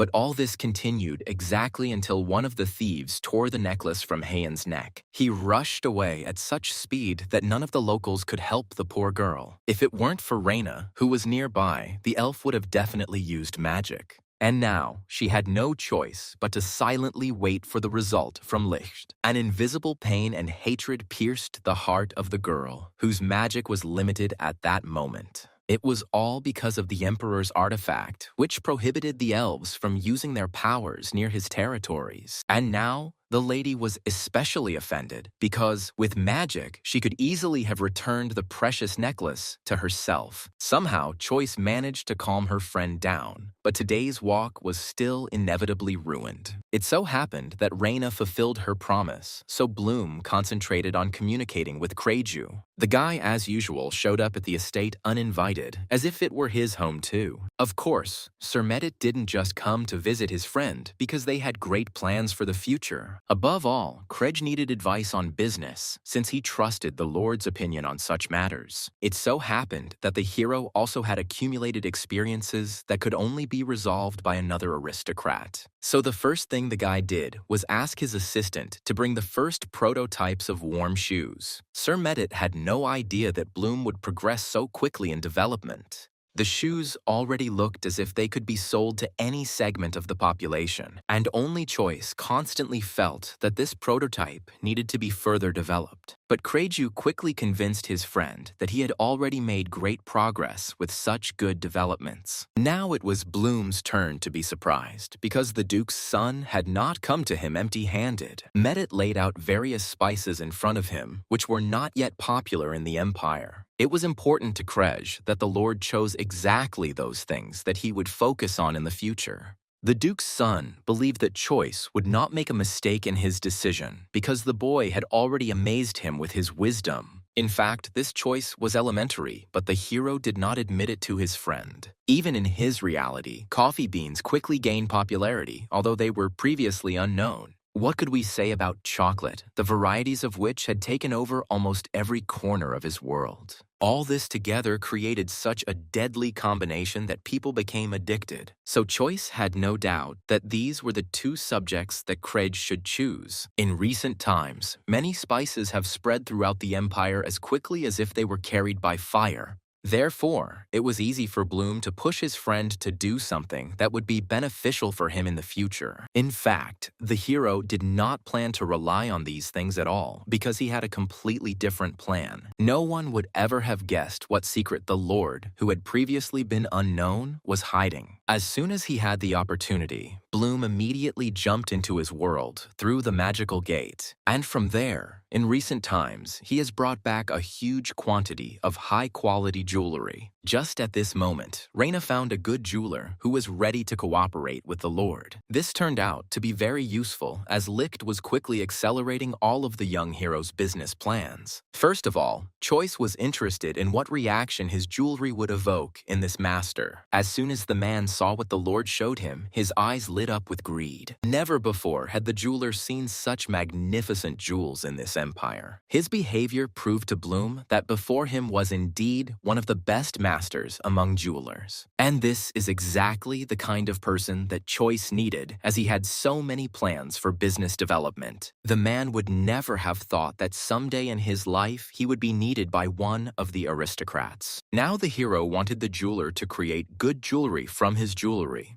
This is how a jeweler appeared among Choice's assistants, and he was sincerely glad to have him. The guy had been working so hard the last few days that he was tired from the very morning, but he still didn't stop. He was grateful to Mino for continuing to spread good rumors about him in exchange for accommodation at the hotel. This time, Bloom had little work to do, so he again devoted himself to a walk with Heian. The young man didn't just spend his free time with the lady because she motivated him to live. Lately, Choice even dared to make fun of the elf, who had become much kinder. But everything had its limits, so after each such joke, the Lord preferred to quickly run away. And this time, everything was exactly the same, since the girl had never yet caught up with the bold guy. But today, Heian was tired of being teased by her friend, so she ran after him. The chase was unsuccessful because after just a minute, the hero heard a quiet female scream. It turned out that at that moment, the elf twisted her leg, which caused her to lose her balance and fall. Of course, Choice couldn't stay away because he always sincerely cared about the girl. But the sorceress was not happy about the help from the man who was indirectly to blame for her fall. Moreover, shame and embarrassment took over the lady's mind, which made her only more harmful and stubborn. Only her friend's words that he didn't want her to suffer made Heian obediently go to the doctor. Meanwhile, Bloom successfully established trade relations with the Mino family, which helped him in many ways. The boy nobly took over the management of the shop where the Lord's jewelry would be displayed. Corky personally witnessed Strive's delight at the quality and quantity of the new jewelry.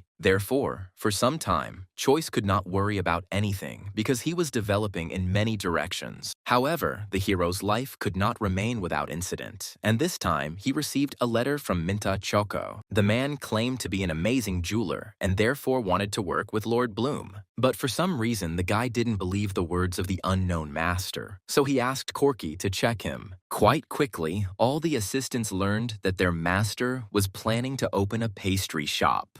For some reason, Lucas was very worried about the future of this business because being responsible for a restaurant was not easy. But if Choice chose a goal, he would not back down from it, no matter what difficulties arose. The guy knew very well that many aristocrats used only expensive products for cooking, and he wanted to prove to the entire empire that even from cheap ingredients, you can make something tasty. This message inspired Lucas so much that he regretted ever doubting his master. But at that very moment, Hans burst into the bathroom, as he also wanted to help Choice bathe. But the butler met his friend with a displeased look, since he often took work away from him. Even now, the boys started to quarrel with each other, despite the fact that Bloom had not gone anywhere. The next morning, Reina went to find out who that jeweler Mint Choco was. She was noticeably surprised by the fact that it was a girl, and she was indeed registered in the Register of Masters. Just in case, Licht made it her mission to follow the lady who, for some reason, asked to see Bloom. As soon as Heian got used to the new miss in the estate, she began to scare her from behind. In fact, the elf wasn't trying to instill fear, but she didn't plan to change her manner of communication. This time, the sorceress had a serious request for Reina, so she did not go to her friend first. Licht had never had a stubborn girl approach her directly before. It turned out that the elf had finally decided to start her own water business. Reina was an expert in this area, so there were no obstacles for her in obtaining information. In fact, it was not just for nothing that the sorceress began to act actively, although she had previously been silent all the time. All this time, she was eavesdropping on Bloom's conversations with Medet, as she had business with Krej. No sooner had the Duke's son been released than the lady attacked him that day with questions about her case. The elf came to the Medet family's event only to get information from them. This is how she learned that her stepmother was still living in wealth thanks to her father's inheritance. This circumstance angered Heian so much that she could not find a place for herself because of the desire for space. That's why recently the lady increasingly invited her friend for a walk because she didn't communicate with anyone else. This time, the elf was especially persistent as she had prepared a small surprise for the Lord. The guy resisted for a while, but only because he had a lot of work to do today. However, Choice was never able to refuse a girl who was reminiscent of Lady Jace in her stubbornness. So soon, the sorceress convinced her friend that he should go with her to the bamboo forest. On the way, the hero diligently kept his eyes closed so as not to spoil his surprise in advance. But the result exceeded all his expectations, as Heian had prepared a real pool of warm water. With the help of magic, the elf could do even more, but for now she limited herself to a small circle. Heian saw how hard the hero had been trying lately, so she wanted him to rest. Choice was so delighted with this opportunity that he began to thank the lady for her concern. This time the girl meekly tolerated the guy's behavior, which was occasionally insolent. She saw that the young man was genuinely happy because he really liked the gift. But Bloom didn't expect the lady to join him while swimming in the warm pool. Heian didn't see anything wrong with this, since all bathing in the city had always been communal. But the hero wasn't ready for something like this, because in his world, boys and girls swam separately. However, he couldn't explain to his friend why this bothered him, so he had to agree. Literally, in a couple of hours, they were both ready for a swim, as Heian also loved to bask. But Choice did not come to her empty-handed, since he did not like to remain indebted to his friends. The guy brought eggs with him, but they were different from those that were usually used as consumables. The elf didn't notice anything new in the appearance of this food, because the eggs seemed ordinary. So Bloom boldly demonstrated to the girl that these eggs did not break when they hit the head. His actions predictably provoked the lady's anger, as he had once again crossed all boundaries. But Bloom's surprise was not over yet, so Miss forgot about her anger at the sight of his actions. Before, Heian had never encountered the fact that eggs could be peeled without spilling. The whole point was that Choice specially cooked them soft-boiled to surprise his young friend. But the lady refused to believe that these eggs were any different from regular boiled ones. But Bloom assured the girl that she just needed to try it to understand the difference. In the end, Heian quickly gave in, as her curiosity proved to be much stronger than her mischief. But the elf didn't taste anything new, so she took her disappointment out on the Lord. As a result, as a token of forgiveness, the hero prepared a new recipe for his friend after bathing. He was so well prepared that he didn't forget to bring his assistant some delicious milk for the girl. At such moments, the elf behaved like a true aristocrat, although she usually forgot about her status.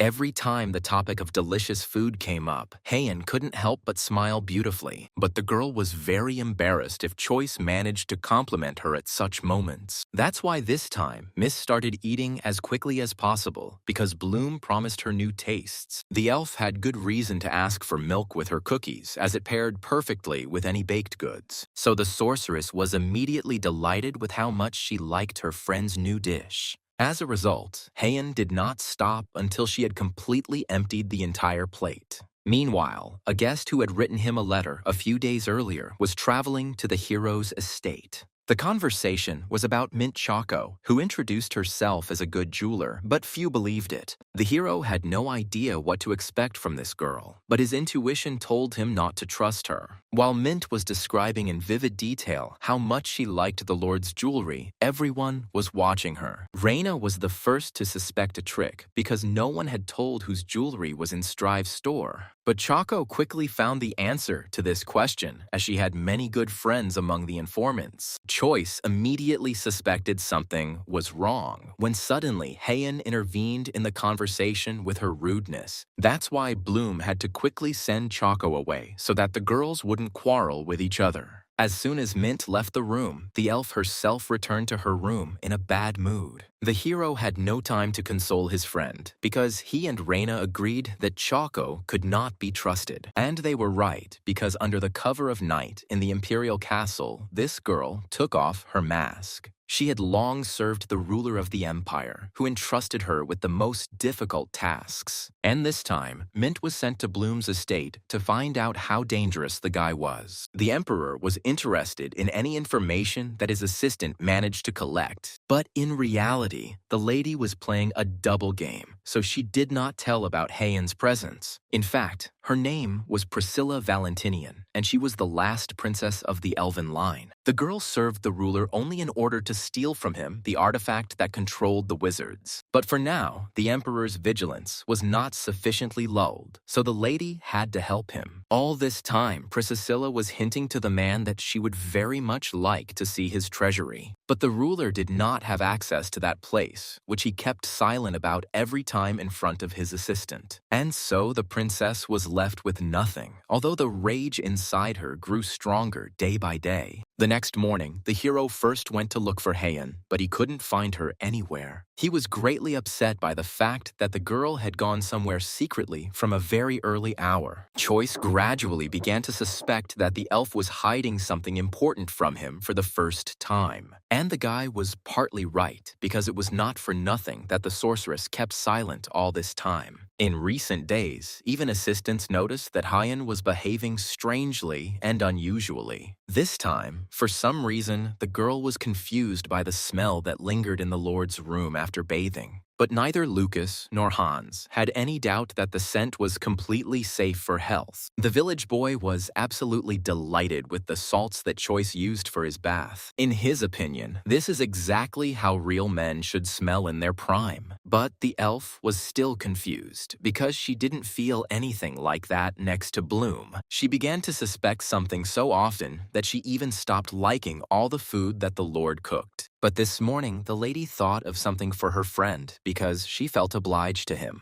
The elf brought a beautiful candle, which filled everything around with a pleasant and fresh aroma. Until now, the hero was afraid that the lady was offended by him because she had recently silently left the room in a bad mood. But the girl didn't do this because of choice, but she didn't explain anything to him. The lady only demanded that the guy quickly open the candle that she had chosen so carefully. Who would have thought that a simple candle would shine as if there was magic contained within it? The aroma turned out to be so magical that the guy was immediately delighted with such a gift. But he was just a test subject for Hyen, who was planning to give something similar to Raina. It wasn't for nothing that the elf stayed close to her friend, as he was actively developing his territories. Therefore, the girl was glad to live in a place where she did not have to think about anything bad. For Bloom, caring for the lady became something ordinary, so he himself did not realize it. But the guy tried every day for the sake of the assistants who lived in his estate of their own free will.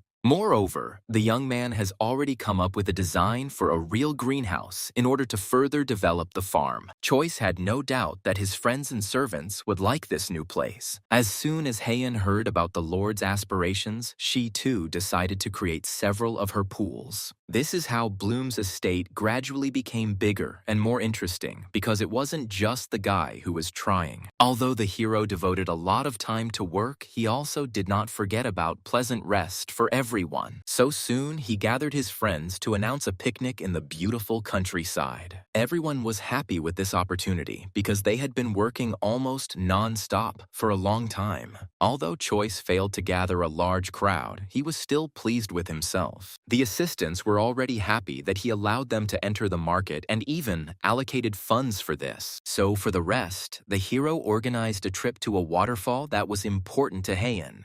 Hans and Lucas enjoyed running together in nature as they had become close friends. Bloom, however, was in charge of preparing the food for the picnic, as he had deliberately not taken any of the maids with him. The young man was the first to demonstrate how to rest, so that others would follow his example. Only Raina kept to herself, as she did not forget her role as the Lord's assistant, while Choice completely forgot about work because he liked spending time like this. As usual, the elf's mischief was not without its mischief, as she found a new reason for her stubbornness. This time, the girls didn't like the cucumbers in the sandwich, as they spoiled the main taste of the bread. That's why the sorceress demanded that the Lord personally remove this vegetable from her sandwiches. If it hadn't been Hyen, Bloom would never have agreed to such a humiliating job. But even Raina could see how protective Choice was of the elf who was his good friend. Licht briefly allowed herself to dream about how she would behave in the sorceress's place.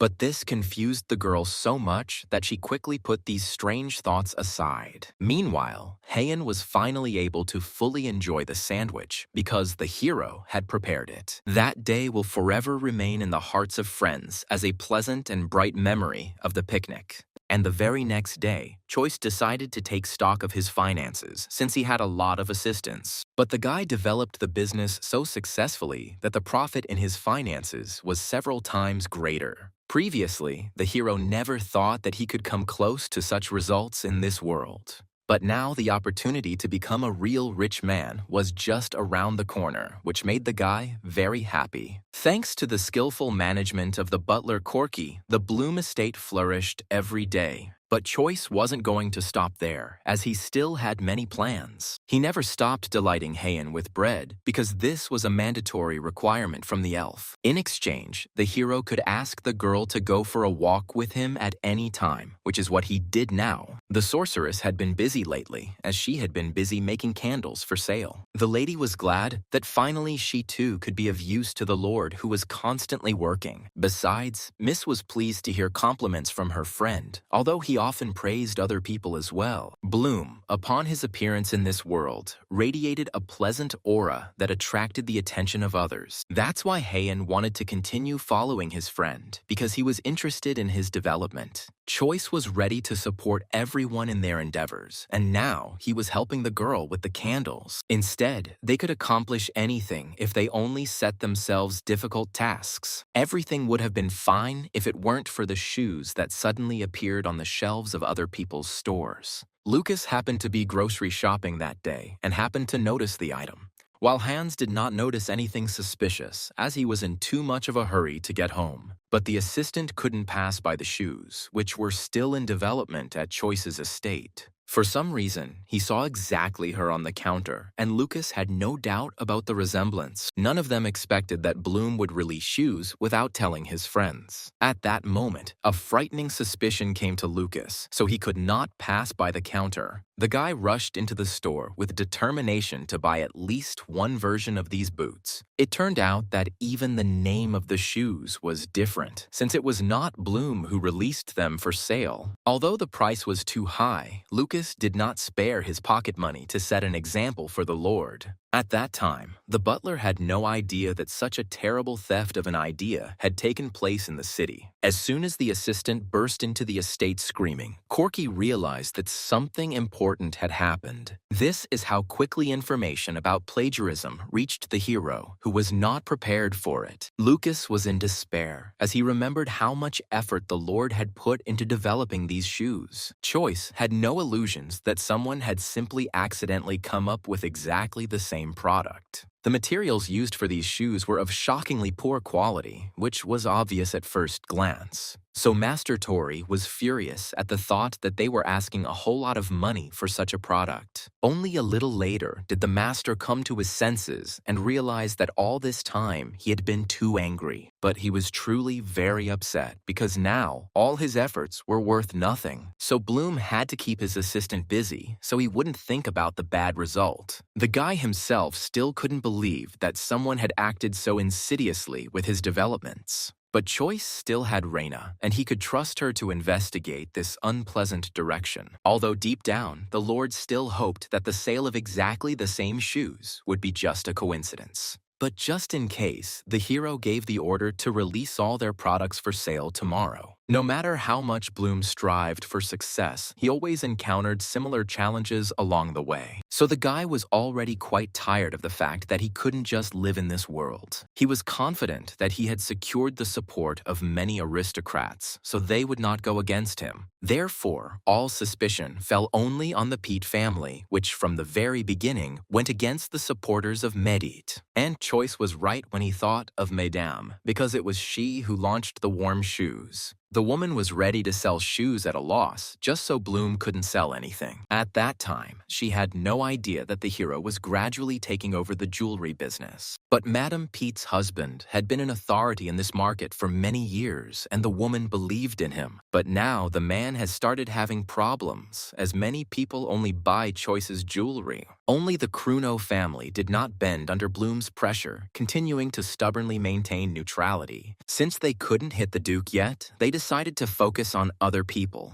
Madame was confident that she would soon be able to harm all of the impudent Bloom's allies. But Choice had no intention of sitting still, so he was busy giving orders to his assistants at work. Reina quickly learned that the Pete family cooperates with many good guilds. Thanks to connections with wealthy people, the aristocrats always had the necessary materials, and it is one of them that supplies them with goods so that the craftsmen can make cheap shoes. Things were getting more and more difficult for Choice, as someone was clearly supporting the production of woolen shoes, while Bloom has so far been unable to gather any evidence of plagiarism. So the guy had no choice but to tell the influential Medit family about it. For now, he focused on working with the chef, whom he trained almost every day. This time, Choice had the idea to finally try making delicious chocolate. He had prepared cocoa beans for this purpose in advance, which were ideal for all types. Bloom was unsure of the result, as he had never fried this product before. But the hero was attracted by the number of sweets that could only be made with chocolate. That's why he experimented so boldly, because he was never afraid to make a mistake. As a result, the hero's friends soon looked at the chocolate with disbelief, which turned out to be very tasty. But Heian would always look suspiciously at the product if it didn't look like bread. The hero tried his best to advertise the prepared dish so that his friends would finally decide to try it. He had already made something similar once, although it was only slightly reminiscent of a chocolate product. Choice had to persuade the elf the longest, as she was often stubborn at such moments. But as soon as the girl tried at least a piece, all her doubts instantly disappeared. This was exactly the reaction the Lord expected, because he did not want to try for a bad result. As a result, the girl drank all the chocolate so quickly that she could have easily burned herself with the drink. But all this did not bother Heian, who had a new favorite dish that was not like bread. Immediately after this, the hero went to meet Sir Medit, who had just allowed him to come. The man was glad that Bloom was not afraid of competition and entered the market selling shoes. But Choice still didn't know what to do with the cheaper wool alternative. It turned out that the Duke had not told the whole truth to his ally, which is why he now asked him for forgiveness. The whole point was that it wasn't only the Lord who encountered brazen deception and theft of ideas in business. Sir Medit himself had often observed situations where talented aristocrats could do nothing. So it was no surprise to him that Bloom, too, had experienced the brutality of the market. But unlike other people,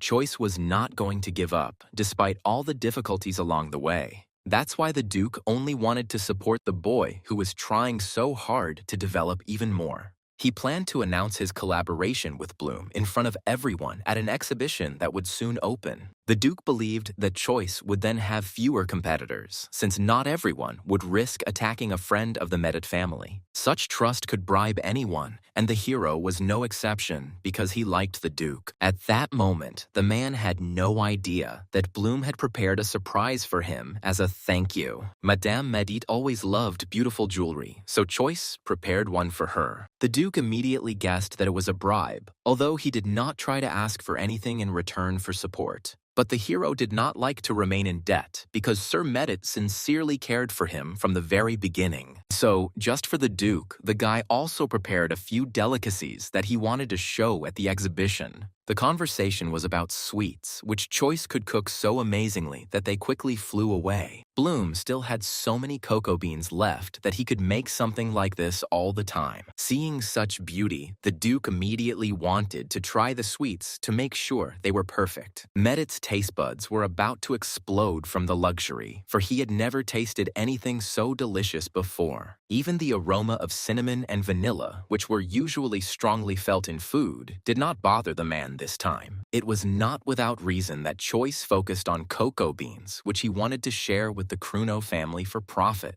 Previously, Medit had not even looked at this family, which had always stubbornly maintained neutrality. But now the hero was confident that this cooperation could bring enormous benefits in the future. Almost the entire market was captured by the Pete family, so the Lord turned to those who took the remains for themselves. The young man was confident that he could arrange an exchange of cocoa beans for black pepper, which was quite expensive. This agreement was beneficial for both Medit and Kruno, so it is unlikely that the families will be able to refuse. The Lord looked to the future and imagined how new allies would lower the price of pepper for them. In this case, the Pete family will find itself in an extremely disadvantageous situation, which is exactly what the cunning hero wanted. Only now did the Duke realize that the Lord had started this entire plan only for the sake of fighting his opponents. The hero's greatest fear was that Medit would not speak out so openly against the evil Pete family. But it turned out that this plan appealed to the man who had long been fed up with his impudent enemies. Choice couldn't have imagined in his wildest dreams that his actions would be immediately approved. As a result, the Duke took on all the concerns of running the new business with the Kruno family.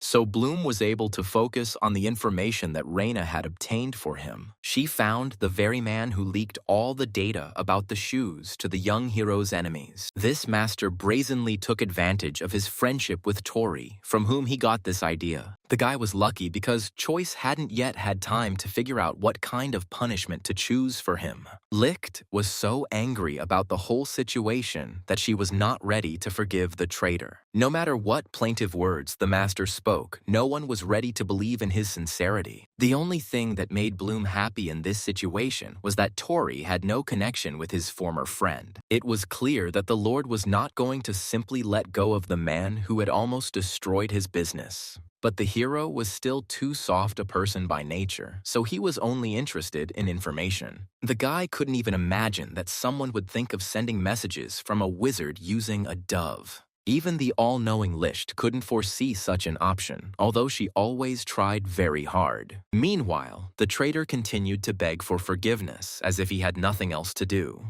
But the girl was so militant that Choice's opinion no longer mattered. So she was only glad when the master allowed her to publicly disgrace the stupid traitor. In fact, Bloom acted too leniently, but he did not dare to punish the master even more severely. As a result, fate seemed to reward the guy because soon his affairs quickly began to improve again. He was given all the permits for a pastry shop, so all that was left was to open the store. The butler had already calculated in advance what profit the gentleman would receive thanks to this. This news made Choice even happier because he had loved money since childhood. Who would have thought that in another world, the hero would be so lucky to earn huge money? Moreover, even his assistants did everything to ensure that the gentleman remained just as successful. That's why Bloom has never been late for an important meeting, because he was always prepared on time. And now he was going to visit the Kruno family, with whom he was supposed to conclude an agreement. Sir Medit arrived before Bloom and so interested the Duke that he was glad to cooperate. Now, it was up to Choice, who could not make a single mistake at this moment. And the hero did not disappoint Duke Medit's expectations because he brought with him one of the best chocolate products. Initially, the man did not have any expectations, as he was afraid of being greatly disappointed. But the young lord had prepared so well that Kruno had no chance of not loving this product.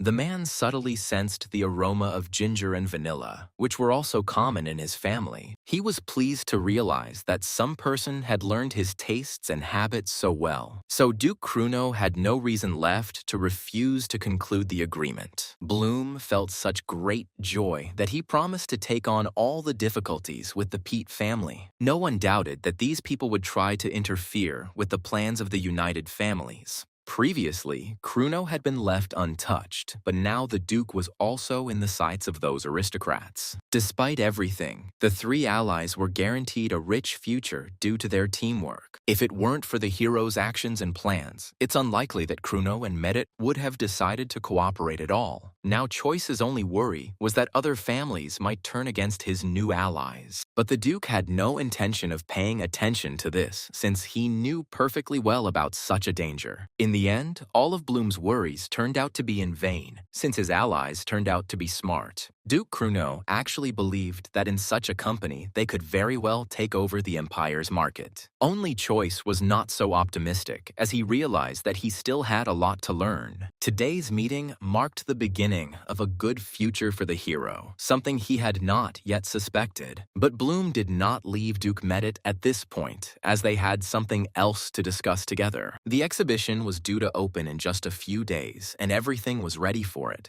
The hero has already completely thought out the list of sweets that he will prepare for sale, but the young man had no idea that Mark would need a good wedding gift from him. The whole point was that the Duke's son had married Lady Kruno, and this was great news for Bloom. And Duke Medit was grateful to Choice for being the key to uniting the two families. Only Choice had no idea that his actions could lead to such an important decision. While the man had long been waiting for the moment when his son would move on to active decisions with the lady, even Kreju was enchanted by this couple that was created by the union of two dukes. So this evening ended well for the aristocrats, who had not formed an alliance with each other in vain. As soon as the hero returned to the estate, he noticed the sad face of his faithful assistant Lucas. The whole point was that the guy lost the opportunity to date one of the Lord's maids. And now, the young man was unsure whether he would even be able to find a girlfriend for himself in the future. Choice partially understood Lucas, since the choice of ladies in the estate was very limited in number. So Bloom didn't give any advice to his assistant, even though he had a fair amount of experience in relationships. In his reality, the Lord managed to start and end relationships as many as 3 times, which he was proud of. But the guy couldn't even imagine that not getting married would be so unpleasant for Lucas. The assistant wanted to meet one girl and spend all his time with her for the rest of his life. The hero partly agreed with this opinion, but in his world, something like this was almost impossible. That same evening, someone else knocked on the Lord's room, despite the rather late hour. It turned out that Seth had some important news that he wanted to tell his master. The guy was noticeably nervous before confessing his plans for the future to Choice. The whole point was that the chef wanted to take part in the upcoming culinary competition. The young man needed the Lord's approval since he had no right to leave him even for a while. Of course, taking part in something like this was the dream of the chef who wanted to show himself. He was not even afraid that if any of the participants failed, he would be punished by the emperor. As soon as Choice heard about this, he promised that Seth would never lose the competition. In fact, the chef had a good reason to take part in the culinary competition.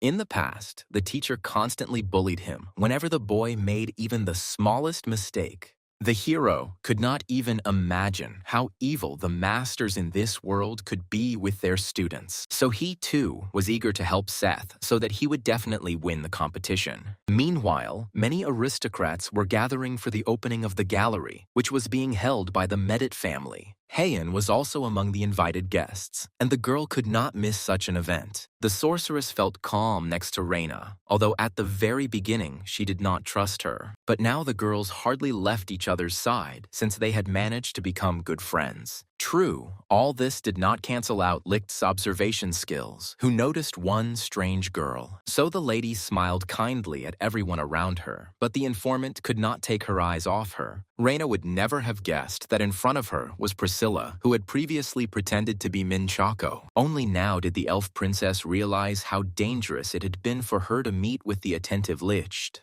This time, Reina had no evidence, so she let the stranger go. Besides, the lady didn't want Heian to worry about such trifles on the opening day of the exhibition. The girls had a busy schedule planned today, as there was a lot of entertainment at the exhibition. Licht tried to do everything to create unforgettable memories of this day for the sorceress. Although the elf was always silent, one could see a little emotion in her face. For some reason, Reina felt like this was the perfect moment for gossip between them. What interested the girl most was why Heian had lived with the young lord for so long. For the elf, everything was simple, because in Choice she was always only interested in his ability to make bread. While the informant thought something like this was strange, even though she had heard about it before. But at that moment, Bloom finally arrived at the event and loudly announced it to the girls. The ladies did not expect the Lord to finish his business so quickly, but they were immensely happy about it. Even though his work was unfinished, Choice still joined his friends. The hero did not miss the fact that there was a lot of bread on the table because the sorceress had insistently asked for it. The girl had no intention of stopping eating buns because she didn't have to worry about her figure. Today the guy didn't scold the elf for ruining her food once again, all because Heian immediately glanced at her friend tellingly just so he wouldn't dare open his mouth. The girl didn't want to waste the day arguing because she had a lot of interesting things ahead of her. As soon as Choice visited the art gallery, he was delighted by the scale of the exhibition.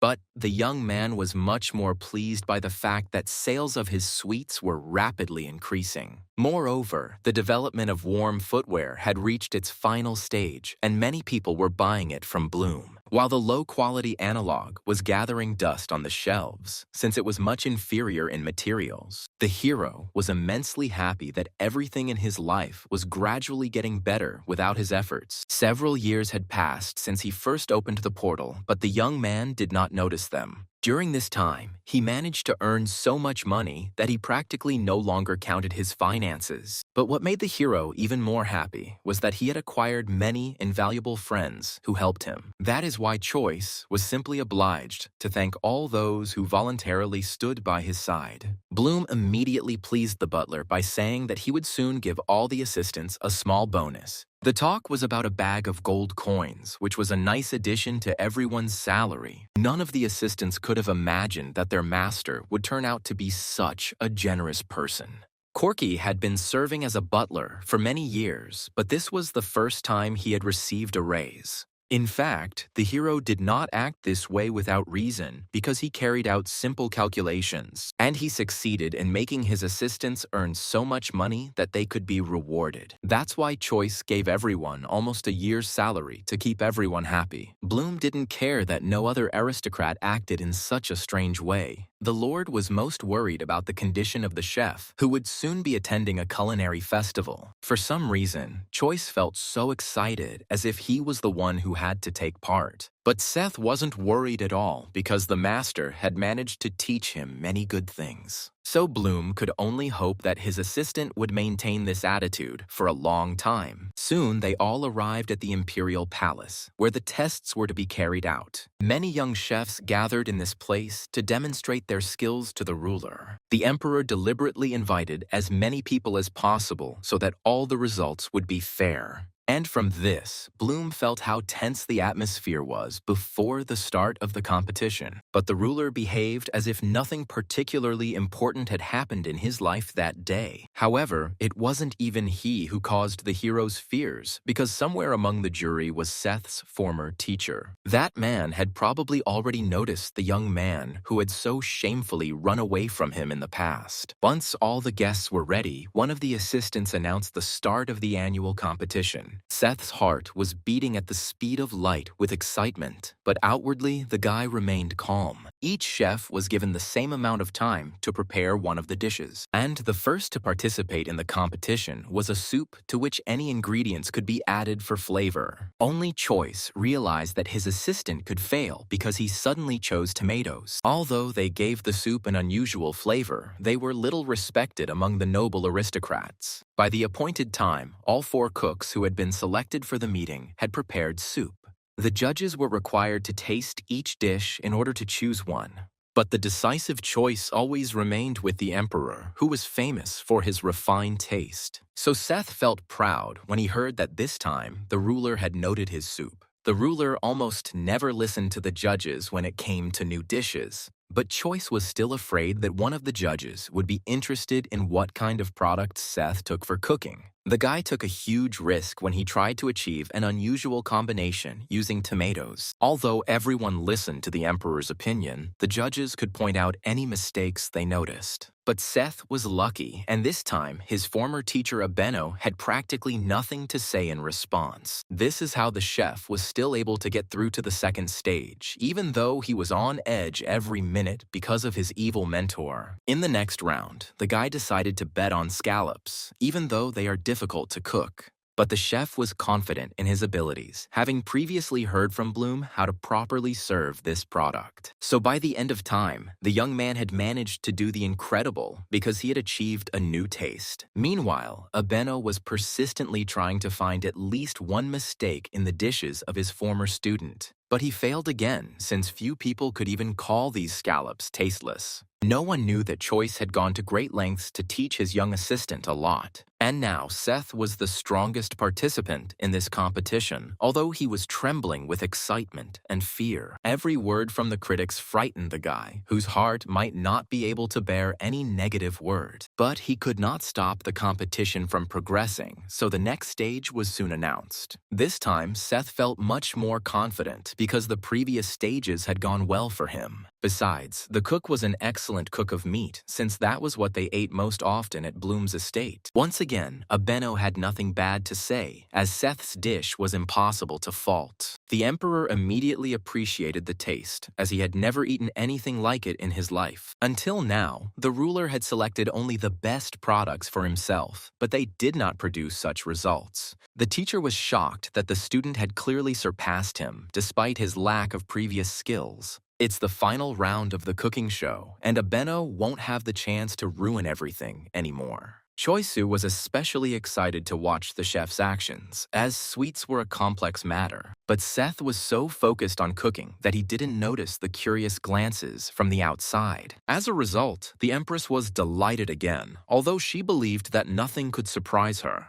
So Abeno fell into a trap because he couldn't just criticize his former student in front of everyone. And soon the assistant loudly announced the winner, who was unanimously chosen by all the judges. Until the very end, Seth didn't believe that the judges would consider him worthy of winning the culinary competition.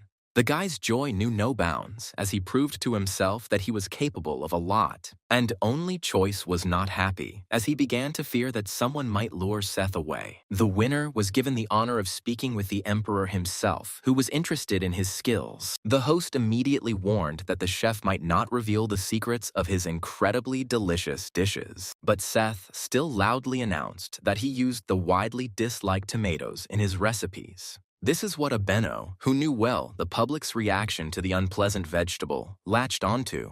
But before the teacher had time to properly yell at the student, the emperor stood up for the cook. The ruler did not adhere to stereotypes that some products were worse than others. As soon as the emperor asked about teacher Seth, the boy immediately lit up with pride. Abeno still considered himself the chef's main mentor, so he couldn't help but smile. The judge immediately beamed at the compliments the young man paid to his teacher, but he didn't expect that Seth would name Lord Bloom as his master and mentor. Even for Choice, it was a surprise, although he had earned the right to be called a master chef. The hero instantly felt awkward from the angry looks Seth's former teacher was throwing at him. Only the emperor felt at ease in this situation, as he would like to hire a young cook. But the boy had no intention of leaving the Bloom estate, where he was treated with kindness and care. So he bravely endured all the attacks of the judges when he refused the offer of the emperor himself. But soon the ruler rightly silenced all the dissatisfied because Seth had won. The chef received praise and honor as he earned the loudest applause that day. But thoughts of Choice were lodged in the emperor's head, so that even in the evening he did not stop thinking about him. The ruler still had Priscilla, who knew a lot about people, but did not have time to study Bloom. His assistants only knew that the lord cooperated with the most influential families. Among them were Medit and Kruno, whose opinions were always taken into account in high society. Therefore, it was not in the emperor's interests to touch a guy who had established himself so well among the aristocrats. Until now, the empire was supported by 5 great families who faithfully served their ruler. And Priscilla kept a close eye on the elves, so that none of them dared to go against the leader. However, the elf only played the role of an obedient assistant, and she chose the appropriate time.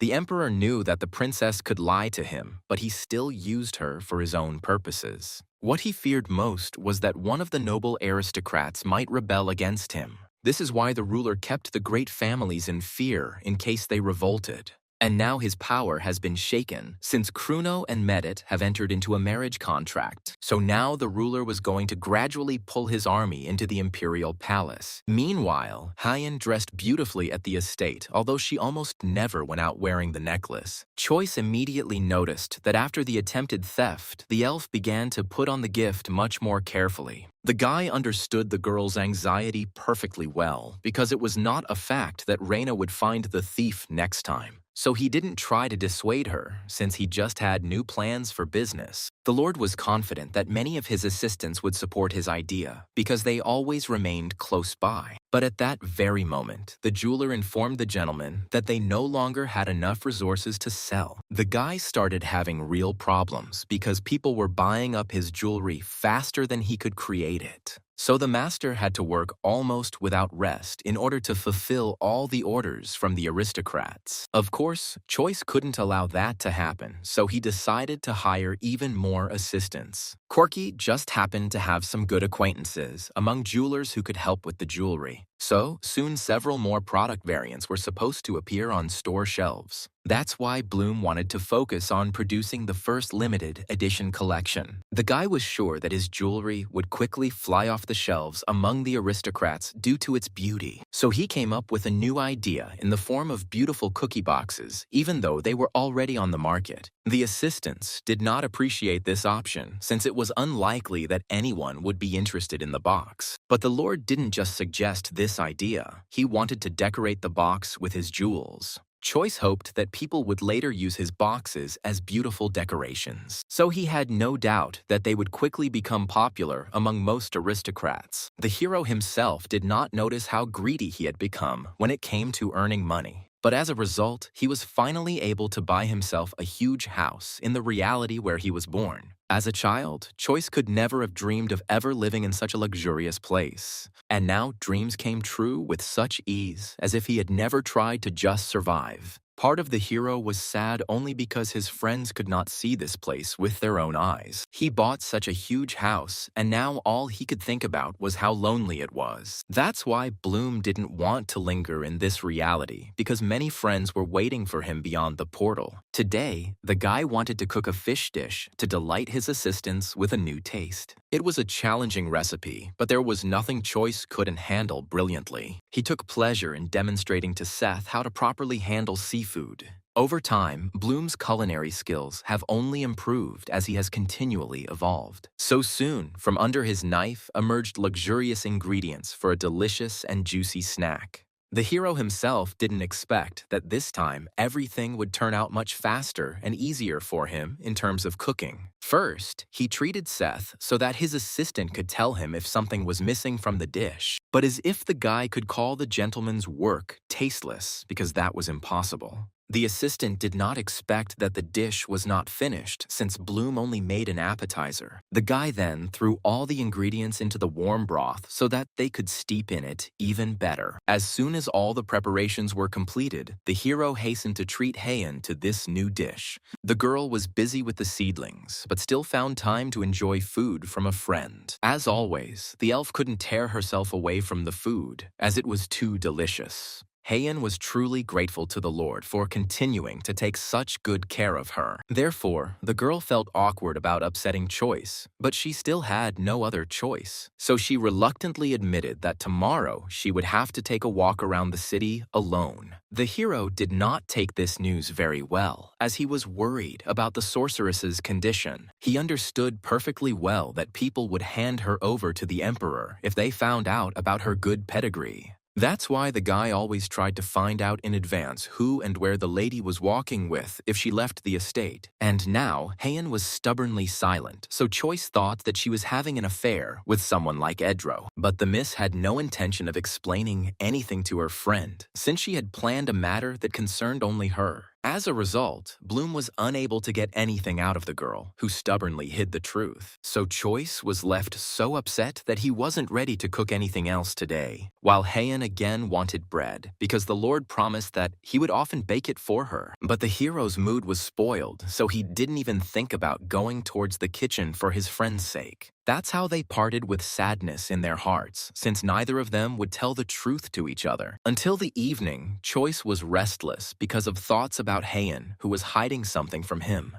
As the boy thought, as soon as darkness fell, the elf secretly left the estate. But Bloom wasn't ready to let the girl go alone, especially after she didn't tell him anything. For this reason, he sent Reina after the lady so that the assistant could reveal the truth about Heian's secrets. As much as Licht wanted to leave the elf alone, she couldn't disobey a direct order from her master. And soon she saw that Silverwood had met with Enro, who was clearly serious. What Reina didn't expect was that they would go to her stepmother Heian's estate together. There were so many knights gathered around them. It was as if the elves were declaring war on the stepmother. Therefore, Licht decided to stay in the shadows just in case, so that no one would notice her presence. The girl was lucky, and the surrounding landscape perfectly hid her from all prying eyes. At that moment, Heian's heart was beating wildly in her chest, but she had no intention of backing down from her decision. From the elf's face, Reina could see how serious she was and how ready she was for war. Licht had always thought that wizards didn't like to fight, but now everything was different. So Heian struck the estate first, creating a huge block of ice in the sky. Streams of water gushed onto the building at the right place so that people did not need doors to enter. As soon as the elf attacked, the mercenaries also rushed to support her in the fight. All the people who supported her stepmother were mercilessly frozen for a while by Heian. The girl did not spare any of her assistants, since they dared to take the wrong side in the past. Reina would never have thought that her quiet friend could be so cold and belligerent. Meanwhile,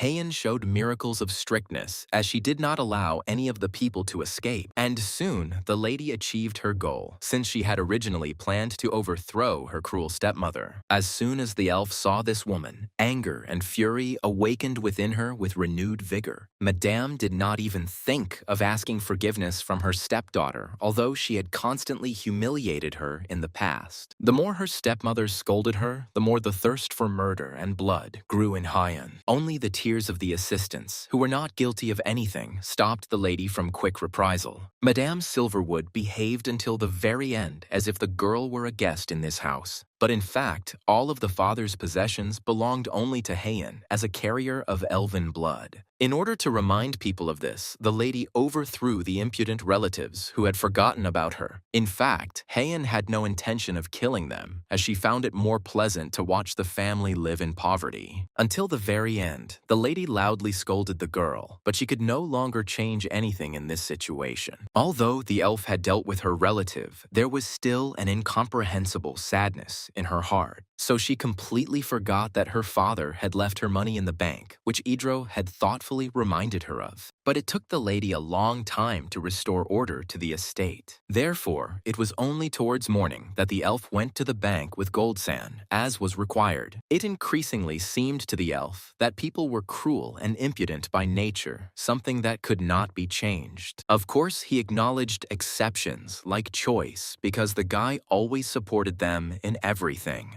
Thanks to Edro's company, the heavy thoughts didn't attack Hyeon as much, so she felt better. The guy could chat carefree for a long time, which drove away the melancholy and sadness from the girl's heart. But the elf still didn't really believe that her father had actually left something for her in the bank. It turned out that before his death, the man even wrote a will and packed everything into a small box. As soon as the lady stated her last name, the assistants quickly brought everything they needed. The girl was surprised that her father left her a small letter and a lot of money, but only Edro was glad that the head of Silverwood took such good care of his daughter. All this time, Hyeon had no idea that Goldson himself had harmful parents. That's why Edro spent almost all of his free time helping those who needed it. The guy had to earn his living on his own because he was still not married. The lady felt sorry for her friend, who worked so hard only because his parents had high expectations. But as soon as the girl invited the elf to Bloom's estate, he misunderstood everything.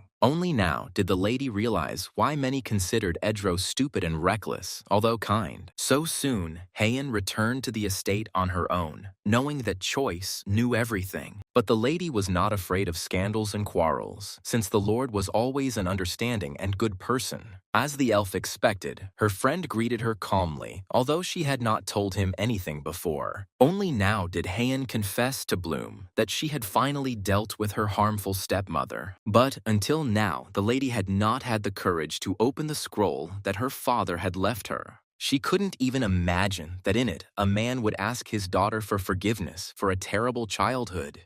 But these words were not able to heal the girl's heart, which had been hurting for a long time. So the miss immediately asked the maid to get rid of the unpleasant letter.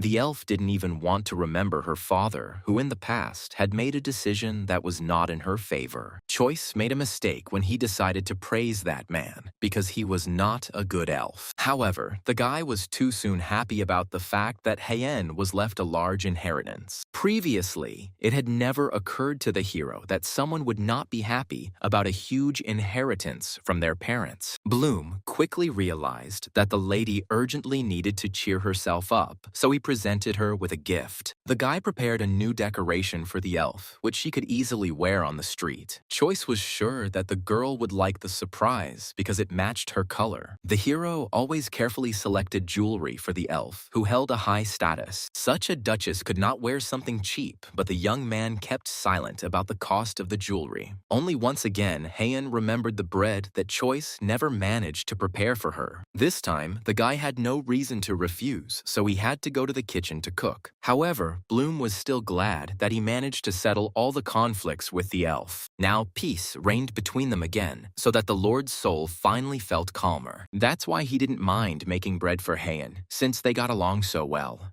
And the very next morning, the guy received good news because all his boxes had been sold out. The butler himself did not expect such a stir, although he believed that the gentleman's idea would be a good one. This is how Choice gradually approached the point of increasing his fortune to a huge amount. Now Corky would like the gentleman to take a closer look at new territories around him. Bloom had not touched them all this time, only because he was afraid of such a huge responsibility. But now the guy had no other choice, so he still ordered that place to be explored. The butler tried his best to calm the lord, assuring him that everyone would be ready to help. In a short time, Choice truly gathered around himself the best assistants, something he could be proud of. So, he believed the words of Corky, who always reminded the gentleman about business in time. And now Bloom learned from the butler that a fair would soon be held in the cities. Many people allocated good security for this event, so the hero also thought about it. But it was much easier for him to decide what exactly to prepare for the general imperial holiday. The guy had long ago come up with a lot of new food that he planned to sell for the event. Once again, Seth was amazed to write down every word of the gentleman who knew a lot. Bloom handled the dough with care, as its preparation required precision and care. And all this was done to create an amazing soup that many people will surely love. The young man didn't even hesitate to add a special seasoning that he had specially taken with him from his world. Seth appreciated this taste, which he would experiment with in food in the future. The hero only had to add one more ingredient before the dish could be considered complete. As a result, the seafood soup even looked like it came straight out of a magazine. Choice could hardly contain himself, because all his efforts had been put into the soup for a reason. So the guy gathered all the helpers as quickly as possible to feed them as a token of gratitude. The servants worked so efficiently and well every day that Bloom was immensely grateful to them.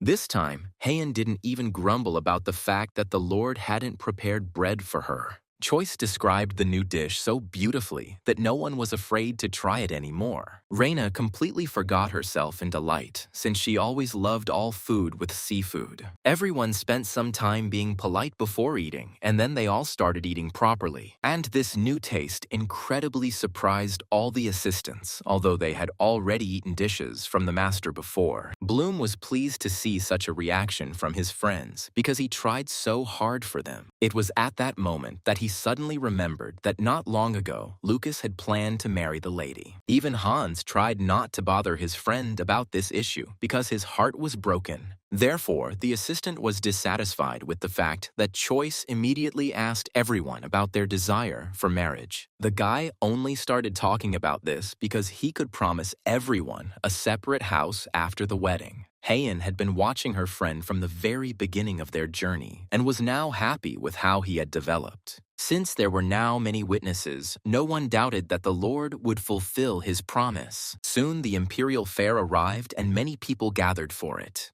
Choice had been strolling around the city since early morning, enjoying the fact that everything around was cheerful and calm. The guy couldn't even imagine that the streets would be transformed so much just because of the festival. But what struck him even more was the number of people crowded around the tent. Corky could barely cope with the influx of customers, although there was still a lot of goods on the counter. The butler was pleased that his master's jewelry was so popular, so he wasn't going to give up his place in the tent to anyone because he wanted to sell everything himself. Meanwhile, Reina was eagerly awaiting Choice, as she had a lot of news. In recent days, the girl had been looking for aristocrats with whom it would be profitable for Bloom to cooperate, and today Licht was able to present the Lord with several candidates for an alliance. Bloom immediately became interested in the man who owned a large amount of fabric in the empire. He had long wanted to disrupt the Pete family's business from all sides, and now he had such an opportunity again. A merchant named Seolam Min dealt in fabric and traveled to all the cities and villages of the empire. Choice immediately took Corky with him to the meeting, since the butler knew the rules of all nationalities. As a follower of another nationality, the merchant respected everyone who produced quality goods. The hero took advantage of this to invite the man to his place for dinner where he could impress him. And the very next morning, the merchant obediently came to Bloom, as he was interested. Choice was glad that Seolam had come to see him, as he had prepared well for the meeting. Min didn't expect anything from the young lord, although he was invited to the estates quite often. The hero tried to behave carefully with the merchant so as not to accidentally anger him with his behavior. Although he knew little about the traditions of the Ming people, he remembered that all such people loved bamboo. And Choice made the right bet, as Seolam had long been missing the vegetation of his country. So his trust in the guy increased, because he had never seen grown bamboo anywhere before. The man also liked the small outbuilding, which was located right in the middle of the bamboo forest. But what struck him most was the delicious tea, since this drink was especially popular in his homeland. Lord Bloom's tea tasted very much like a type of herb found in the city of Mina.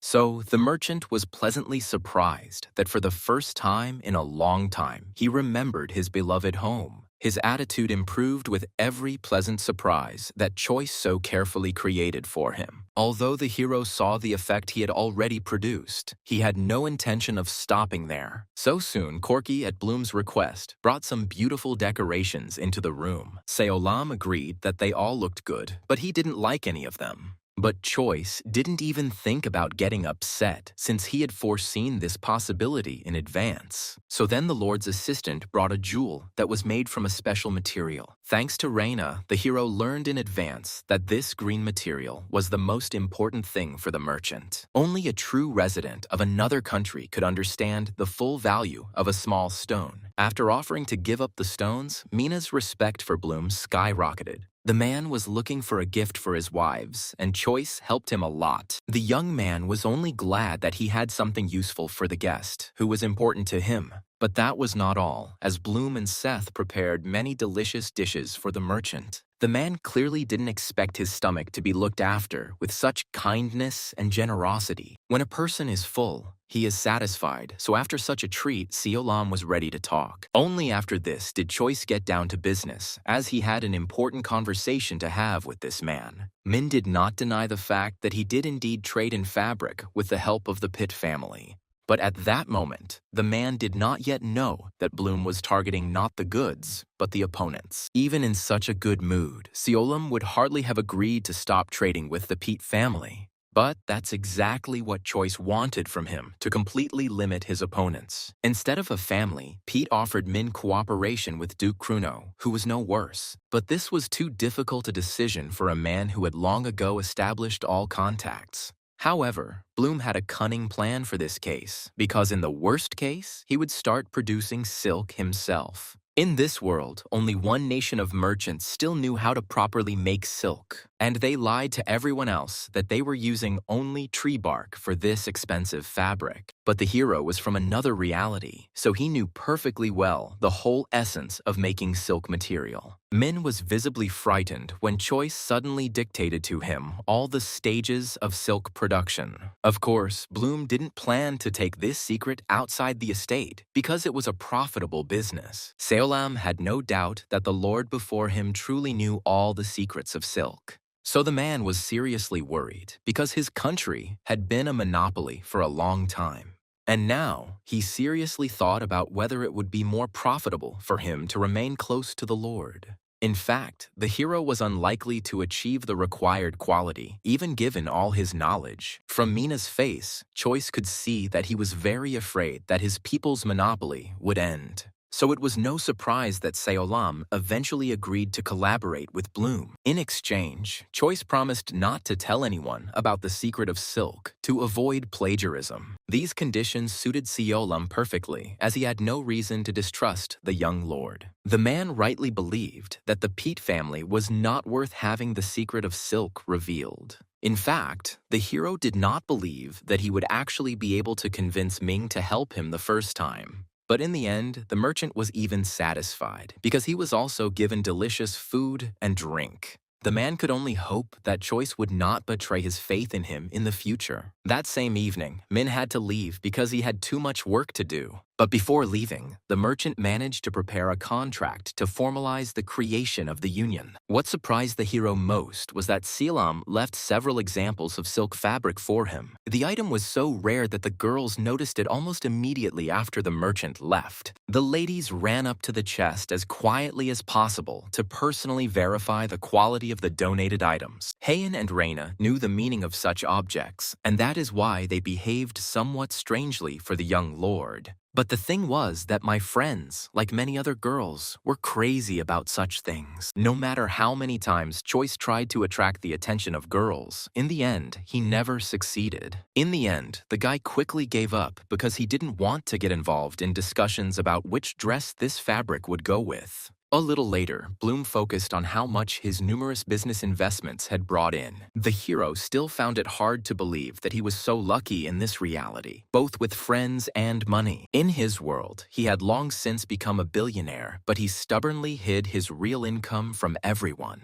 And in this reality, he became so popular that everyone already knew Lord Bloom's last name. So, as expected, the Medit family invited the guy to the wedding of their youngest son, Marx. In this situation, the only thing that upset the hero was that he would have to spend a long time on the road. Of course, for the sake of his friends, Choice could not refuse to suffer, although he understood how difficult it would be for him. Only support from Lucas calmed the guy down a little, as he couldn't stand the local roads. But at that moment, salvation came to the hero in the form of Corky, something Bloom himself did not yet know about. The butler immediately reported that a letter had arrived from Duke Medit, the contents of which he did not know. Choice trusted his assistant so much that he allowed Corky to read the information in the letter out loud. Duke Medit spoke of how he was also going to his son's wedding, and this did not surprise the Lord. But as soon as the hero heard that his ally was offering to use the portal, his joy soared to the skies. Inviting a wizard solved all the problems associated with traveling on terrible and uneven roads. Even Corky didn't expect the Medit family to be so concerned with his master's movements. So it was no surprise that Bloom agreed without hesitation, as he hated carriage rides. The butler was pleased to see the joy on the Lord's face, which usually remained serious. As a result, even Lucas agreed to go with Choice, since he had also been afraid of the long road before.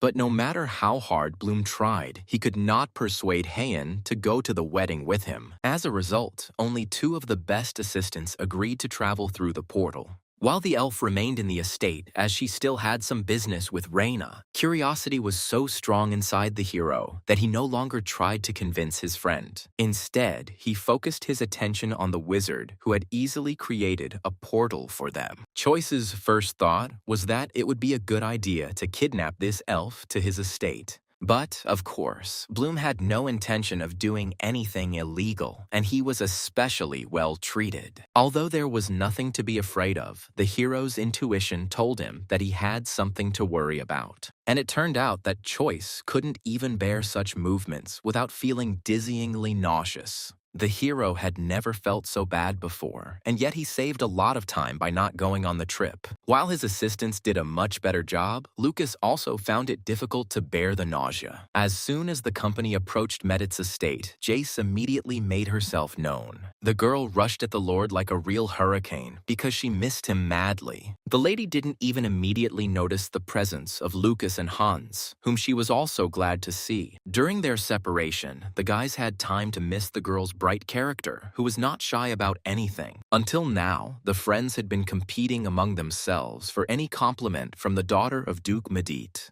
Meanwhile, Reina and Heian were having fun together, choosing new dresses for themselves. The elf saved several outfits for her friend and allowed her to take the one she liked. So Licht was delighted by the kindness and caring attitude of her friend, who had previously been strict. In fact, Reina wanted to go with the Lord, but one important matter made her change her mind. The girl had to go through a lot of secret security to get to the suspicious man. On the surface, it seemed as if the lady simply wanted to turn to a powerful fortune teller for help. The girl's heart beat rapidly with excitement, since only she knew the real truth. But many people came to this lady because they believed in the truthfulness and sincerity of her words. And Madame Natalie, with a slight smile, greeted the new guest, who wanted to know the future. She skillfully laid out the cards on the table, not yet suspecting that she had been seen through. But Reina immediately started the conversation by saying that she left a poisonous cut on the lady's hand. It was so unexpected for Natalie that she didn't even have time to dodge the lightning strike. Licht didn't feel sorry for the lady at all, since she still had the antidote with her. She had long since realized that this girl had several names, and one of them was Mint Choco.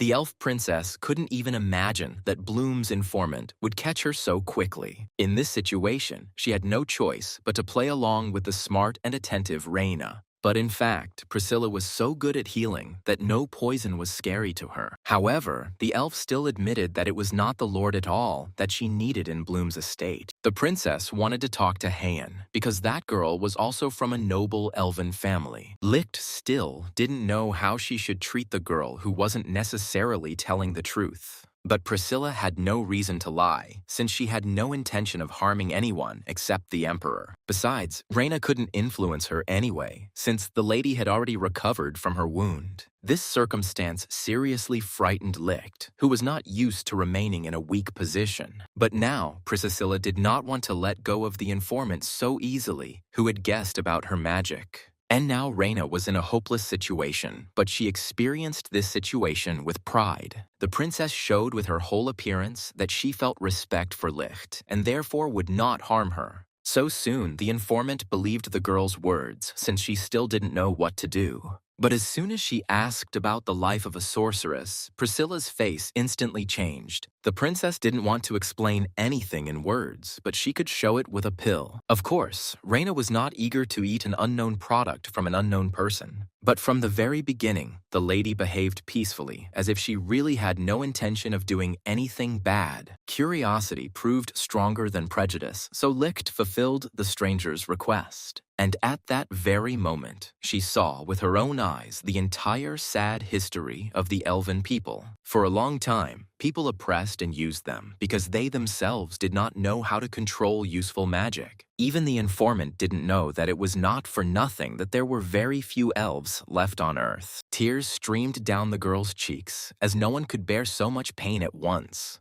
Reina couldn't be angry at the elf anymore, as she understood why she hid her identity. What surprised the girl most now was why the elves didn't even try to resist the people. It was all about the emperor's artifact, but Priscilla was in no hurry to talk about this detail. Even after all she had seen, Licht continued to worry about Lady Hayan's well-being. But the princess quickly convinced Reina that she would do nothing bad to the heiress of the Silverwood family. She herself could not approach the lady, since Hayan remained wary of strangers. That's why Priscilla needed Licht's help, as she had become good friends with the lady during this time. As a result, Reina was so moved by the elf's story that she could not refuse such a simple request. Soon, she brought the girl to Bloom's estate, where Hayan was now working on the plants. Silverwood was so engrossed that she didn't immediately notice the unfamiliar guest behind her. There was tension in the air as Hayan didn't want to meet anyone while Choice was away. But Reina had already invited the princess to the estate, so it was too late for her friend to run away. It was Priscilla's turn to reveal herself and announce that she was the heiress of the Valentinian family. As soon as the lady learned that the elf princess herself was standing before her, she immediately honored her with a bow. For a long time, Priscilla hid even from the elves so that the emperor could not find out anything. Only now did Reina realize how important a person she had recently threatened with death. The girl could only hope that Valentinian was not vindictive and vengeful. But the princess didn't care about Licht because she was only interested in communicating with Lady Hayan. As soon as Priscilla wanted to be alone with Silverwood, Reina did not resist. The young girl's heart beat with anxiety because she knew that Valentinian had not come to her for no reason. And the lady turned out to be right, because Priscilla wanted to destroy the Emperor's artifact that was holding them back. But Hayan had no plans to approach the palace, much less help Valentinian with her plan. While Priscilla had high hopes for the elf, who seemed very beautiful to her, The heiress didn't even think about how cruel and selfish her request was towards Heian, so it was no surprise that Silverwood refused to resist the emperor. However, Priscilla had no other option but to make Heian the ruler's victim. The artifact was hidden so deep underground that only the emperor's mistress could reach it. All this was too much news for Heian, who just wanted to live in peace. But the fear that the ruler would create a potion that would kill all the elves still haunted the girl.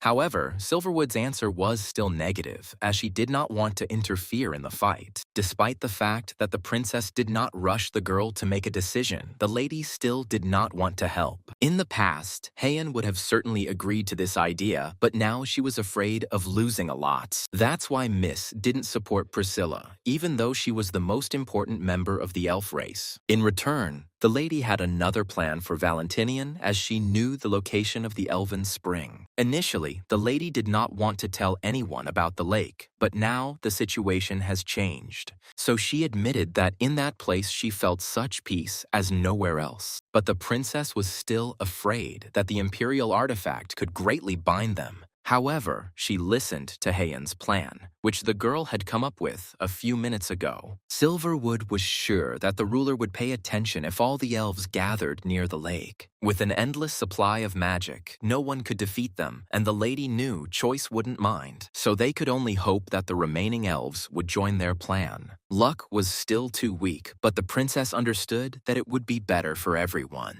It would be too cruel to send Heian to the ruler to try to charm him. Priscilla's heart still bore a heavy burden, for it was her family that had created this terrible artifact. They planned to use it to rule the elves forever, but the thing accidentally fell into the hands of the emperor. That's why Valentinian tried so hard to destroy the magical object, to wash away the shame from her family. So the princess had to agree to Heian's plan, because the feeling of guilt was destroying her from the inside. Now it was up to Silverwood, who was ready to fight on Lord Bloom's territory. Meanwhile, the hero was at the wedding of the Medivh family, and did not even suspect the elves' wishes. While he had the chance, Choice enjoyed the holiday, which took his mind off work. But the fun couldn't last forever, so soon the guy had to return home. No matter how sad the guy was to part with his friends, he could always come visit them. The estate awaited the master in the same condition, as assistants carefully watched over it. This time, Jace moved with her friend because she missed the elf. They had not seen each other for a long time, so Lady Medit did not want to wait any longer for their meeting. As soon as the girl saw Heian, she almost knocked her down due to the joy deep inside her. But the elf didn't express so much happiness, since she had managed to get out of the habit of her friend's clinginess. Until now, Choice couldn't understand how other people behaved calmly after moving through the portal.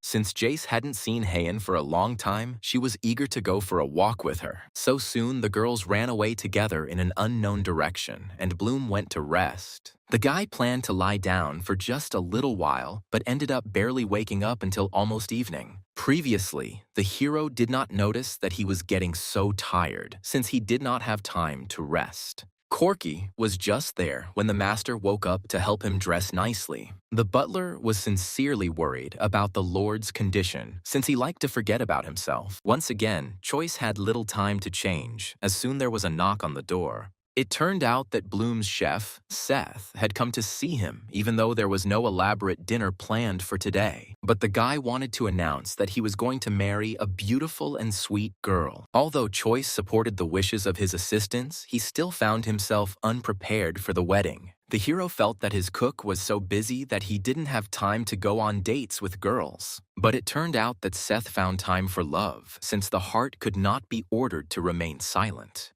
His chosen one was a young lady named Morian Hatcher, and she herself fell madly in love with the guy. Part of the hero was worried that many were now targeting Seth because of his cooking skills. However, he still wished the guy the best because he tried to support his assistants in everything. As Bloom had promised before, he was not opposed to buying a small estate for the two newlyweds. In the meantime, Choice allowed the couple to stay in the spare rooms of his large house. Seth's happiness knew no bounds, although he knew in advance that the master would refuse him nothing. But it was one thing to suspect and quite another to personally hear about help from the Lord. Choice was even open to Morian becoming Heian's personal assistant for a while. But at that moment, their conversation was brazenly interrupted by Jace, who had already begun to miss walks. But the guy hoped until the very end that the girls would manage without his company this time. But in the end, Lady Medit still remembered a friend with whom she would also like to walk around the city. Even Heian agreed to come for Choice because together with her friend they came up with a little plan. That's why they needed Lord Bloom, even though he still had a lot of work left to do.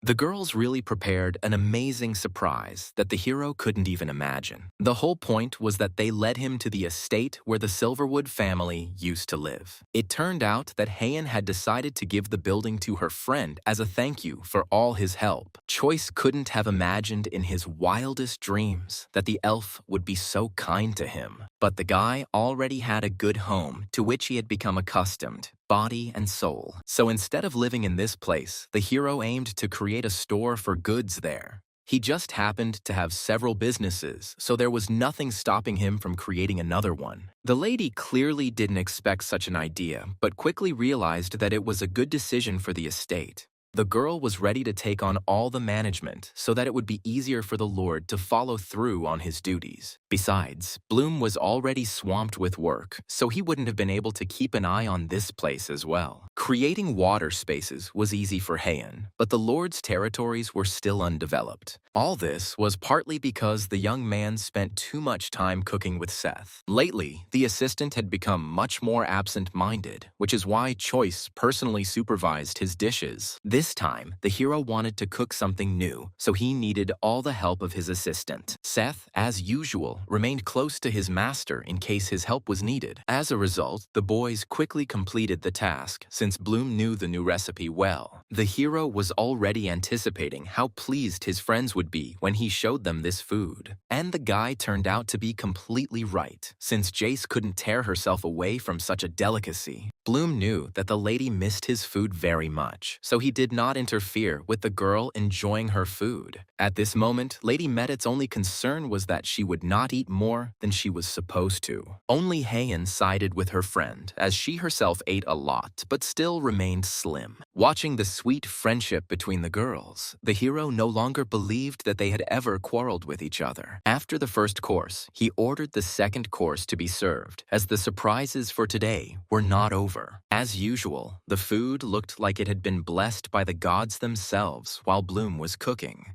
But Jace wasn't used to the fact that even the dishes would be incredibly hot from food. This mistake by the cooks caused a lot of anger inside the girl, who hated to endure pain. Even the sight of delicious food could not calm Lady Medit now, because she did not want to receive damage. For a long time, the girl could not calm down after this incident, demonstrating her rage to her friend. However, Choice managed to quickly attract the aristocrats' attention to food that was worthy of it. Jace was still hungry, so she didn't wait for the second invitation. As soon as the lady tried this new dish, she instantly forgot about anger and pain.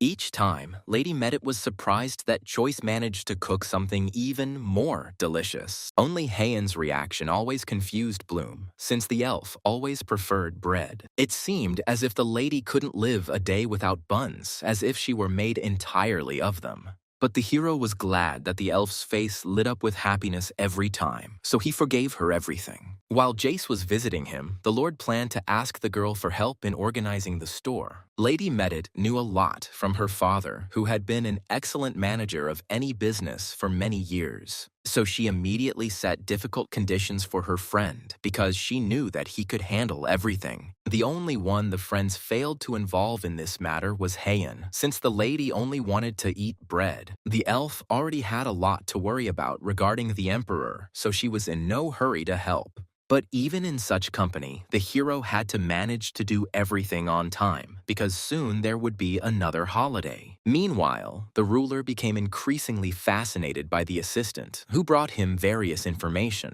Of course, the man knew about the girl's true identity, and therefore did not completely trust her. But Priscilla tried her best, and even told about the affairs of merchants from other countries. All this information was very useful to the ruler, who tried to keep track of all events in the empire. He didn't know that the princess was cunningly telling only things that would not bring her any harm. And now, to help Lord Bloom a little, the elf said nasty things about the Peat family. What she didn't expect was that the emperor would soon call his own sister, Adelia. The girl thought completely differently from her ruling brother, so he was interested to hear her thoughts. This lady was distinguished by her calm and reasonable character, and therefore could have ruled herself. The emperor had a serious conversation with a woman who always tried to stay in the shadows. She owned the southern territories of the empire, and it was these that the man wanted to put up for auction. Adelia immediately guessed that her brother had decided to pull off such a strange maneuver for a reason. Indeed, the ruler, with his actions, wanted to appease the influential Medit family. At the moment, the Peat family owned land by the sea, so they were in an advantageous position, and Adelia watched all this from the side for a long time, without interfering in the affairs of the nobles.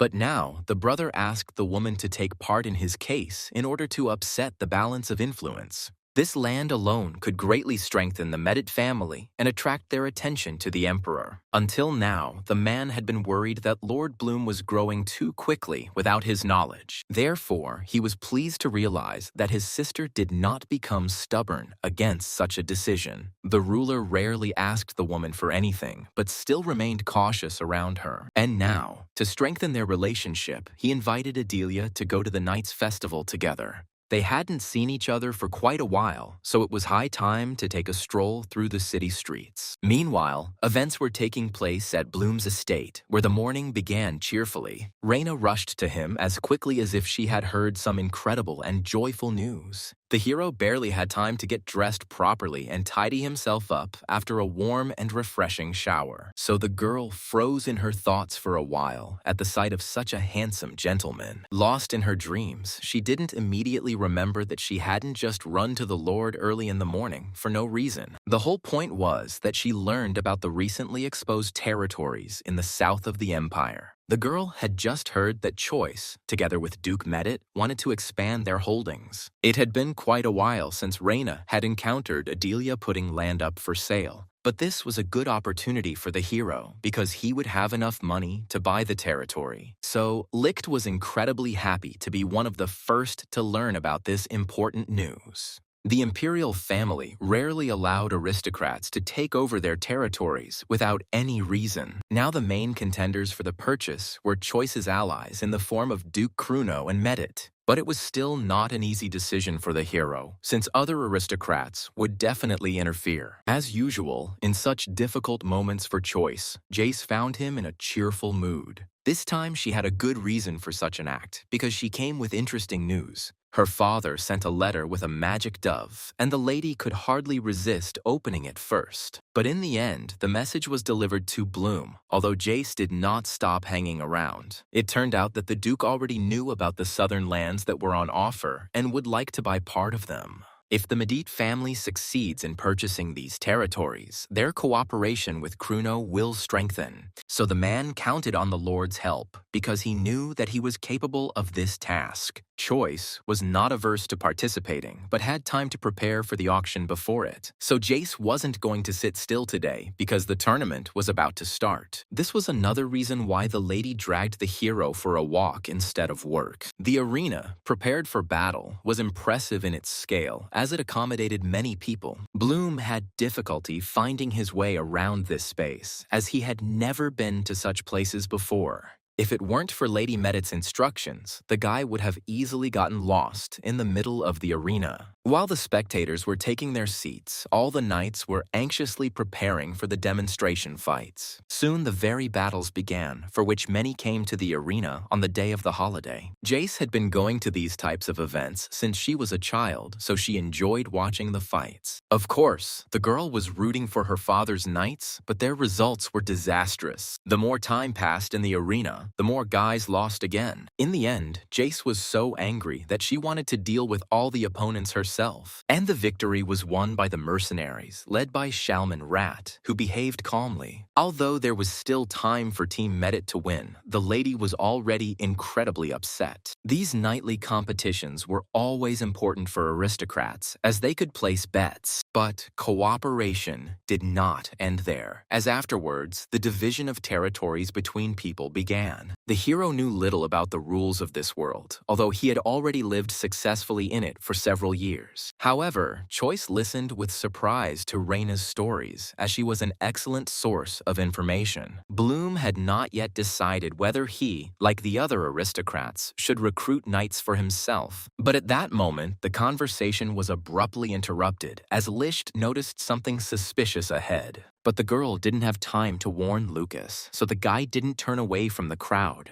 As a result, he had to stop the cart abruptly, otherwise he would not have avoided the collision. Reina's intuition at that moment told her that the problems with the crowd of people would not end there. As soon as she noticed Lucas's disappearance, the girl immediately took everything into her own hands. Licht was trained in many things, and driving a horse and carriage was one of them. But Choice was unhappy that his assistant had taken him as far away from the scene of the incident as possible. What worried him most was the fact that Lucas was left somewhere behind the clashing knights. If Bloom had been able to decide anything at that moment, he would never have allowed himself to be led away. But Reina made a decision in favor of the master's life, although she too was sorry to leave her friend. So the girl wasn't offended by Choice's rude order to find Lucas alive. Until the evening, the hero watched the road with anxiety, but none of his acquaintances appeared on it. He could have spent the whole night without sleep if the assistants had not insisted on rest for the master. Corky promised that he would definitely wake the Lord as soon as Reina returned with Lucas. But in the end, the hero slept until the morning, since no one woke him up with good news.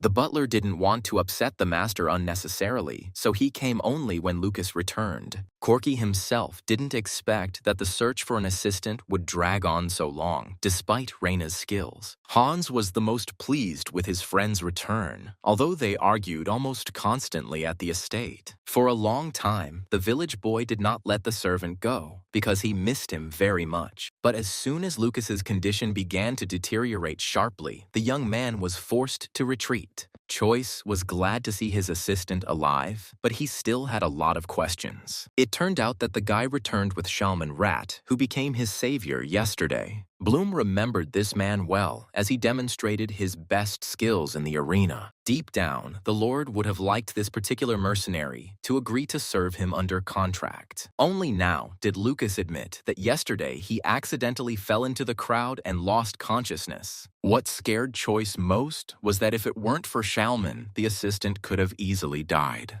So the hero simply had to properly thank the mercenary who had acted so nobly. It never occurred to Bloom that it was Shaman who could have started that brawl on the street. For this reason, the man personally came to the Lord's estate to apologize for his behavior. Rat didn't know that his honesty only earned him more respect from the hero who loved such people. But even despite this, Lucas still stood up for the man who saved his life.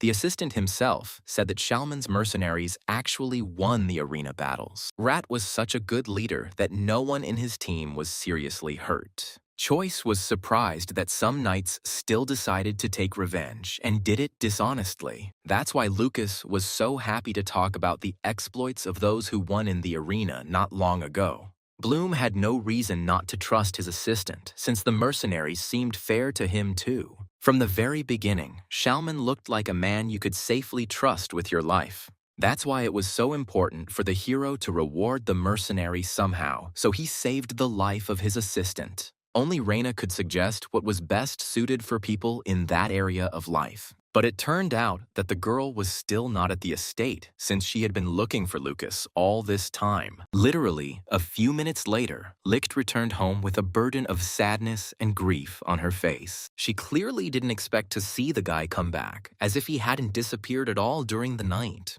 But all this time, the informant was asking people around in the hope that she could find the guy. In the end, all she had to do was return to the estate because Lucas was fine. So joy and rage mixed in the lady with great force, but deep down she was glad. During her time living in the estate, Reina got used to every person and did not want to lose anyone. Choice was confident that the girl would soon forget about her mistake, as she had many tasks. At that moment, Shalman suddenly recognized the lady who had not even paid attention to him when they met. It turned out that as children, they both often trained together and almost hated each other. Until now, Lich could not stand the offensive nickname the man had come up with for her. The girl would never have thought that she would meet this particular man again in her life. At the sight of his old acquaintance, Shalman noticeably came to life since he felt more at ease in the company of friends. However, he had business to attend to, so Rat could not stay to talk to the girl he knew. As soon as he left, the hero immediately began to restore order among the estate's assistants. Choice could never allow Lucas to work because his arm was injured. Only after this did the guy turn to Reina, who knew Shalman and his mercenaries well. Bloom honestly admitted to the girl that he would like to see these people among his protectors. But Licht couldn't promise anything like that since Rat had always been independent. That same evening, Shalman threw a feast for his subordinates since he had money from the Lord. The man told everyone around him exactly how he earned the gold coins and why they were celebrating. A huge amount of food and drinks appeared on the tables to ensure that everyone was satisfied. But at that time, the mercenaries did not yet know that their leader had come up with a new course for their future life. The guys always and in everything listened to the master since their desires and thoughts coincided every time. Over the course of this time, they have developed a nearly familial bond as they have experienced so much together. But Shalman did not forget that he was the leader, so he reminded everyone of this when necessary. He had recently made an important decision that they should now stay in one place. The man initially understood that not everyone would support such an idea, since the life of mercenaries was nomadic. However, he did not even listen to the indignation when people began to quarrel about this. Only with his best assistants could Shalman be honest to the very end in any situation. Although Rat didn't really want to admit what was happening, there was no other choice. So he immediately told his friends that he had found Reina and wanted to stay near her. Of course, the head's two close aides had known this girl well since childhood. They instantly remembered the same lady who constantly scolded them during training. But it is for this very reason that the guys would prefer not to get involved with the daughter of the Liched family. The only problem was that Shalman had been in love with Miss for a long time, and the feelings remained. That's why he was against the opinion of his friends who advised him to forget this girl. In fact, everyone around had already managed to try the food of the master for whom Reina served. The conversation was about Lord Bloom, who was gradually expanding his influence in the highest circles of society. Previously, the mercenaries did not regard this guy as a master, but now everything has changed. Rat had met Choice personally and was therefore confident that he could be trusted with his life. For a long time, the guys had been choosing a person for whom they could work calmly and without problems. As soon as Shalman made his choice, his friends supported his decision as they had no doubts about it. They had noticed more than once that Rat was rarely wrong when it came to the future of their team. And this time, the man was confident of a good result, even if he had to stay put. The leader didn't expect that, in fact, his assistants trusted not his decision, but Reina's choice.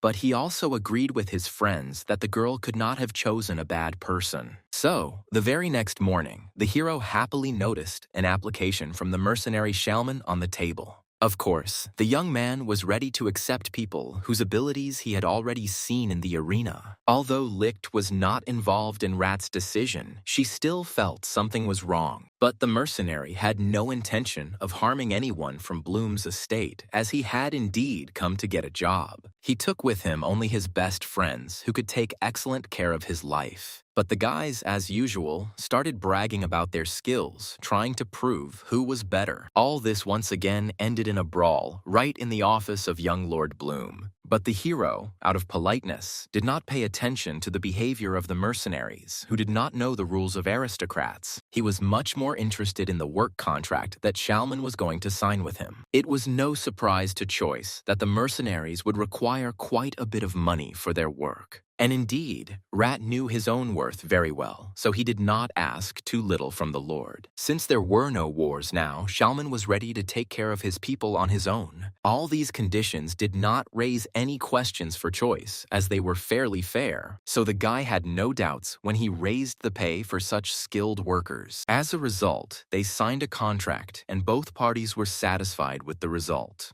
But Choice's work wasn't finished yet, as he still had a few things left to do.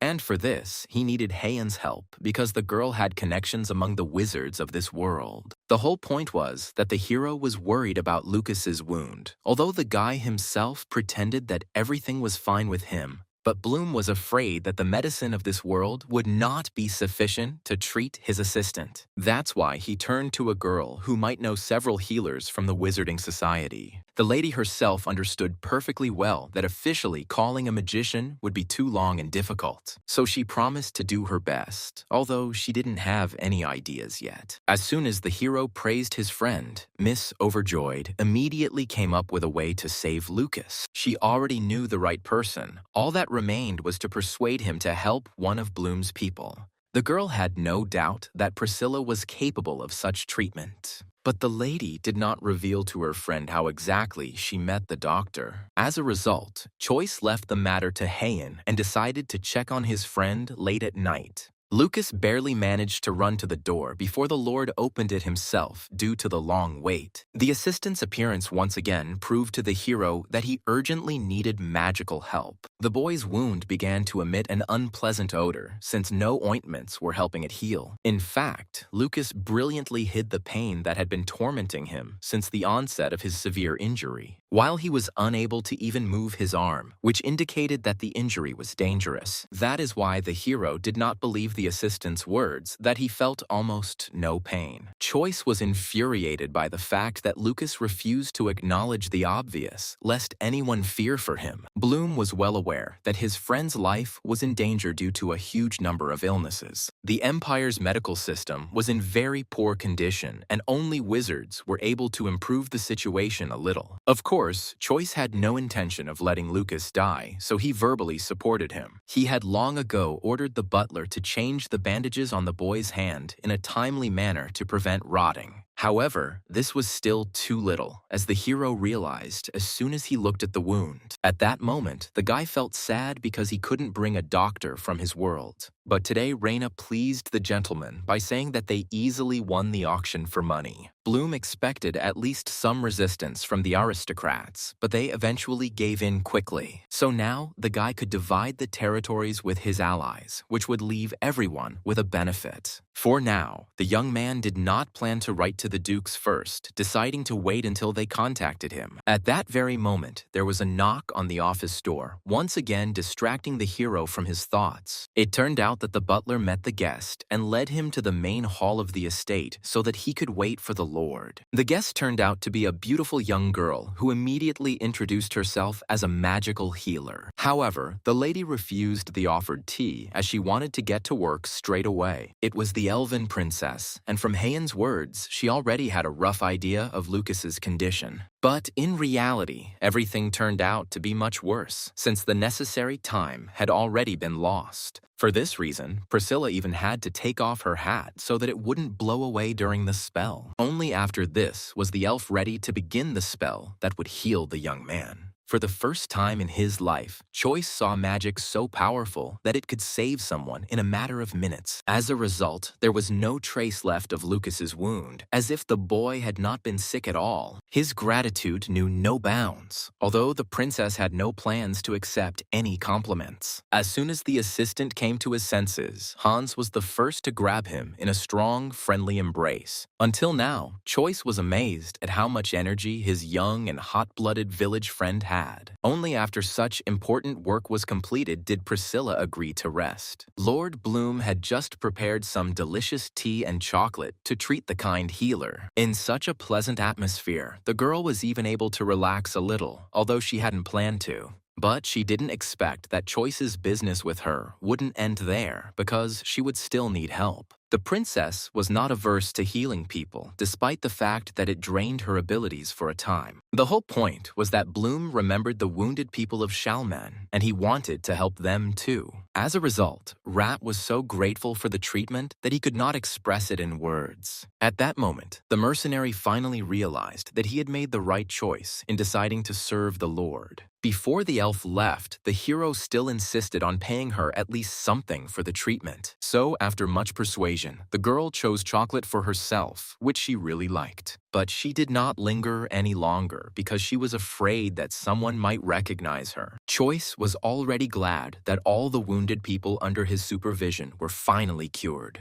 But he didn't expect that the mercenaries would eventually become truly loyal to him in exchange for his help. Only now the guys have slightly revealed the fact that Shalman was the leader due to the laziness of everyone else. One of the best mercenaries even believed that he was the strongest among his friends. But Rat immediately reminded the knight that he periodically lost and cleaned the cones. Choice had never heard of such a strange punishment after training battles before. It turned out that the mercenaries were constantly improving their skills by fighting each other with sticks. And the losers are always forced to scrape the cones down to the very base to teach them a lesson. Only Shalman never lost, so he had every right to be called the commander of the mercenaries. Watching his cheerful friends, Bloom himself could not help but smile joyfully at their arguments. But the plans were not long in coming, because the hero was planning a journey with his things through the mountains. The guy was horrified to imagine how much they needed to prepare so as not to miss anything. He was rightly afraid of attacks because it was unlikely that bandits would just sit in one place. So Bloom was sure to take wizards with him who would prove very useful. But the plan still remained very fragile since the hero could not foresee all the dangers.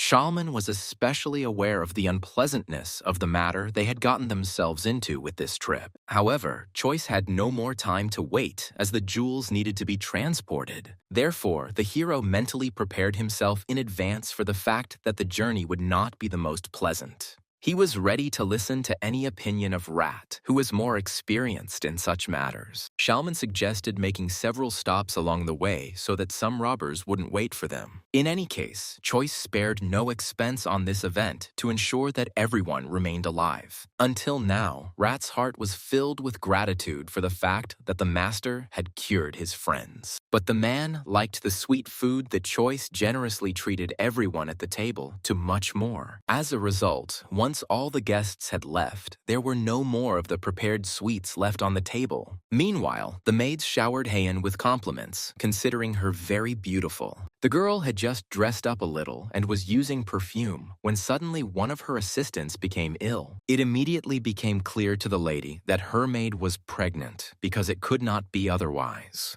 But the assistant herself had not even thought about such a possibility, although she had recently gotten married. As a result, after the examination, the head maid confirmed the fact that the maid had become pregnant. This was great news, as Morianne just wanted a child from her beloved husband Seth. The cook himself didn't expect that they would be able to organize an addition to the family so quickly. And now, Choice was doubting whether it was worth taking his assistant along on the trip. He was afraid that the sudden changes in altitude in the mountains could negatively affect the girl's health. This whole situation between the lovers suddenly reminded the hero of his own family. The parents often talked to their son about love as they practically deified this feeling. Mother was absolutely sure that Choice would definitely find himself a wonderful wife. Although there was still a lot of time until this moment, the parents loved to tease their son like this. At that moment, the hero was horrified by the thought that he would have to try for the sake of some lady. As a result, Bloom now lived for himself in a huge estate, but took care of all his friends. And they cared about him just as much, as the next morning they gave the young man a surprise congratulatory gift. But the hero was sure that no one would remember the day he was born in that reality. But Jace and Heian organized a real celebration to please their friend. Lady Medit even prepared one of the finest swords in her family's collection as a gift for the Lord. The Lord was just looking for some kind of weapon to defend himself on a difficult journey. Assistants wrote congratulatory letters for the gentleman to express their emotions in writing. But what surprised the hero most was that Lady Heian personally baked a birthday cake for him. It was a very small dessert for which the girl spent quite a lot of time. Everyone around was interested in the Lord's reaction because none of the girls had cooked for him before. The elf sincerely believed that adding soy sauce to it was the best idea in the world. And only Choice understood that with these ingredients, the girl had probably ruined the entire taste of the cake. Jace begged the guy to make a wish and blow out the candles on the gift as soon as possible. But Bloom was in no hurry to try the cake, as he suspected that he would not like the food. However, the hero could not disappoint the elf who tried so hard to cook for him, so he hid his sadness that soy sauce might ruin the whole dish. Heian's face lit up with happiness as she felt like she had done everything perfectly right. The young man had to get himself in the mood for a while before he tried even a piece.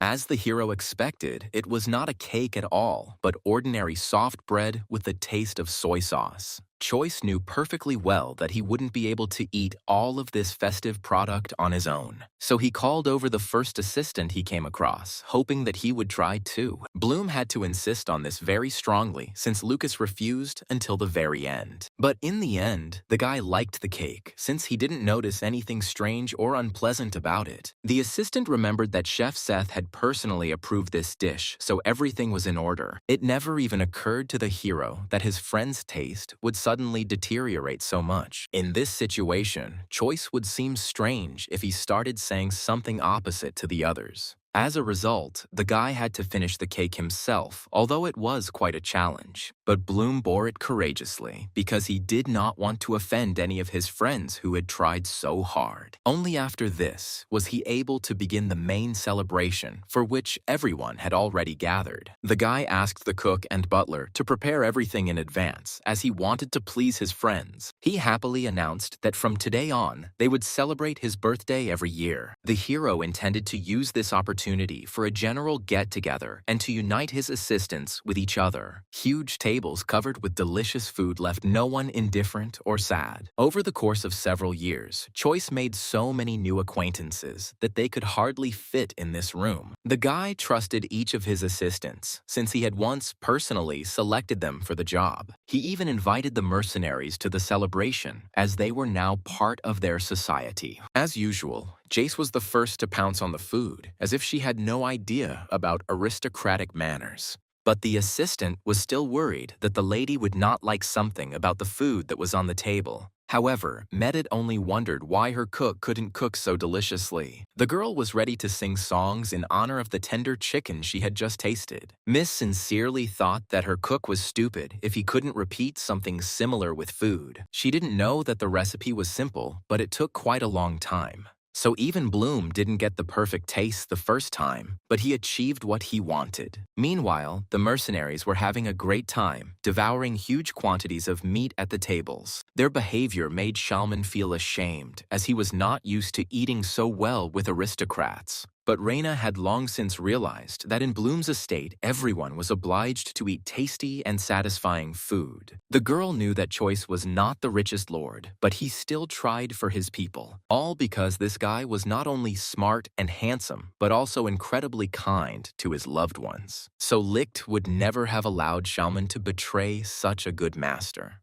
The day soon came when Bloom planned to cross the mountains, and the journey promised to be difficult. But Choice was completely prepared for the trip, as he had thought through almost everything down to the last detail during this time. He left the estate to a new butler, whom he chose strictly on Corky's recommendation, so the guy wasn't worried that anything could happen to the house while he was away. While Bloom was saying goodbye to those who were staying, everyone else had already taken their seats in the carriages, so Choice didn't have to run around trying to get his assistants into line as quickly as possible. Soon he himself jumped into the carriage, taking Reina with him, who was confused during the boarding process. Initially, the Lord planned to go alone and took a blanket for himself, but shared it with the girl. Licht had no idea that Bloom would always remain such a kind and handsome guy. She was pleased to travel next to him, for the lady was always partial to such faces. Choice's appearance seemed even more beautiful because he was sleeping peacefully despite the movement of the cart. Watching him, Reina allowed herself to wonder what it was like to be the wife of such a wonderful man. As soon as the assistants stopped for the first rest stop, they immediately woke up the young gentleman.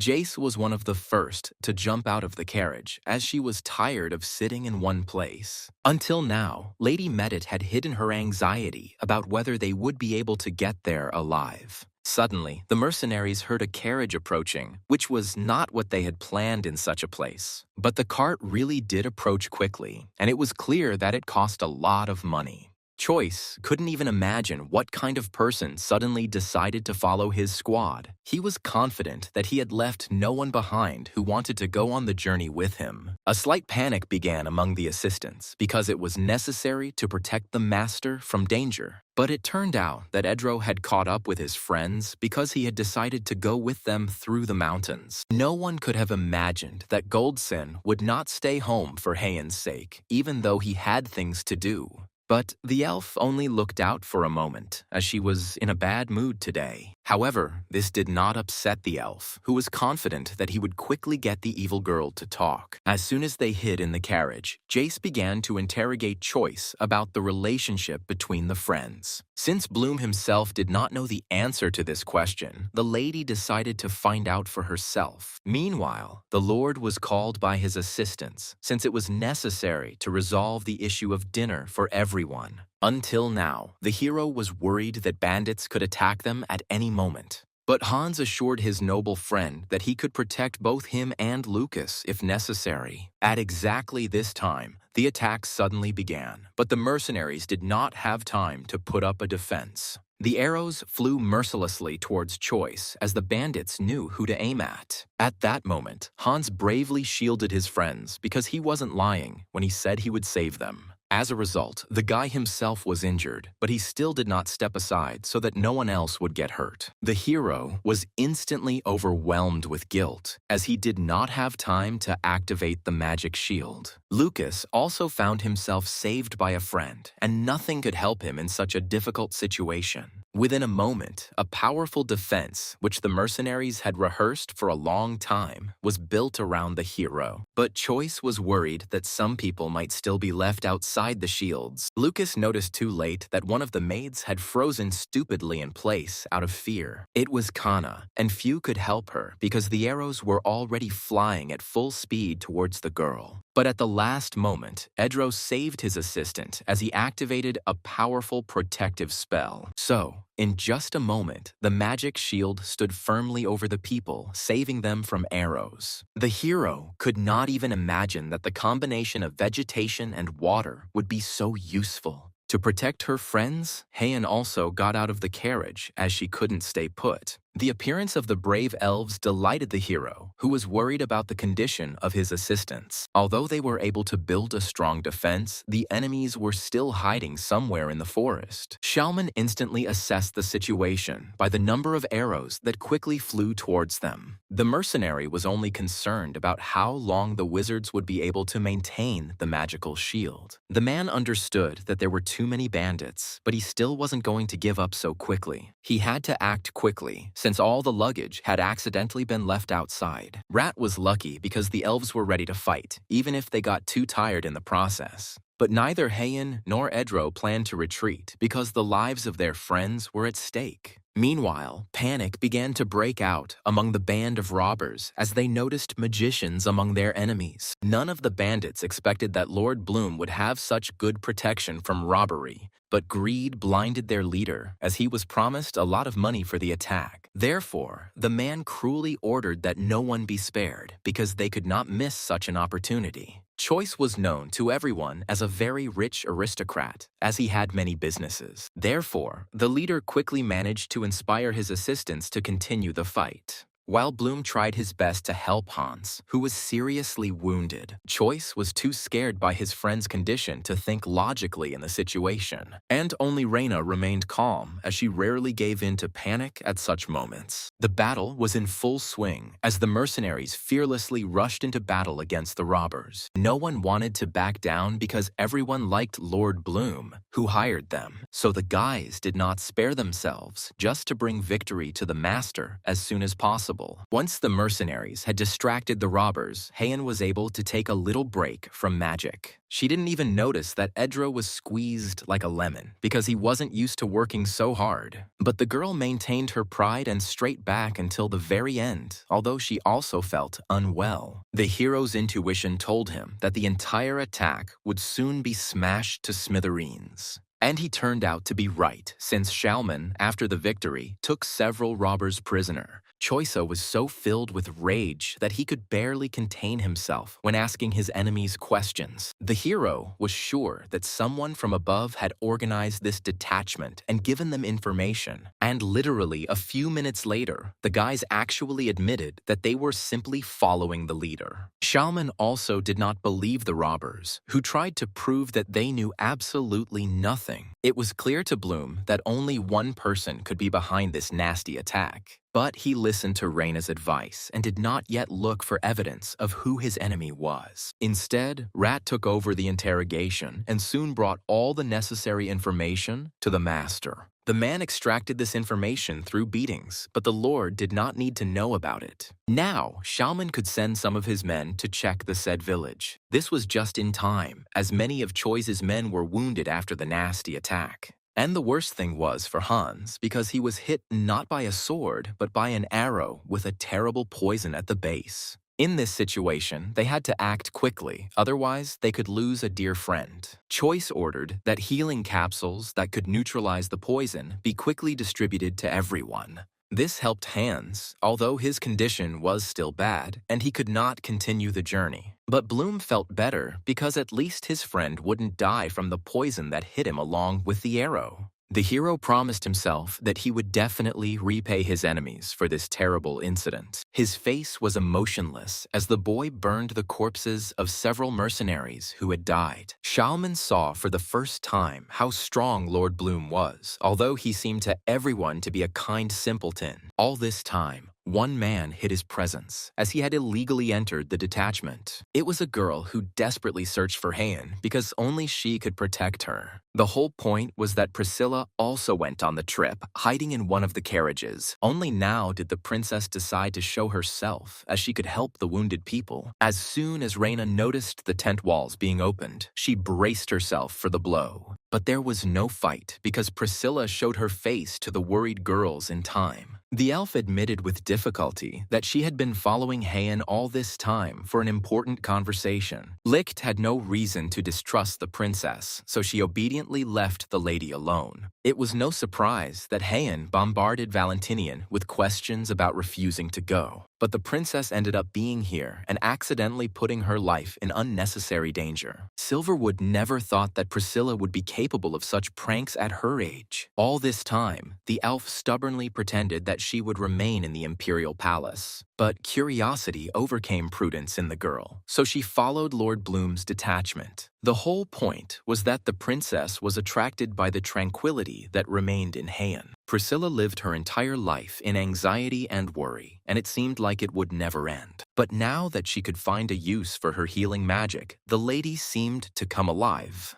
In the end, the lady followed the lead of the princess, who now wanted to stay with the squad. However, Heian honestly admitted to the girl that she still did not fully trust her. Priscilla's soul actually contained several elves, whom she had once handed over to the emperor. But Valentinian had a necklace made of elven tears that could prove her devotion. The princess gave this item to Heian since it was her family that originally owned the jewelry. Silverwood saw the necklace as a child, and her father told her that it could save her from death. But the stepmother sold the jewelry to the emperor as soon as the head of the family died due to long life. As soon as Heian got the jewelry back, her heart began to beat joyfully at the sight of this thing. Now the girl was not ready to return to Priscilla, the decoration that she liked so much. Silverwood considered this a fair punishment for the princess, who had led an improper life. But now Valentinian was gradually recovering, helping the wounded quickly get back on their feet. Choice still couldn't understand why the elves didn't all come together if they wanted to go with him.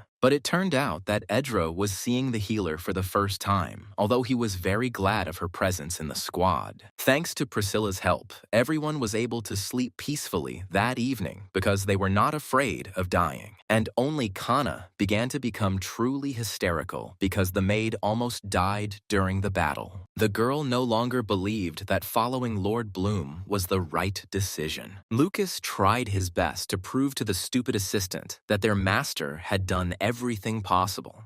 But the guy quickly realized that he would not be able to get through to the lady whose mind was clouded by fear. Kana brazenly accused Choice of recklessly putting their lives in grave danger. The girl believed that if she had stayed in the estate, nothing bad would have happened to her. And at the very peak moment of the quarrel, Kana suddenly received a stinging slap right across the face. The head maid could no longer tolerate the unfounded accusations against their master. The girl clearly didn't expect her older friend to react so violently to her hysteria. The maid quickly reminded the stupid assistant who exactly had given her all the clothes and the expensive capsule. So that evening, Lucas's intervention was no longer necessary, and the boy breathed a sigh of relief. Over the next few days, nothing interesting happened for Jace. Suddenly, the girl saw her family's coat of arms somewhere in the field and wished to meet her father. Choice couldn't refuse the lady, who had rarely visited her home lately. The Duke was pleased to see for himself that his daughter was okay despite the attacks. The man noticed that Bloom had prepared well for the trip and had taken many carriages with him. He didn't just come out to meet him because he needed to talk to the Lord personally. The conversation turned to the fact that Duke Medit had also placed spies near the village with the robbers, so the chances of Choice finding the traitor quickly increased thanks to such support.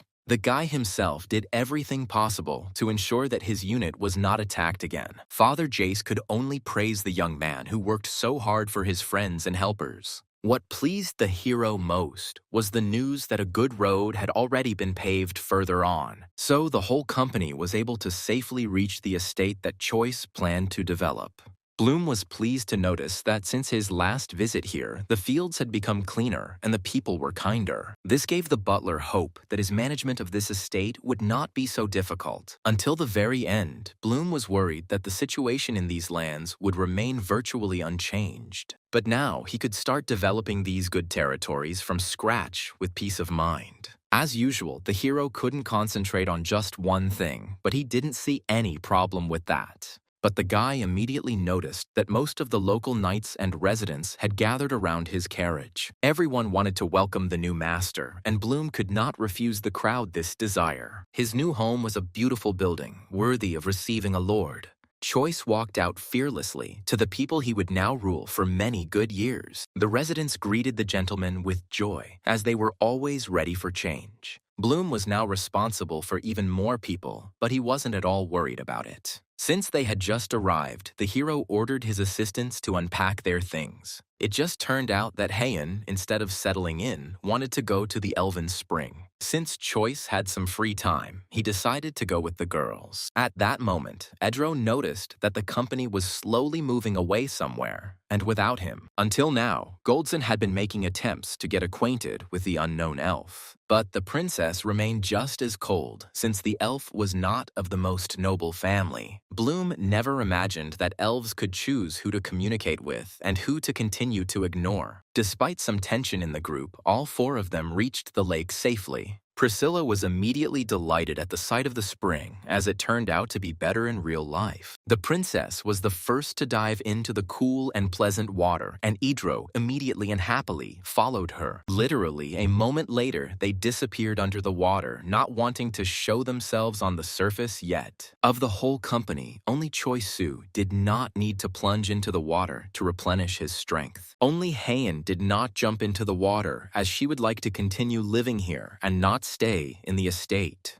Choi saw no problem in securing this territory for the elves who needed the lake. He was only worried that the number of magicians would not increase, as this would attract unnecessary attention. But the joyful squeals of the elves told the young man that he could think about the problems later. It would have cost him nothing to allocate these territories for permanent residence of the wizard. As soon as she received permission, Heian broke into a happy smile because she was grateful. The girl was unable to explain in words how important this source of magic was for the elves. All wizards knew that human greed often knows no bounds. The Emperor was a perfect example of this, as he used the artifact to subjugate the elves. That's why it was so important for Heian to stay in a place that promised her safety and peace. Never before had the lady experienced such joy and confidence in a good future. Despite everything, Silverwood planned to remain at Lord Bloom's estate, and this really pleased the guy, who thought that all this time Heian liked Enro. So the hero felt relieved when he realized that he was very wrong about the girl's feelings. Choice himself didn't expect that he would be so happy that the elf's heart would be unoccupied. Silverwood hadn't paid attention to any of the guys for a long time because she had gotten used to Lord Bloom, and this pleased the Lord, who always suffered from low self-esteem and constantly did not believe in himself. But now the lady opened her friend's eyes to the fact that he was worthy of attention from the female population. However, Choice only wanted to live in the new estate with Heian, as she was the one who helped him the most. This is how they made a pact, sealing it with a friendly handshake and faith in each other. After a few days, Choice was left with only one question: where to place the new gate to his world. He understood that he couldn't show the portal to anyone, so that people wouldn't ask him questions. The only thing that saved the hero was that all his assistants were in awe of the luxury of this huge estate. But Bloom wasn't going to stop there, so he invited an architect to join him. The guy had long ago decided how exactly he would begin to improve his new city. Naturally, the Lord's first concern was good roads so that travel would not be nauseating. And then he would like to add more decorative architecture to please people. Choice knew he had set himself too high a goal, but he had good friends. In some places, even Heian agreed to help her friend with water arrangements, as it was an important resource. That is why the hero believed that his city would soon become a wonderful landmark. He didn't mind spending money to make the new place sparkle with beautiful flowers. Once the architect received funding to complete the tasks, he no longer asked questions. Now the hero only had to decide how much tax he would collect from the population. Lucas knew that Duke Medit collected approximately 30% of the entire harvest. And this news surprised Corky very much because he knew that people usually gave half. That is why the butler could not hide his surprise, although he usually remained calm. The assistant could not have imagined that his master would follow the example of the noble Medit family. But Lucas was pleased with this decision because it meant that the residents would not be outraged. Choice felt reassured that his assistants were so knowledgeable about the management system. He understood that they had to set up complex logistics to keep the fields producing crops. From his world, the guy knew an excellent system for preventing territories from wearing out. In this reality, only 3 fields were used, which quickly wore out during sowing. So none of the assistants knew how to solve this difficult problem with the harvest, and only Bloom came up with the idea of using 4 fields at once to reduce the load on the others. Lucas's head was ready to explode from such clever reasoning, since he did not understand anything. But the hero was confident that his plan would work and the harvest would quickly increase. At that moment, mercenaries came to the Lord's office as they had news about the robbers. Although they caught the merchant who paid the enemy, they did not find the main instigator of the attack. But more than anything, Choice would like to find evidence that the Pete family ordered it. But Shalman had only come across indirect information, so they were in for a difficult hunt. Bloom realized with sadness that they still had nothing to blame the Pete family for the attack. Even his connections with the Kruno and Medit families didn't really help the Lord in this unpleasant situation. So for now, he gave the mercenaries a chance to rest, because they were already running around. He still had to meet the village elders elders, so Choice gathered them all together. It is time to restore order in the city, which has previously been very poorly looked after by the manager. And to begin with, Bloom requested information about everyone who lived in the small villages of the elders. Surprisingly, everyone fulfilled the request competently, as they quickly provided the necessary information. All this was necessary so that Choice could conduct an annual census of its population. The hero suspected that many would be unhappy with this rule, since they were used to hiding the number of people. But he didn't intend to raise taxes, but rather to give out free soap to everyone in need. No one could have imagined that the new master would be so kind to his residents. Bloom had already calculated everything, and the soap production was to take place with the help of sunflowers.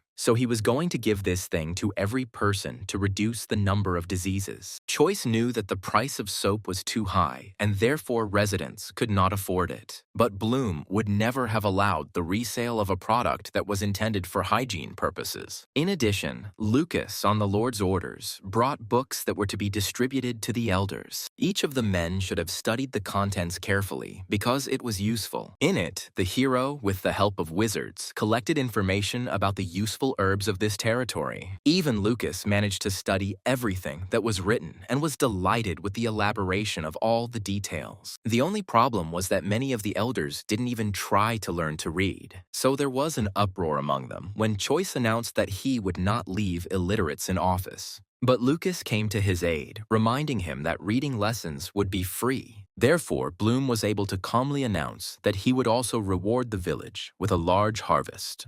His words gave people motivation because everyone loved gifts and surprises from the master. But Choice didn't finish his announcements there, as he prepared a lottery for all residents. Even the assistants did not expect such thoughtfulness from the master, although he often surprised them. The hero deliberately divided the cost of tickets so that different segments of the population could purchase them. He even allowed passing vendors to participate, preparing a separate category for them. It was no surprise that Lucas was one of the first to take up this risky venture. Bloom only had to figure out how to carry out this undertaking correctly, but this could be done later. The hero had already thought too much over the past couple of days, so he could afford to rest. He could only hope that Lucas really wouldn't buy up all the lottery tickets with his salary. Meanwhile, the architects were already busy laying out roads, which Choice was able to appreciate personally. The guy was glad that they were developing at an incredible speed, improving everyone's lives. A few days later, a pleasant surprise awaited him at the estate as Duke Merit came to visit. As usual, the man didn't just visit his friend, although he was glad to see him every time.